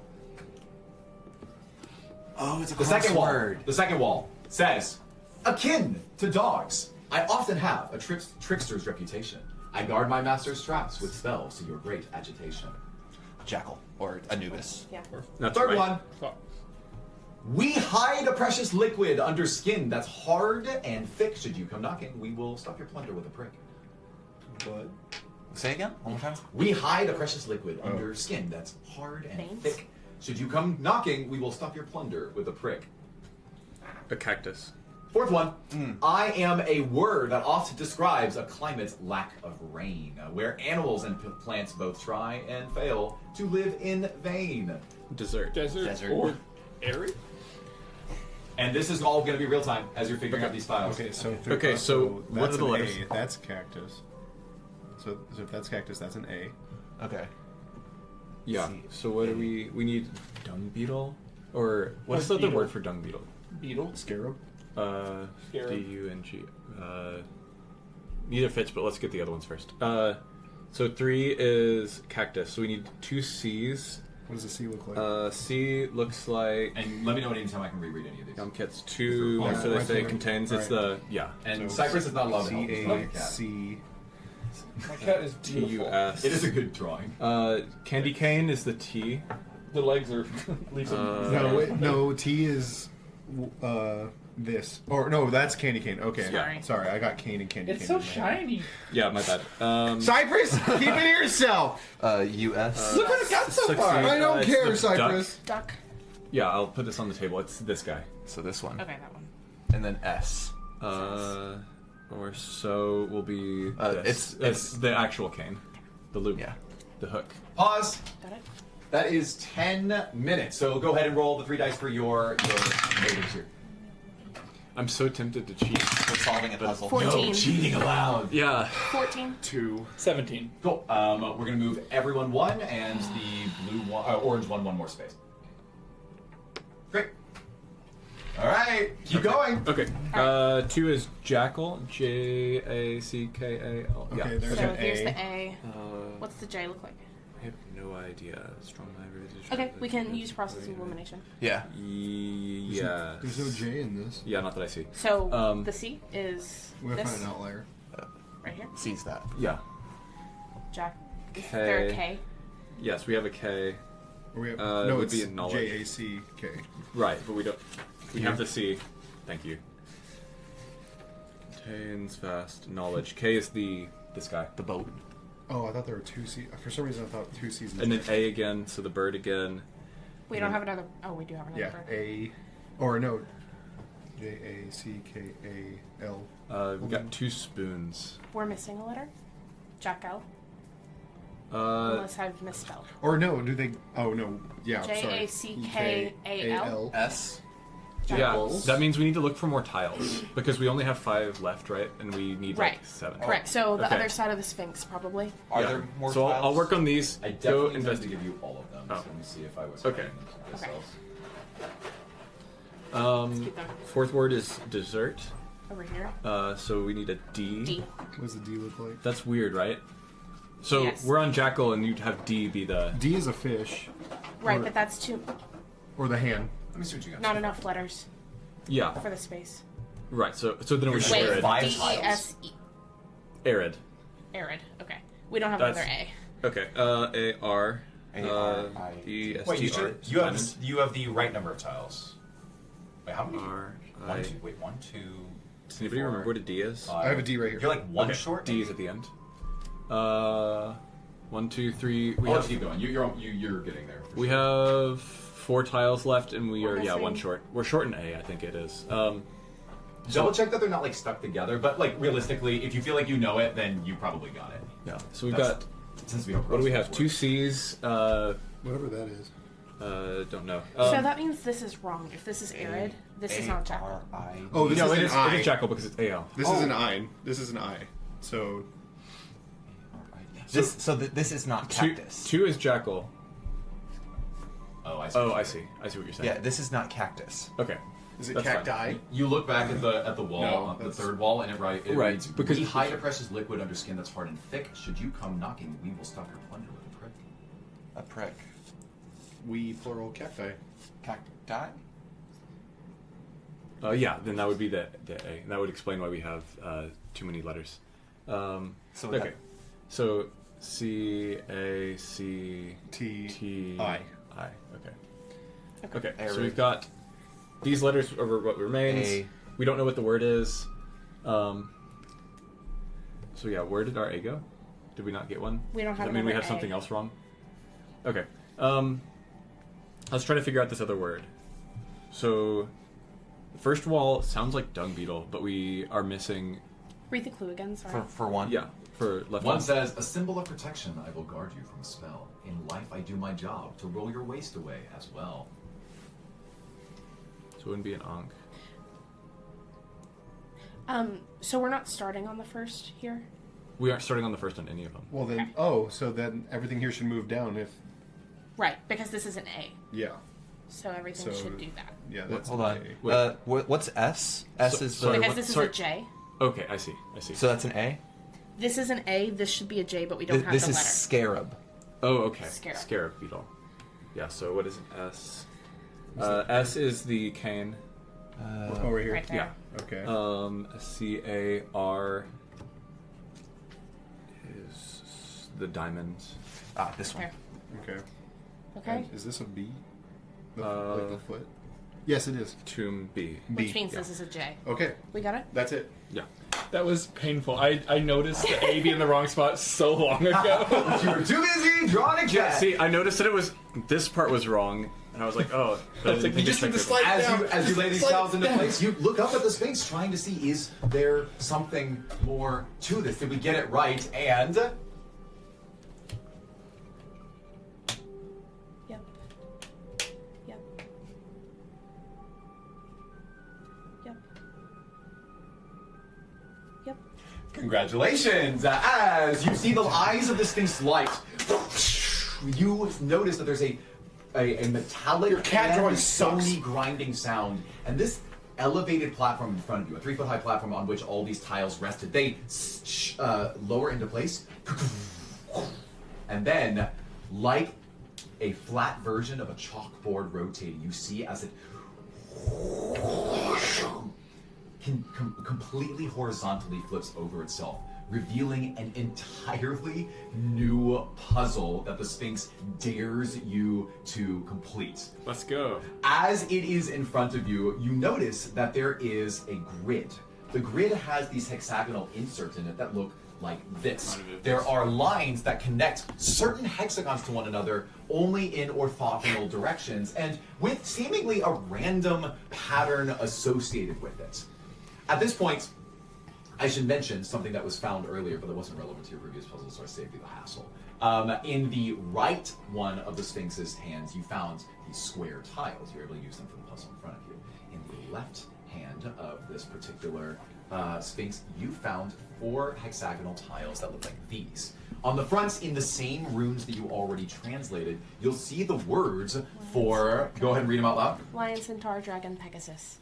So, with these sort of metallic medallions at your disposal that fit perfectly into these slots, it seems like you're going to have to find and order the medallions that will enable this puzzle to be in its perfect state. You don't know exactly what it means, but you hear kind of an echoing message through the room as the Sphinx speaks in your minds, and it simply says, with all the creatures all collected, arrange them with their traits connected. Okay. That's it. Okay. Dragons and Pegasus can fly. Yep. Centaur and Pegasus is both part horse. Yep. Has Cypress come to yet, or is he still out? You're back. Lying Oh, sweet. on 4 legs. I don't know. Yeah. Possibly. But We're yeah, so that missing a connects bunch. to... We need to find more. Correct. Can Cypress, when he comes to, look around the room and see if there are any other places that Give me a perception check. Can I look around too? guide Yeah. myself? Can I also look around? I typically only allow 2 people in a party Okay, to do cool. it. I If you, respect that. if you let 6 people roll, it's Yeah. I have a plus 4 or 2 16. perception. If I have +3. Is it perception or investigation? I've got. I have a +4. 16. We are, well, unless you tell me what you're trying to investigate, it's usually a perception roll. If you just Okay, say, I want to makes sense. see, say again? Just 16. 16, great. And? 21. Cool. Great. The 2 of you split up, and you divide the walls to try to look through the room, look through some of the ornate vases and some of the torches that are there. And ultimately what happens is, Cypress, you go along one wall, you're like, okay, I'm pretty confident there's nothing here. This room kind of just ends with a Sphinx statue. Maybe there's something behind the statue, but it's way too big to even be movable. Winston, you go to the northeastern corner of the room. What you end up finding is, northeastern. And then what you end up finding is that one of the recesses of stone feels like it's impressed. It can absolutely be moved if you can manipulate it in a specific way. Over here. I want to just try. Yeah, this is just a sleight of hand check. Ari, I could use some help over here. As Winston 14. As Winston shifts his hands, trying to find just the right spot to apply pressure on it with his dexterity, he spends a minute and nothing happens. But you're confident something's there. Ari! Guide. Guide me! 13 plus 8 plus 1d4. 25. Great. Not only do you bottom right side, a little bit of pressure. No, it needs to be balanced on the left side. Your left hand shifts. You push and then you pop it on the opposite side as though you're jostling it in place. You see that some sort of tumbler that was built into the secret base of the wall falls into place, and you're able to push this stone column by yourself, moving it out of the way to produce an entirely secret area. Not only do you learn how to do this, you can reasonably teach anyone in your party how to do it now that you know what to be looking for. Okay. You can relay this to them. In the room before you, you see that there is a simple treasure chest. It's not extremely ornate, but it does have a gold finish to it. There are 4 small statues in it that are of different animals. A centaur, a harpy, a horse, and a narwhal are all there, and it looks like in the base of each of those 4 statues is a little medallion there. Cool. Somebody should go touch it. Nose goes. I'll go. I walk in, just Yeah. What'd you say the statues were? A centaur, horse, narwhal, and harpy. I actually gave you the wrong medallion earlier. It doesn't really matter for this. I'll say it's a manticore instead. Okay. So the 4 are horse, narwhal, harpy, and manticore. Okay. Okay, do you think we have to pull these out in the correct order based on what we already have? They're just kind of chilling in the chest, or They're at the just base on of the 4 statues that are flanking each other. Base, okay. like, tucked into the statue or just sitting there? Sort of like a placard showing you what it is. I think I go to the horse. And Cool. I pick it up. You have to struggle a little bit as your fingers reach around it, but you pop it out and it's in your possession. Okay. I'll go take the look at the puzzle with this. Yeah, I'll hand Okay. wave. You end up. So you're taking that back to the puzzle. Yeah. Just on its own. Okay, you take it back, and you can place it with the other tiles in front of the puzzle. Can I have a Do we horse? have that one? Yep, here you go. Okay. I think we can just get all 3, I right? assume yeah, so. I'm just gonna grab the other 3. I just don't I'm want going to say that you do that. Great. Cool. We solved the picking things up puzzle. Okay. Harpies can fly. Now that I know Harpies what can to... fly, so maybe. Okay, yeah. Look While for they're it, you doing wanna that, search I'd like to the- go look around in the room for the same sort of thing. Maybe- Or do we think that there's not anything left because we? Your party seems Manticores confident there's nothing else in this very room. have the Okay. face of a Okay, the lion. chest. That we want to Well, open. they're Is that working the right? puzzle. Oh, I thought these were in the Clemson's chest. gonna I keep see. looking Around the because chest. he notices that we don't have it. has the face Okay. of a lion. Has a face of. I want to go I investigate don't the think chest. all spots need to be filled. See if it's investigate check. trapped or I don't think so. try to get We'll a see better what he read on it. finds. Okay. 7. Because right now Well, we I'll assume I have have guidance, but I don't think this it'll many. do. We're 8. missing 4 more. You're- It's probably Right, that You we're are not missing out. confident one way or another whether this trap is legit or trapped or fake. Looking around the rest of the room for like another secret alcove that may contain those, I rolled a 22. Okay. So definitely. Where? Centaur Just in the goes Sphinx room. horse, I'm which trying to goes see Pegasus. Got it. where the other. With that Okay. roll, you were very That- confident there's nothing else to find here. Okay, Pegasus. No, Pegasus connects. Okay, then Okay. Callen walks into And Harpy. the trap room or the chest room and casts detect magic. Cool. Is there anything magic in there? Yeah, I'm so pretty sure you Unicorn is put, gonna get there, and then we're you gonna get cast the detect horse magic and in there. Pegasus. Yeah. You are Yeah. immediately So struck with the this is probably realization gonna that go, this like, chest has a glyph of somewhere warding there. attached Yeah. to it. Oh, This is that. basically a proximity mine with magic. Well, I'm glad I didn't touch it. I considered This taking doesn't dispel work. magic, and I did not. So what I I bet if we get 4 more, we're Yeah. gonna there's get like, Callen's sheet. we're gonna get like unicorn. Yeah. Go there. Good and use we'll of a have to spell do slot, horse Callen. or Strong like work. horse. Okay. Yeah, we'll Do we just want to start open it here for and mage build hands? Because Yeah. Harpy So it's a flies. bomb, Right. Yeah. but So she we goes kind over. of I know, but no. we It's just still don't a have the bomb, information. but it probably also has We these should probably statues that we expect need. that maybe we're So we don't probably want to gonna blow get them up. something that's human. I don't have dispel magic. Does It could be Callen? Centaur. Ari, can you disarm something Yeah. for us? Yeah. Yes. It's magic. If it's a magic bomb, Probably not. Thieves' tools aren't gonna work on that. Okay, so She's right. I think it's all on you. Can we throw a rock at it? so glyph of how would I know how glyph of warding works? Like it's a spell. Yeah, you would. Is it just if I touch the front of this thing, it's going to explode? If Technically, it can be designed to trigger on whatever the caster determined would trigger it. Okay, Probably so I open wouldn't the be chest. necessarily safe digging through the backside of this chest. They could be if it's exposed to the air. Okay, It's probably opening the chest. is And then my- you can attach yeah. anything to a glyph of warding. Yeah. You could attach a a nuke spell to a glyph of warding. Yeah, I saw. Anyway, that's off track, and we're on a timer. Do you want to mage hand it open?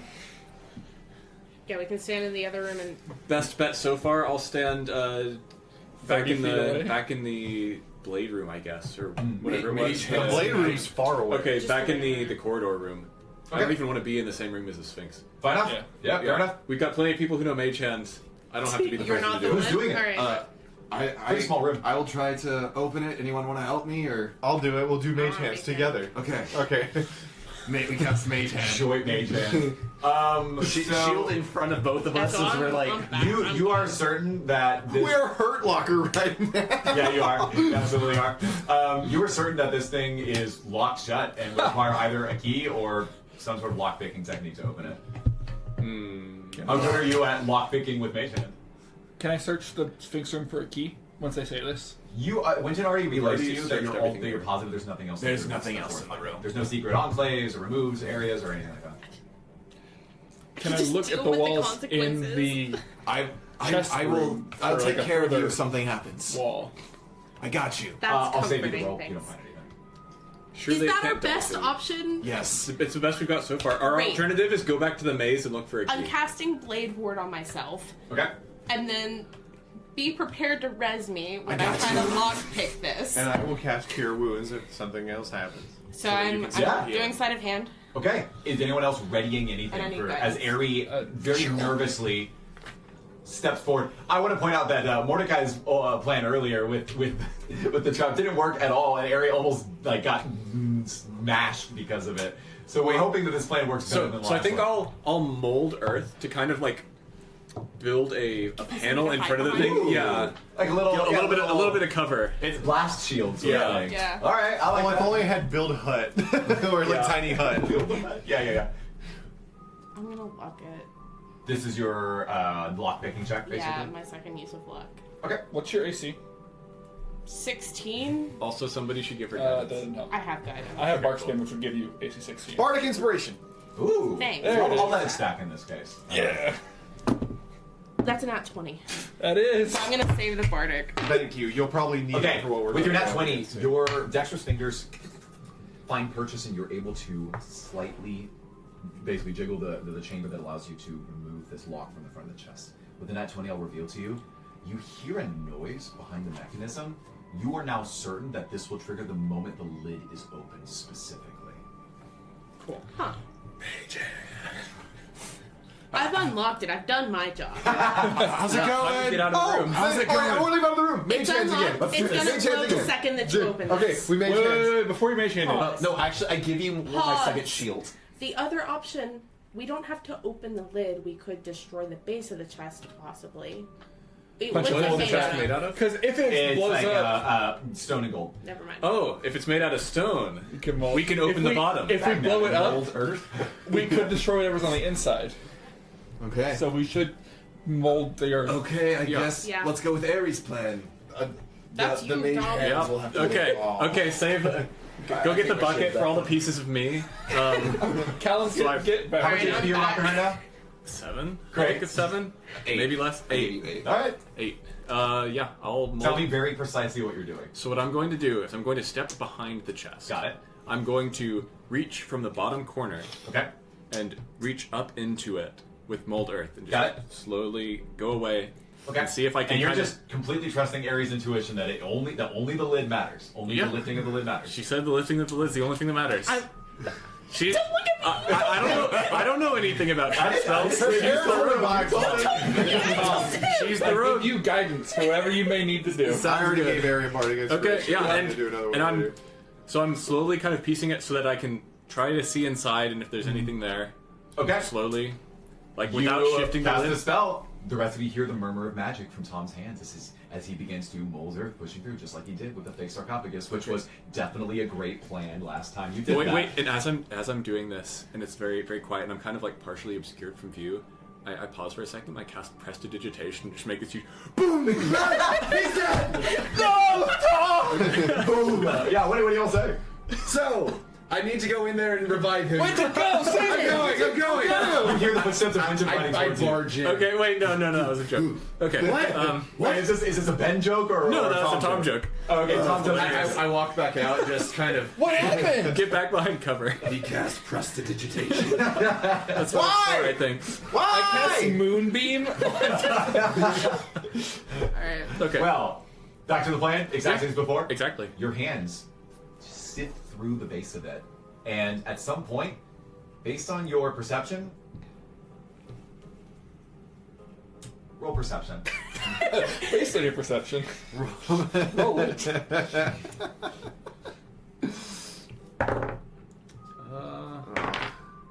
8. I don't think I have any. Yeah, 8. 8. Yeah. Cool. So you've got your hands sifting through stone. Okay, gold. I'm going to navigate through it's like one of the hinges that's on the outside of the chest. And as long as you're touching stone, you should be able to. Oh, what was that? Okay. You keep pushing, and I hate when it's eventually full of snakes. you No, you just disintegrated one of the statues. you grab, and you feel in your hand just you think, oh, this is gold. I'm in the base of the chest. There's something golden here. I need to stop molding earth immediately, which I'm presuming you do. Yeah.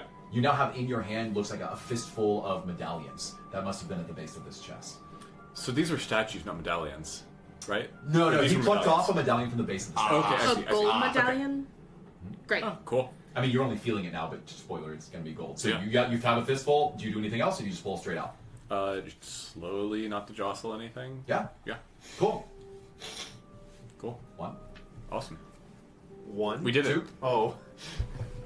3. Great. 3, Oh, Yep. look at that. 4. Yeah. Yeah. There was only 3 in there, guys, but it's One probably of them fine. melts in So your we've got hands to harpy your and horror. bird. And we have human. Great. So those three are gonna go together. I don't know did- that did we- anything goes with narwhal here. Can I? Did you show us that Yeah. you melted one of them? Yeah. You So- tell them the truth. Yeah. Let's assume So that we put the. Oh no, it wouldn't Can be I cast unicorn mending on the medallion? Why not? because what does a unicorn show with it? You would. Ooh. Wow. Okay, wait. Yeah, isn't it just you just perfectly restore it to its form, right? That's how it's This that's how spell it's described. It repairs a single break or tear in an object you touch, such as a broken chain link, 2 halves of a broken key, a torn cloak, or leaking wineskin. No, can't do it. Bummer. It is. Okay, So nothing pairs with Norwal. So I think we've got that in the right. By the way, though, But- this is a crazy cool way that you broke the chest. Like that was a cool way. I'm just sorry that you lost one of these. Yeah, well, so at this point I do mold earth, and I get it to be the shape of a medallion. It may not be the same properties. There's no way a hieroglyphic is going to be on it, so it's illegible. You can have it. Right. I'm not Sure. trying to just read need it. to I'm I having, can give it to you because you'll be able to read right. I'm having something to put into Cool. a slot. There you go. Even if it. There you go. Yeah. Perfect. Thank you. Elias. Elias. Okay. So Elias is part human, part narwhal. Notoriously. Okay. Cool. You've So surpassed Sphinx is another part 10 human, minutes right? with this room, so I need you to roll your 3 checks again. We're pretty close wrapping up for today. I mean, like 17. minutes close. That's Three. that's not a D20. oh, thank you. Why am I keep doing that? A 20, nat 20. Oh, nice. Great. It's 7. 17. 17. Cool. So obviously we're going to move all 3 by 1. We're going to move the blue one an extra space. And then just kidding, move orange back 1 space because you got a crit on your luck. Yay. Okay. So Sphinx are part person, right? Yeah.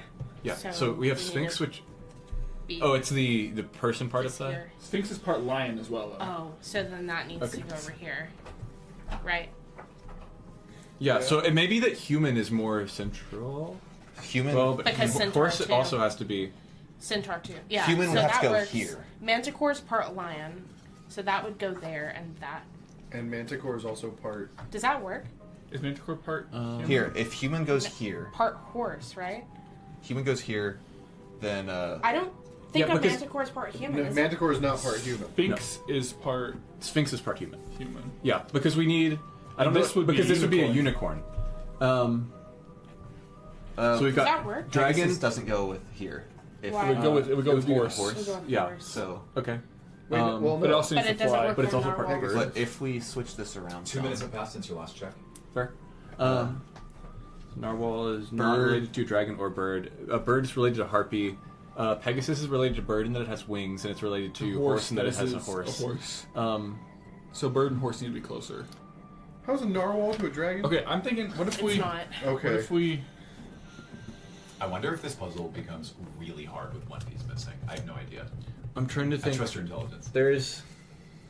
Isn't that true for all I've puzzles? taken a class on how to solve this specific type of problem, but it's been years, and I've been sitting. Tom's here like, for if 4 only hours. I'd studied harder in that class. If only I didn't have horrible brain damage. Do What we the last- know that Norwal connects to whatever piece that is? No, I don't think we have any idea where Narwhal is, other than Well, that's why I'm saying it doesn't connect to anything else here, So so it it can't has go. to connect to whatever that is.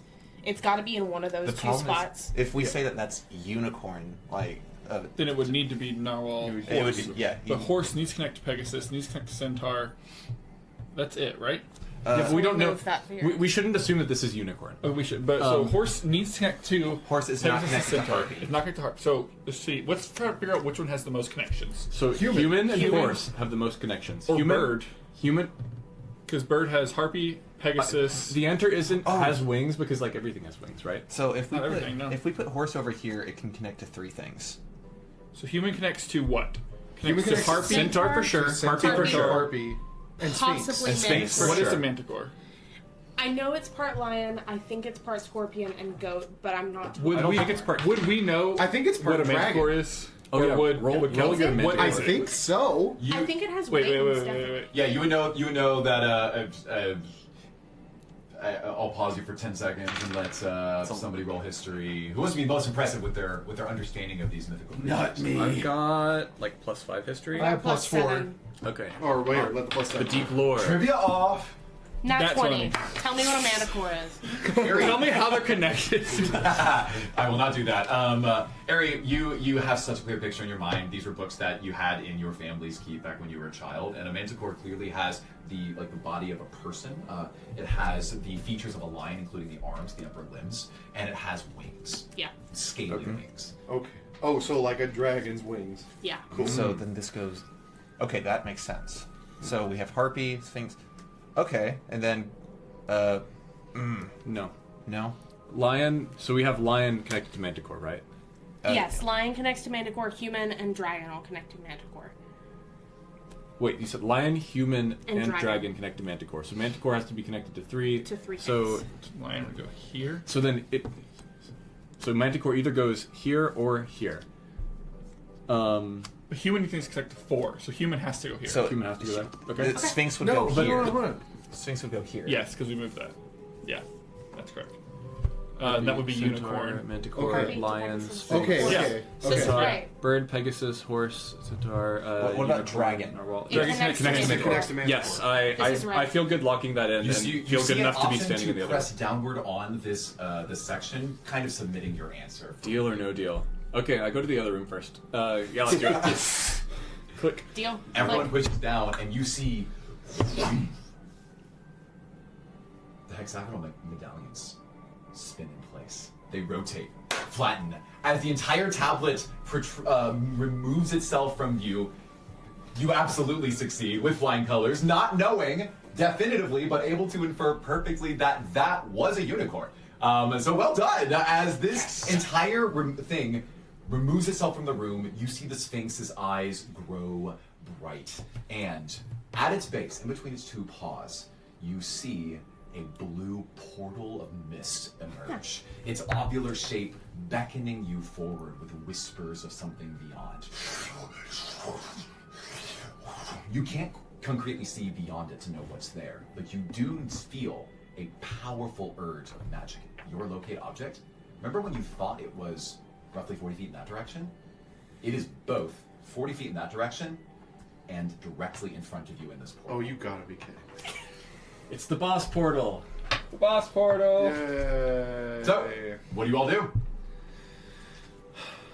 As ready Go in. as we'll ever be, we gotta jump in. Yep. Just All right. Well, as our party prepares to jump into the portal and move into whatever the next region will be, there are the ticking machinations of things in the temple. You might hear in the distance the rumblings of sand or stone, the crushing of traps that haven't been yet discovered, the sounds of creatures left undisturbed. But there's one thing that you all did not see.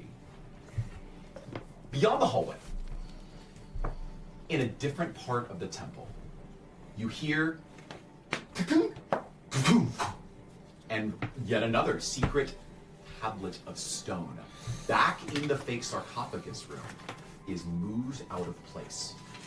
And there is a face that protrudes from it. If you were in the room, you would recognize it very quickly. And if you think you know who I'm about to produce, you don't. Zinni? You see as a silhouetted figure, dimly lit by the torches, steps forward. His large-brimmed cap suddenly tips forward a little bit, and he finds his fingers around the curved surface, pushing against the wall.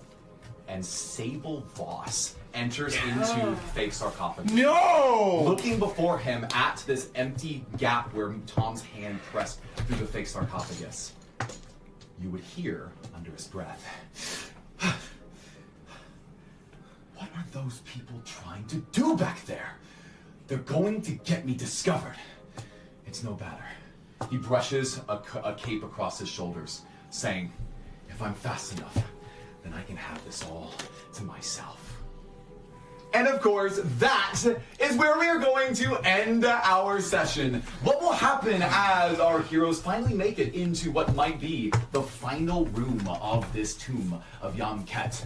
Will Tom die of more psychic damage, or will Cypress make the perfect cat drawing? Tune in next time as we find out with the Umbral Harbingers. Take care. See you soon. Bye.